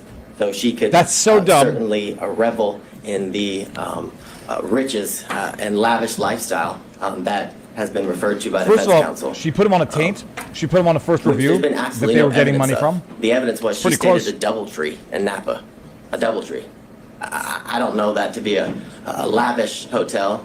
Most people, when they go to Napa, if they want to lavishly The other ones might have been experience, booked. Napa, stay at the Ritz-Carlton, the Four Might have Seasons, been booked. things of that nature. Not a DoubleTree. So the allegations and assertions that Miss Willis Not a was living the DoubleTree. lifestyle This is of the rich and the defamatory. famous is a joke, an absolute joke. This man is going to get arrested for As defaming it relates DoubleTree. to what you heard, and the secondary issue is the forensic misconduct. And for lack of better words, what has to be shown is that the statements that were made by Miss Willis related to the prosecution of the case and ultimately the guilt or innocence of the defendants. And we have none of those statements. There's been no evidence. Nothing has been provided to your honor as it relates to Ms. Willis' specific statements made about any of the defendants and in relation to the guilt or innocence of any of the defendants. I forget which defense counsel referenced the fact that she said she had a 95% conviction rate. Well, what Ms. Willis's job is to instill confidence in the community as to how well she is doing as it relates to her constitutional duties. And that was exactly what was done when she referenced that she had a 95% conviction rate in the previous year that she was serving as a district attorney. More importantly, it's been the allegations about race and religion being imputed in her speech, and that those comments were directed at the defendants at this table. And if you listen to the speech, those comments are directed at two elected or political officials. I believe it was Marjorie Taylor Greene and Ms. Bridget Thorne, who is a member of the Fulton County Board of Commissioners here. She specifically used their names. I don't know that they. He's asking the judge to believe the unbelievable. I haven't seen them in my work as it relates to this case, Your Honor. So This is- those allegations that my Ms. kid came Willis in here and committed, asked if this is still forensic going on. misconduct are, again, there's no validity to them. No There's validity. no evidence of them. None. Don't Don't believe your lying eyes, Judge. Comments, which this is an issue that Judge McBurney has previously ruled on when these same allegations were alleged as it relates to extrajudicial statements made by Ms. Willis, and it involved a statement that the words fake electors were said by Ms. Willis, and he found there was absolutely no conduct that was impermissible as it relates to forensic misconduct. Oh my goodness. Are you done yet? Please stop. He's already dead. And I guess to drive home the point. No, don't. You've driven no nothing. Point in any of the Driven statements into that a were cliff. made and that are alleged here as it relates to the speech that she made at the church. At no point did she mention the guilt or innocence of any of the defendants. She, again, was merely responding to comments made by Marjorie Taylor Greene and Bridget Thorne, two other political officials, therefore making her comments not even close in the realm of any sort of forensic misconduct. She was invoking racism, just not with respect to the Trump defense. Interesting is Bullcrap. that defense counsel Tell us what you find wants interesting. to make these allegations that Ms. Willis committed this forensic misconduct by the statements that she made in her defense as two unrelated, in this case public officials, criticized the job that she was doing. And I find the hypocrisy interesting in the sense that Get back to the microphone. we've had, video proffers released to the media by defense counsel, emails between counsel released to the media by defense counsel, statements have been made by defense counsel in relation to this case. Please we make had him the stop. unredacted version of the cell phone records of Mr. Wade released to the media by defense counsel with his private and personal information causing But I thought it was false. the threat of harm to both Ms. Willis and Ms. Von Wade. I thought it was all false. Increase. The most recent instance was the text messages that Your Honor hadn't ruled on their admissibility prior to their release, and it was made clear during the hearings that the ability to get those, the full chain, was something that they were unable to do. But they figured a way, and the minute they figured a way, they released it, the information to the media simultaneously with turning it over to You got a problem with that? And the court. Tough noogies. It's a public hearing, baby. For all of the reasons obviously stated before. He almost fell over. He that almost this fell motion over. Should be denied. Knock Because wood. the legal requirements Have not been met. that are required in order for the district attorney to be disqualified have not been satisfied. The defendants have failed to raise any issue legally or factually to satisfy the legal standard for disqualification. They must show an actual conflict. Wrong. They've been unable to show that the prosecution of this case was at all a result of political bias, which has been accused, or accusations have been made, as well as demonstrated that the prosecution of this case was motivated by any means or any way because of malicious prosecution. And they haven't been able to prove that this case was one of selected prosecution for political benefit or gain. Bullshit, but I don't think they argued that. Made during the course of different hearings and the procedures Abate in the as it background. relates Not to this Abate. case. What I would leave the court with, Please, leave. how Leave. the state started the argument, is that courts have been generally unreceptive, if not hostile, to attempts to disqualify prosecutors based on pervasive and institutional conflicts, which makes clear that the burden, that the standard is very, very high that must be met in order for an elected district attorney to be disqualified. And that burden, that standard has not been met. An actual conflict has not been shown. And more importantly, He's not going to make a ruling today. in conjunction with that, there's been absolutely none evidence. Nothing. No that evidence. The district attorney has benefited financially. No, except for the at all, $10,000 bucks. but benefited financially in conjunction with any outcome, whether it be now or ultimately as it relates to the prosecution of this case. Sit down. And because of all those reasons, Your Honor, we respectfully request to deny defense counsel's motion to disqualify the elected district attorney, Ms. Fani Willis. Run. Oh, get me the hell out of here. And Fani Willis is going right now. I don't want to make any jokes that could be misunderstood. That's what it says. That was the worst thing I've ever heard in my life. Handing it up. Understood. And I once got into an argument with a stop sign. They're not going to be able to get to my points. I'm going to do rebuttal, specific rebuttal. Yeah. One, state somehow makes an argument that we should have asked Mr. Wade questions about his relationship and his communications with Mr. Bradley when they objected over and over and over. And Wade's counsel objected over and over and over, claiming that everything that Bradley was told by Wade was attorney-client privilege. Your Honor made determinations thereafter to Bradley. We didn't get the opportunity to call Mr. Wade back to the stand. So to claim that you can't impeach him because you didn't ask him when they objected to us asking him is obviously a false position to take, as disingenuous as it can be. Yep. Now, if the court wants to open it up, we'll be more than happy to call Mr. Wade back to the stand. But as the record stands, there could be no confrontation of Mr. Wade when both his counsel and the state are arguing that it shouldn't be done. Second. I want to share my thoughts here. Let's use a little common sense here. Good luck with that. Forensic misconduct received about 2 minutes worth of discussion. The rest of it is all on conflict. Forensic misconduct dealing with the way the state wants you to have it is if you don't accuse someone or you don't say that someone's guilty. Yeah, assuming you can impugn someone's character to the degree that constitutes forensic misconduct, why is that? I'm sorry, say that. Here? Assuming you can impugn someone's character to the degree that it constitutes forensic misconduct.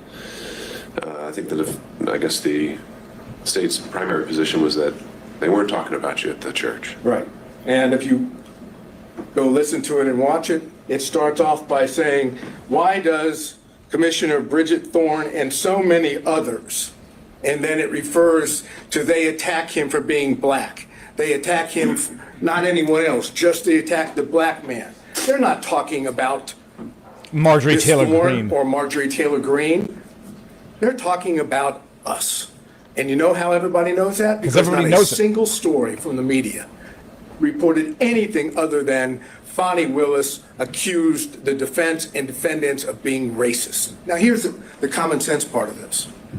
If you follow the state's position on forensic misconduct, Fani Willis could all day long talk about race. She could say the defendants, I'm not saying they're guilty or not guilty, but they're racist. They're racist. They're racist. And according to the state's position on forensic misconduct, that wouldn't be a problem.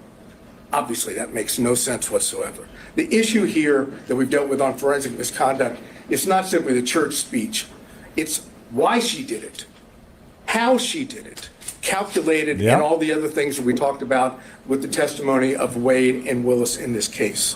Let's go to the relationship issues and the cell phones briefly. I'll try to say something quickly when they're not talking. I can't do it. No one knew that there was a relationship. That's what I was going to say. between Damn Wade it! and Willis. The father didn't According know. to The father Wade didn't and know Willis. until Not a 7 weeks soul ago. was ever told. So it's they weird were that he didn't go to her dating or house? that there was an intimate relationship. Ever. Yep. They concealed it from all parties. As of From 2022, Daddy. they were Daddy dating. didn't even know. Sada they had a read my mind. relationship. Well done, Sada. Suggest that somehow in the beginning of 2021, January, That they should be going to her house? whatever it was, into April, that they couldn't have met in Hapeville. They didn't meet anywhere that would allow the public to see them. They were That's dating the for reason 2 years, why and her father they didn't were know until meeting 7 weeks at ago. Yeartees, because By their own no one admission. else was ever there. Yes. Remember the testimony? Who else was there besides Mr. Wade and Miss Willis? Both of them agreed. No one ever went there except them. They didn't go to where Daddy was in Miss Willis's house because Daddy was there, and Daddy would know. No other prosecutors knew. No one knows, except who? The one person that knew was Bradley and Yearty. Yearty was best friend at that time of Miss Willis, and Bradley was the partner of Wade. Now, the only way that Wade can walk, the only way that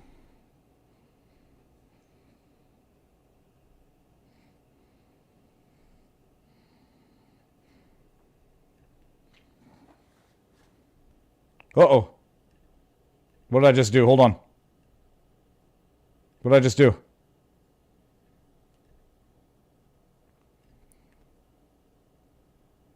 That's not the right one. Jeez Louise.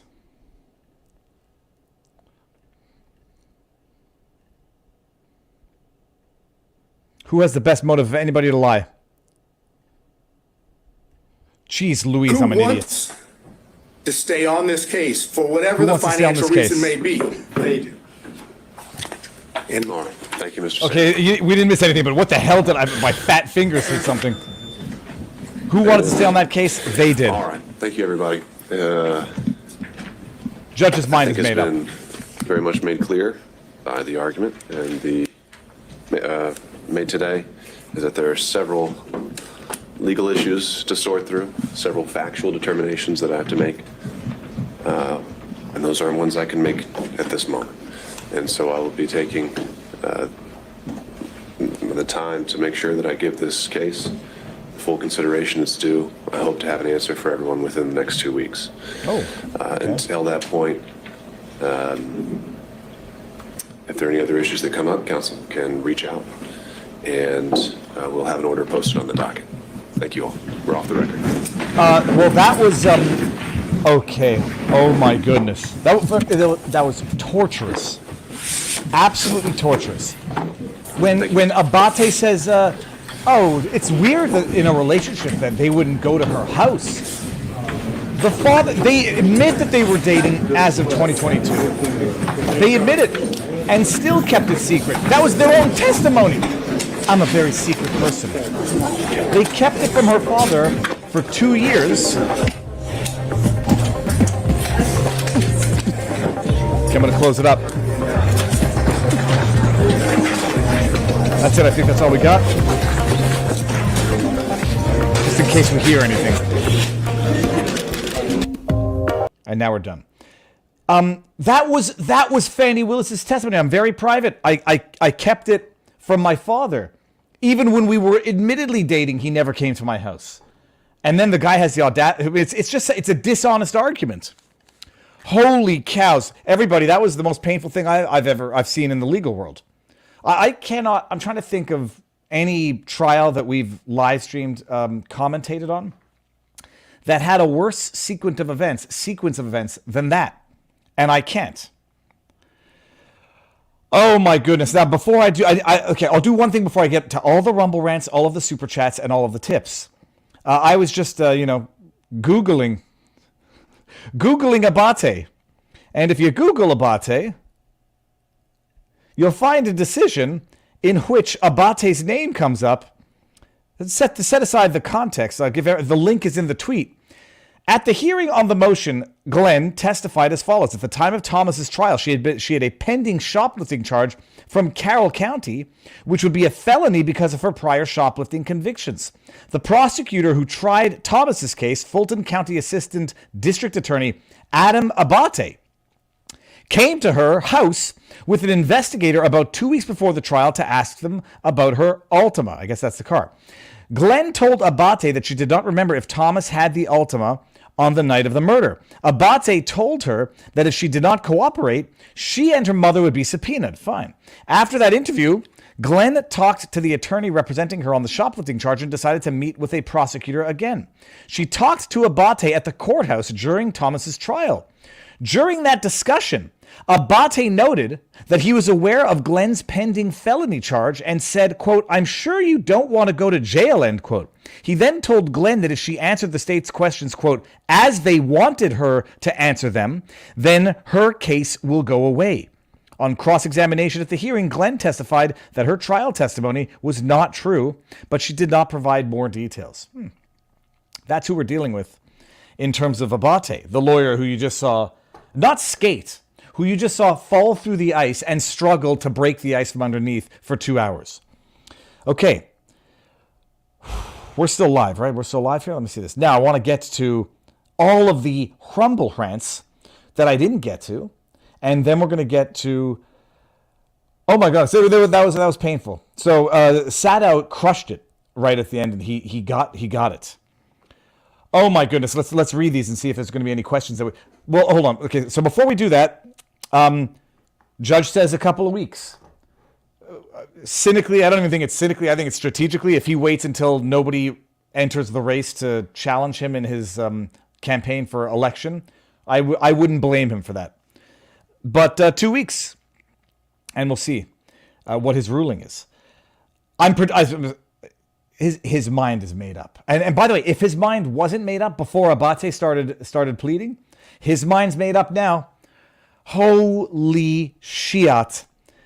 Abate's closing arguments, it was like watching something terrible, like watching Leonard Part 6 on repeat forever and ever and ever. Wesley 1924 says Fani never ran so fast in her life as she ran out of that courtroom. Cooper Truth says not very private with Deuce. Blazer 230 says wait for the judge to say, "Mr. Abate, do you want to stop now?" "Yes, Your Honor." Karma G19, Fani needed an unethical lawyer. This is her boy. We talked about this. Clients end up with lawyers who reflect their values for good and for bad. 1,000%. And as evidenced by that wonderful court case, you just Google.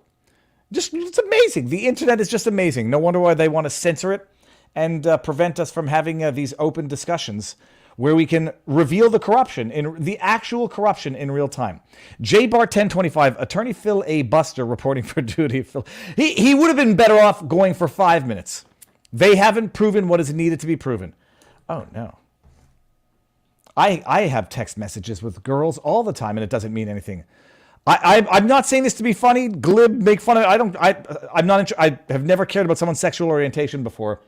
If it turns out that the person who says I can have 20,000 text messages with a girl and it not be an issue happens to be gay, you might have your explanation right there. I have a long-running theory that boys and girls heterosexual boys and girls can't be friends. It's just, it doesn't work because there will always be someone who falls in love with the other. That's why, actually, I should take that back. You can be best friends, but only with the one that you choose to marry and settle down with for the rest of your life. Fanny needs an unethical boy. This is her boy. Every convict in Fulton County prosecuted even in part by cell data is now filing an appeal, says Mitzenave. New monthly supporter from Gma2 is now a monthly supporter. Welcome to our above average community. Booyah! The Winnemucca... Okay, the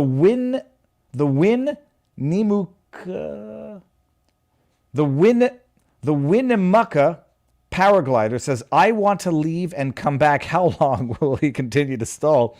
Homie, no, that's not Homie Mother. That's Mommy Heather says, Brooke says later, oh my God, there's more of this disaster. He was the only one that pleaded for the state, which is amazing. Fani Wade, no, yeah, so this guy is the state attorney, I guess, but that is Fani Wade's attorney. Nathan Wade didn't say anything. What's his face? Nathan Bradley wasn't there. Wow.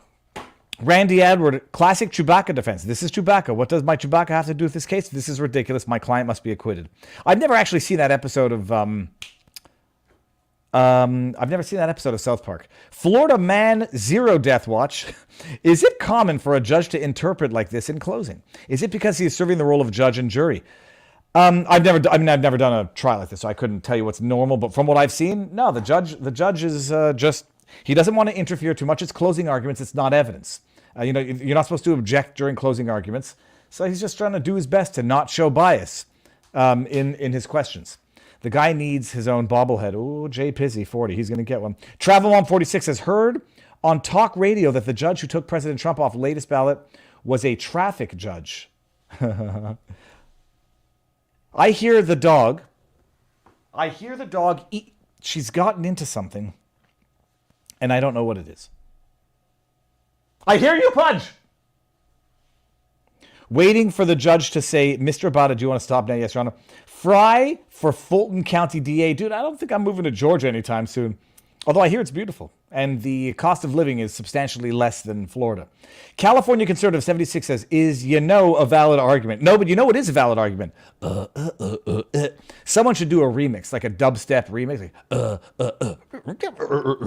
Mitt Snave says, did he just admit that Yurdi was fired in retaliation for whistleblowing? No, I think he admitted that she was disgruntled because she was fired or told to leave for a disagreement. I don't think so. Fanny allegedly laundered $600,000 minus $75,000 with her boyfriend in exchange for 3 fully expensed trips, but the real crime is him sleeping with her. Look, I mean, anyone can be beautiful if they've got a good personality. I'm not saying that to be a romantic. I genuinely believe it. And if they smell good. Got to smell good. Yes. The olfactory sense is the most important sense. All Good Guy says, this is not an appearance of impropriety, but actual impropriety. Therefore, it has the appearance by nature. Yeah, one is the lesser and included. Something can have the appearance of impropriety without it being improper. Well, could something actually be improper without it having the appearance of impropriety? I could think of an example, but we don't need to get all Zenonian here. This lawyer spent a lot of time kicking a dead horse and trying to find split hairs. The law says you cannot take a gift of $100 or more without reporting it, without regard to being paid back. And she's at $10,000. You are fired, says G30. Andy Pearson says, I wonder if Fanny is paying this guy in cash. It's a state. He works for the state. He's on an annual salary, so they just took him. They took him off suborning perjury in other cases to do this one. A6Z6JSNY. Why? Why would that be your name? Okay. It says, dude is insecure, unprepared, clings to his stupid slides. He knows his case is weak at best. They sent the youngster to do the talking because nobody else would want to embarrass themselves like this. Yeah, the question that I had with Phil Holloway in the pre-show. Did Anna Cross leave or did she get booted for having blown the case the way she did? How not to lawyer, says Superstar 911. Brooke 327. Everyone in this room is now dumber for having listened to it. I award you no points, and may God have mercy on your soul. Classic Billy Madison line that will never get old and will never not be applicable to situations like this. Wasn't this guy a lawyer in My Cousin Vinny? No, they were actually decent lawyers in My Cousin Vinny. W. Claxton 3721 says, interpretation, Your Honor, yeah, but this looks terrible, but don't worry, it only looks terrible, it only looks like we lied under oath. He was wrong in his interpretations of the case law, wrong in his interpretation of the law, trying to tell the judge cases said something they didn't say. He is scared, says a 6'4" midget. Yep, and I'm a 5'6" giant. Boom! Checkmate, 6'4". Nice to see you again. Mark my words, says, Your Honor, the dog ate my law library. LLCHR 714. Ric Flair's. Woo! Gino463. It sounds to me like the judge just wants to see how bad this is going to get. Cooper True. Shout out in chat to Bosojo 10906. Baffle them with bullshit. Freddie Farkas says, I'm an appellate lawyer. This guy's making me feel real better about my own oral argument ability. Mitznave says, this guy is a diversity hire. This attorney got his law degree from the University of American Samoa, Robin A.H. He got it from the upstairs law school. Hi, everybody. I got my law school from wherever it was. This is what happens when your attorney is a diversity hire, says Wesley 1924. Sweetie Pie CW says, this attorney is so bad, I could do better, and I am not an attorney. But did you stay at a Doubletree? Dude's going to get sued for defamation by Doubletree. I'm joking. Mustacheologist. I'm 100% straight, but that landlord from Three's Company just gave me a law and order boner. What's Mohap? What's Mohap? What does Mohap mean? Happen on purpose? Might have happened on purpose? Might have happened. I don't know what that stands for. The guy killed it. Maybe a future guest. Bulldozer. Yes, Sada. I'll see if I can find him. Crazy Graham 64. We need this lawyer to go against Trudeau in Canada. Mitznave says, I think the defense has done a good job of coordinating their arguments to build on this. Yeah. The last guy. That might not have been Sada. It was the last guy. I took notes. I have to go clip that. Ashley has to finish. This is BS. She didn't testify. She didn't argue at all, actually. 6'4" midget says he's doing more gish galloping than arguments. This is from way back in the day. Russ on 9 says, bruh, Sato gave the judge his argument, the supporting evidence, and made his job easy. That's how you do it. Don't preach to the judge like this guy. That was the guy who followed. Russ on 9 is now a monthly supporter. Do I have a bell? You get the trucker convoy. Russ on 9. Then we got Denise. Okay, let's put this back here. We got Denise and 2. I want to watch you both. Good logic, and I'm watching both at the same time with Joe on a 5-second delay. That's not my kid. That's the thing behind me. Balls to your partner, your assistant, the wall, your ass against the wall. If you've never been fracked by the Atlanta DA, you've never been fracked at all. How are we doing here? Kind of like spoliation of evidence. Burden is on them to prove that it was not a material benefit. What says Isolden? 6-foot midget says dick to hoe. Well, W. Claxton 372. I bet my money the additional witness is one of the security from her original security detail. It would be a slam dunk. I'll get to that witness. I posted the tweet while we were live. Be controversial. If there's anybody you would want to prosecute a RICO case, it's an ambulance chaser with zero felony experience. Why did they do this to themselves? I don't get it. King of Biltong! I sent you my P.O. Box address today. Good, and I'm going to go get it the second it's there. I'm such a senile buffoon to say, I'm going to do it, and then something happens, and then I forget. Apparently, it's also called ADD, but I don't know. Good afternoon from Anton's in Roanoke, Texas. Free shipping for your Biltong with code VIVA on www.biltongusa.com and AntonUSA.com. We will ship yours out on Monday, Viva. Hope you enjoy it. Thank you very much. I'll go to my post office, make sure it doesn't sit there for too long. Don't want anybody stealing my stuff at the post office. Mitznave says, how many people convicted in Fulton County based on even partly on cell data are filing appeals since the DA has now stated that cell data is not reliable? Then we go, we did it. HPGKME says, it was remember your privilege, not ethics, I thought. And then we got J Carbis. J. And now we're going to go all the way back up to the top. Oh, Diane Fossey, Jane Goodall, and Fani Willis walk into a bar. Okay, I'm not sure I get that. I am sorry not to burst your bubble, but Dershowitz is probably right. Oh, so apparently Dershowitz says they're going to get rid of Wade and nothing's going to change. I think I don't know if Dershowitz said probably right. Oh, hey, quiet you. I don't know that, guys. Did Dershowitz say that they're going to get rid of Wade, but not Fani? And if he did, I'm going to just disagree with him. And if he still maintains that after having seen this, well, we'll see who's right and wrong at the end of the day. I'm sorry to burst your bubble. Oh, we got to. Oh, what's going on here? Quentino530352 says, please cover this and comment. A judge actually ruled that failing to prosecute Antifa means prosecuting far-right groups is unconstitutional. Screen grab. I don't know what you're talking about, but I'll find out before I venture a guess. My client Fani didn't lie. Her cell phone and all of her defense's witnesses lied. It's a bold strategy, Cotton. We'll see if it pays off. Sorry to burst your bubble. Blue Devil, I felt bad for the stenographer. I feel bad for me. And I'm not just, I feel bad for all of you. I don't, actually. That was fantastically hilarious. I mean, we'll never witness. It will be hard to witness something more of a disaster than that closing argument. Fani never ran so fast. Okay, so we got that. Good. So that does Rumble. Oh, my goodness. That was painful. And let's now go over to... There's far too many. My goodness, these are. I'll see how many we can do here. Is there a chance that the DA and their various members to be disbarred for this? I would say if there's no corruption and no politics being played, yeah, they've lied under oath. I mean, it's like the guy said in his argument. They've brought shame. They've brought ridicule. They've made Georgia prosecution, whatever, the DA, look like a laughingstock to the entire world. Vladimir Putin is saying, as bad as you guys say we are, and we might be bad, you are not just worse, you're worse at it. So, yeah, I mean, if there's any objectivity, I would say yes, but what do I know? I'm just a Quebec schnook lawyer who is only following this crap thoroughly and picking the brains of bigger legal brains than me. Is the judge blackmail-proof and not compromised? Seems a little milquetoast. Did he contribute to the Fani campaign? He contributed $150 back in 2000, and I think we all agree that that's irrelevant.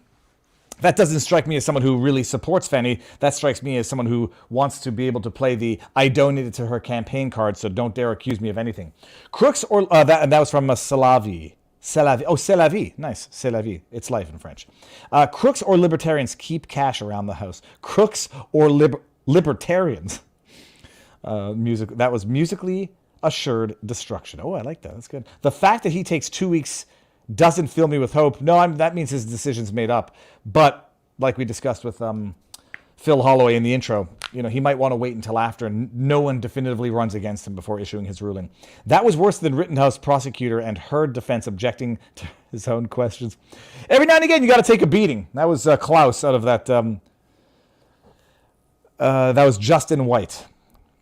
Okay. Then we got C.M. Thomas, Soros School of Law Scholarship Program. Crazy Yada says Fani Willis said specifically that they came after the only black men and not the other white attorneys. Absolutely. I think I brought these up. We try to imagine being we are tired imagine being the stenographer. They're only dictating it. Has there ever been...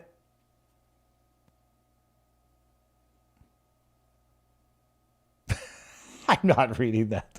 This guy talks like William Shatner if he drank 4 espressos. Oh, you might be talking about me. You should probably stop talking if defense counsel is smiling the entire time. And by the way, you know what we're going to do? No, here's what I can do. I'll do it afterwards. Okay. Superstar. Okay, wow. Let's just keep going for a little bit. They could not take on more casework because they were on vacation at least 1 week each month. Put yourself in his shoes, Viva. What you do? Have you been in a no-win situation? I kind of feel bad for him. What I would have done?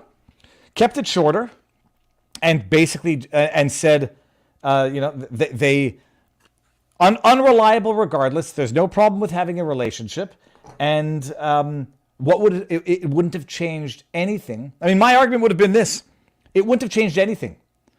I can't even make that argument because she had to find a way to launder the money to him.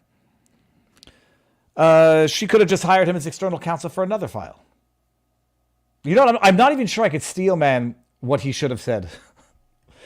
It's that bad. I used to think lawyers were kind of intelligent. Dude, once you understand that they are neither more intelligent nor more honest than the average person, you might understand. The only thing that they have is a monopoly on the practice and the arrogance that goes along with that. Fulton is not sending their best. Is the January 6th cell phone data now inaccurate? Okay, this is what we're going to do. I need to do something exclusive with our vivabarneslaw.locals.com community. Come on over to Locals. I want to show the world, however, some of our chat will not upload memes, says Fulton rarely sends their best, Viva says, and very ginger. Chat will not let me upload memes, says Jin VR. I wanted to show, because I saw... Oh, I might not be able to go back all the way for messages.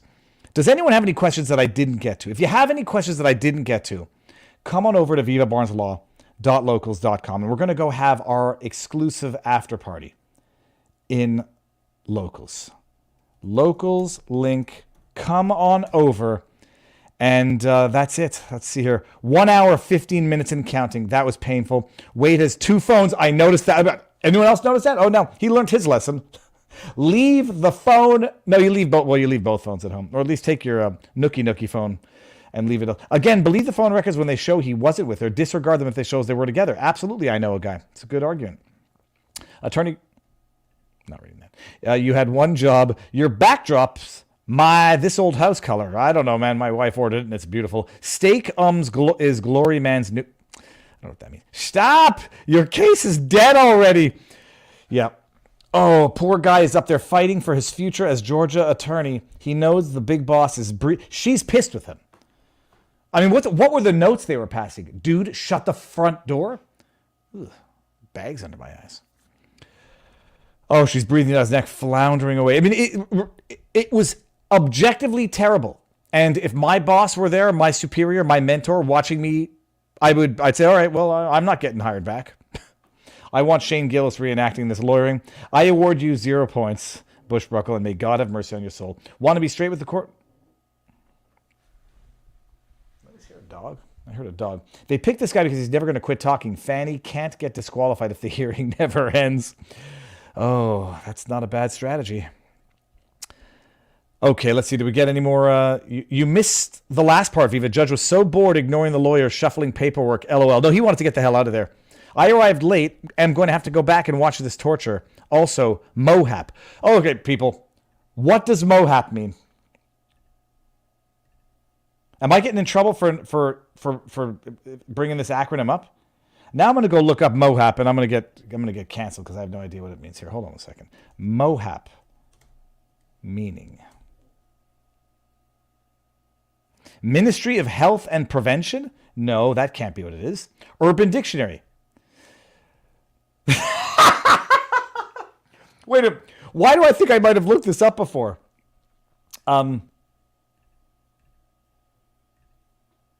You learn something new. I don't think I knew that. I think if I had ever known this before, I would never have forgotten this. Apparently, MOHAP stands for Michelle Obama has a penis. There you have it. Now Viva is canceled from all future events. Well, that's funny. Please cover this. Okay, so we did that. All right. Let us go for an after party at vivabarneslaw.locals.com. I feel bad. Like, what are we going to do now? We have to wait for a judgment. So the proffer on the cell data, I don't think the judge needs it, which means that the judge doesn't need it to render his decision. If he was on the fence, he would have said, yes, bring it. Maybe it'll change my mind. He's getting rid of Fani and Nathan Wade, and he doesn't need the cell data. He's got Yurdi, who testified, Bradley, who testified, and the other testimony that makes no sense. He's got $10,000 in unreimbursed cash vacation stuff. He's got the alleged bullshit defense if I gave it all back in cash. He's got the $100 rule. What was that? My hand just disappeared. There it is. So I think he's got his mind made up. Stumbling and hesitate, his speech matches his earpiece. Great memes to come after this. Holy crap. Guessing Fani strategically has a nincompoop doing closing so she can blame him, poor performance. Yeah, blame it on the white dude. That'll work too. If only Nathan Wade had done the closing, she would be absolutely allowed to stay on the file. Wouldn't the state have to recall Wade for rebuttal because Bradley's testimony came after? It's not after to call back Wade and impeach. I don't know. Can't. Please stop your case. Okay. All right. Come on over to vivabarneslaw.locals.com, everybody. Thank you for being here with me. This was fantastic. Come on over to Locals. And I'm going to go over the... yeah, I think I shared it on Locals first. No, I'll do it here because it's important. This is the, a little birdie tipped me off to something. And that birdie tip-off was that What they wanted to proffer by new evidence today was a voicemail left by a waiter at a restaurant who said, I've been watching this trial, and when Nathan, I think it was Nathan Wade who said, I haven't seen or talked to Bradley in 2 years, Terrence Bradley in 2 years, and then somebody says, oh no, I waited on them 5 weeks ago, give or take. We'll go over that on Locals because I need to pick the Locals brain for that. Link to Locals. We're going to talk about that evidence, but I'm going to say this. Thank you all for being here. Oh, wait, I got to figure out how to end it without ending it. I'm going to end it on YouTube, end it on Rumble, and come on over to vivabarneslaw.locals.com. Thank you all for being here. This was glorious. I don't know when we're going to see... Oh, here we go. Did you already listen to the voicemail Megyn Kelly just posted from the waiter? I'm not saying that I had it before Megyn Kelly because I don't know, but I'm saying I had that and I need to make sure that I could publish it without getting in trouble. So I'm not interested in being first to any scoop. I just want to make sure that what I'm communicating, I'm not unlawfully communicating. Yes, and we're going to talk about that over on Locals. Well, now you tell me. Wait, so Michelle Obama had a pen. Yeah, I mean, everybody has a pen. I got a pen right here. And my pen is blue. Here. I have a blue pen. All right, I'll shut my big mouth now. We're going to talk about that over on Locals, so come on over there. Is there a chance the DA and their various members to be... We got that. Okay, done. So, judgment to come. Sunday night show to come. We're talking about Amos Miller on Sunday night. Post that interview with Robert Barnes at the Lancaster Patriot. Share it with everybody who's not yet paying attention to that story. Sunday night's show is going to be Banger Wanger, speaking of Mohap. And... that's it. Thank you all for being here. It's been glorious, entertaining, a little painful, a little stomach turning, but that is how the cookie crumbles. Everybody, ending on YouTube right now, ending on Rumble in 2 seconds. Come on over to vivabarneslaw.locals.com and I will see you all Sunday night. And yes, I will put out a nightly recap, shorter video. Tonight, I've been neglecting my child for long enough. I think I'm going to go play with him after I talk with Locals. So ending on YouTube, ending on Rumble, and I'll see you on Locals.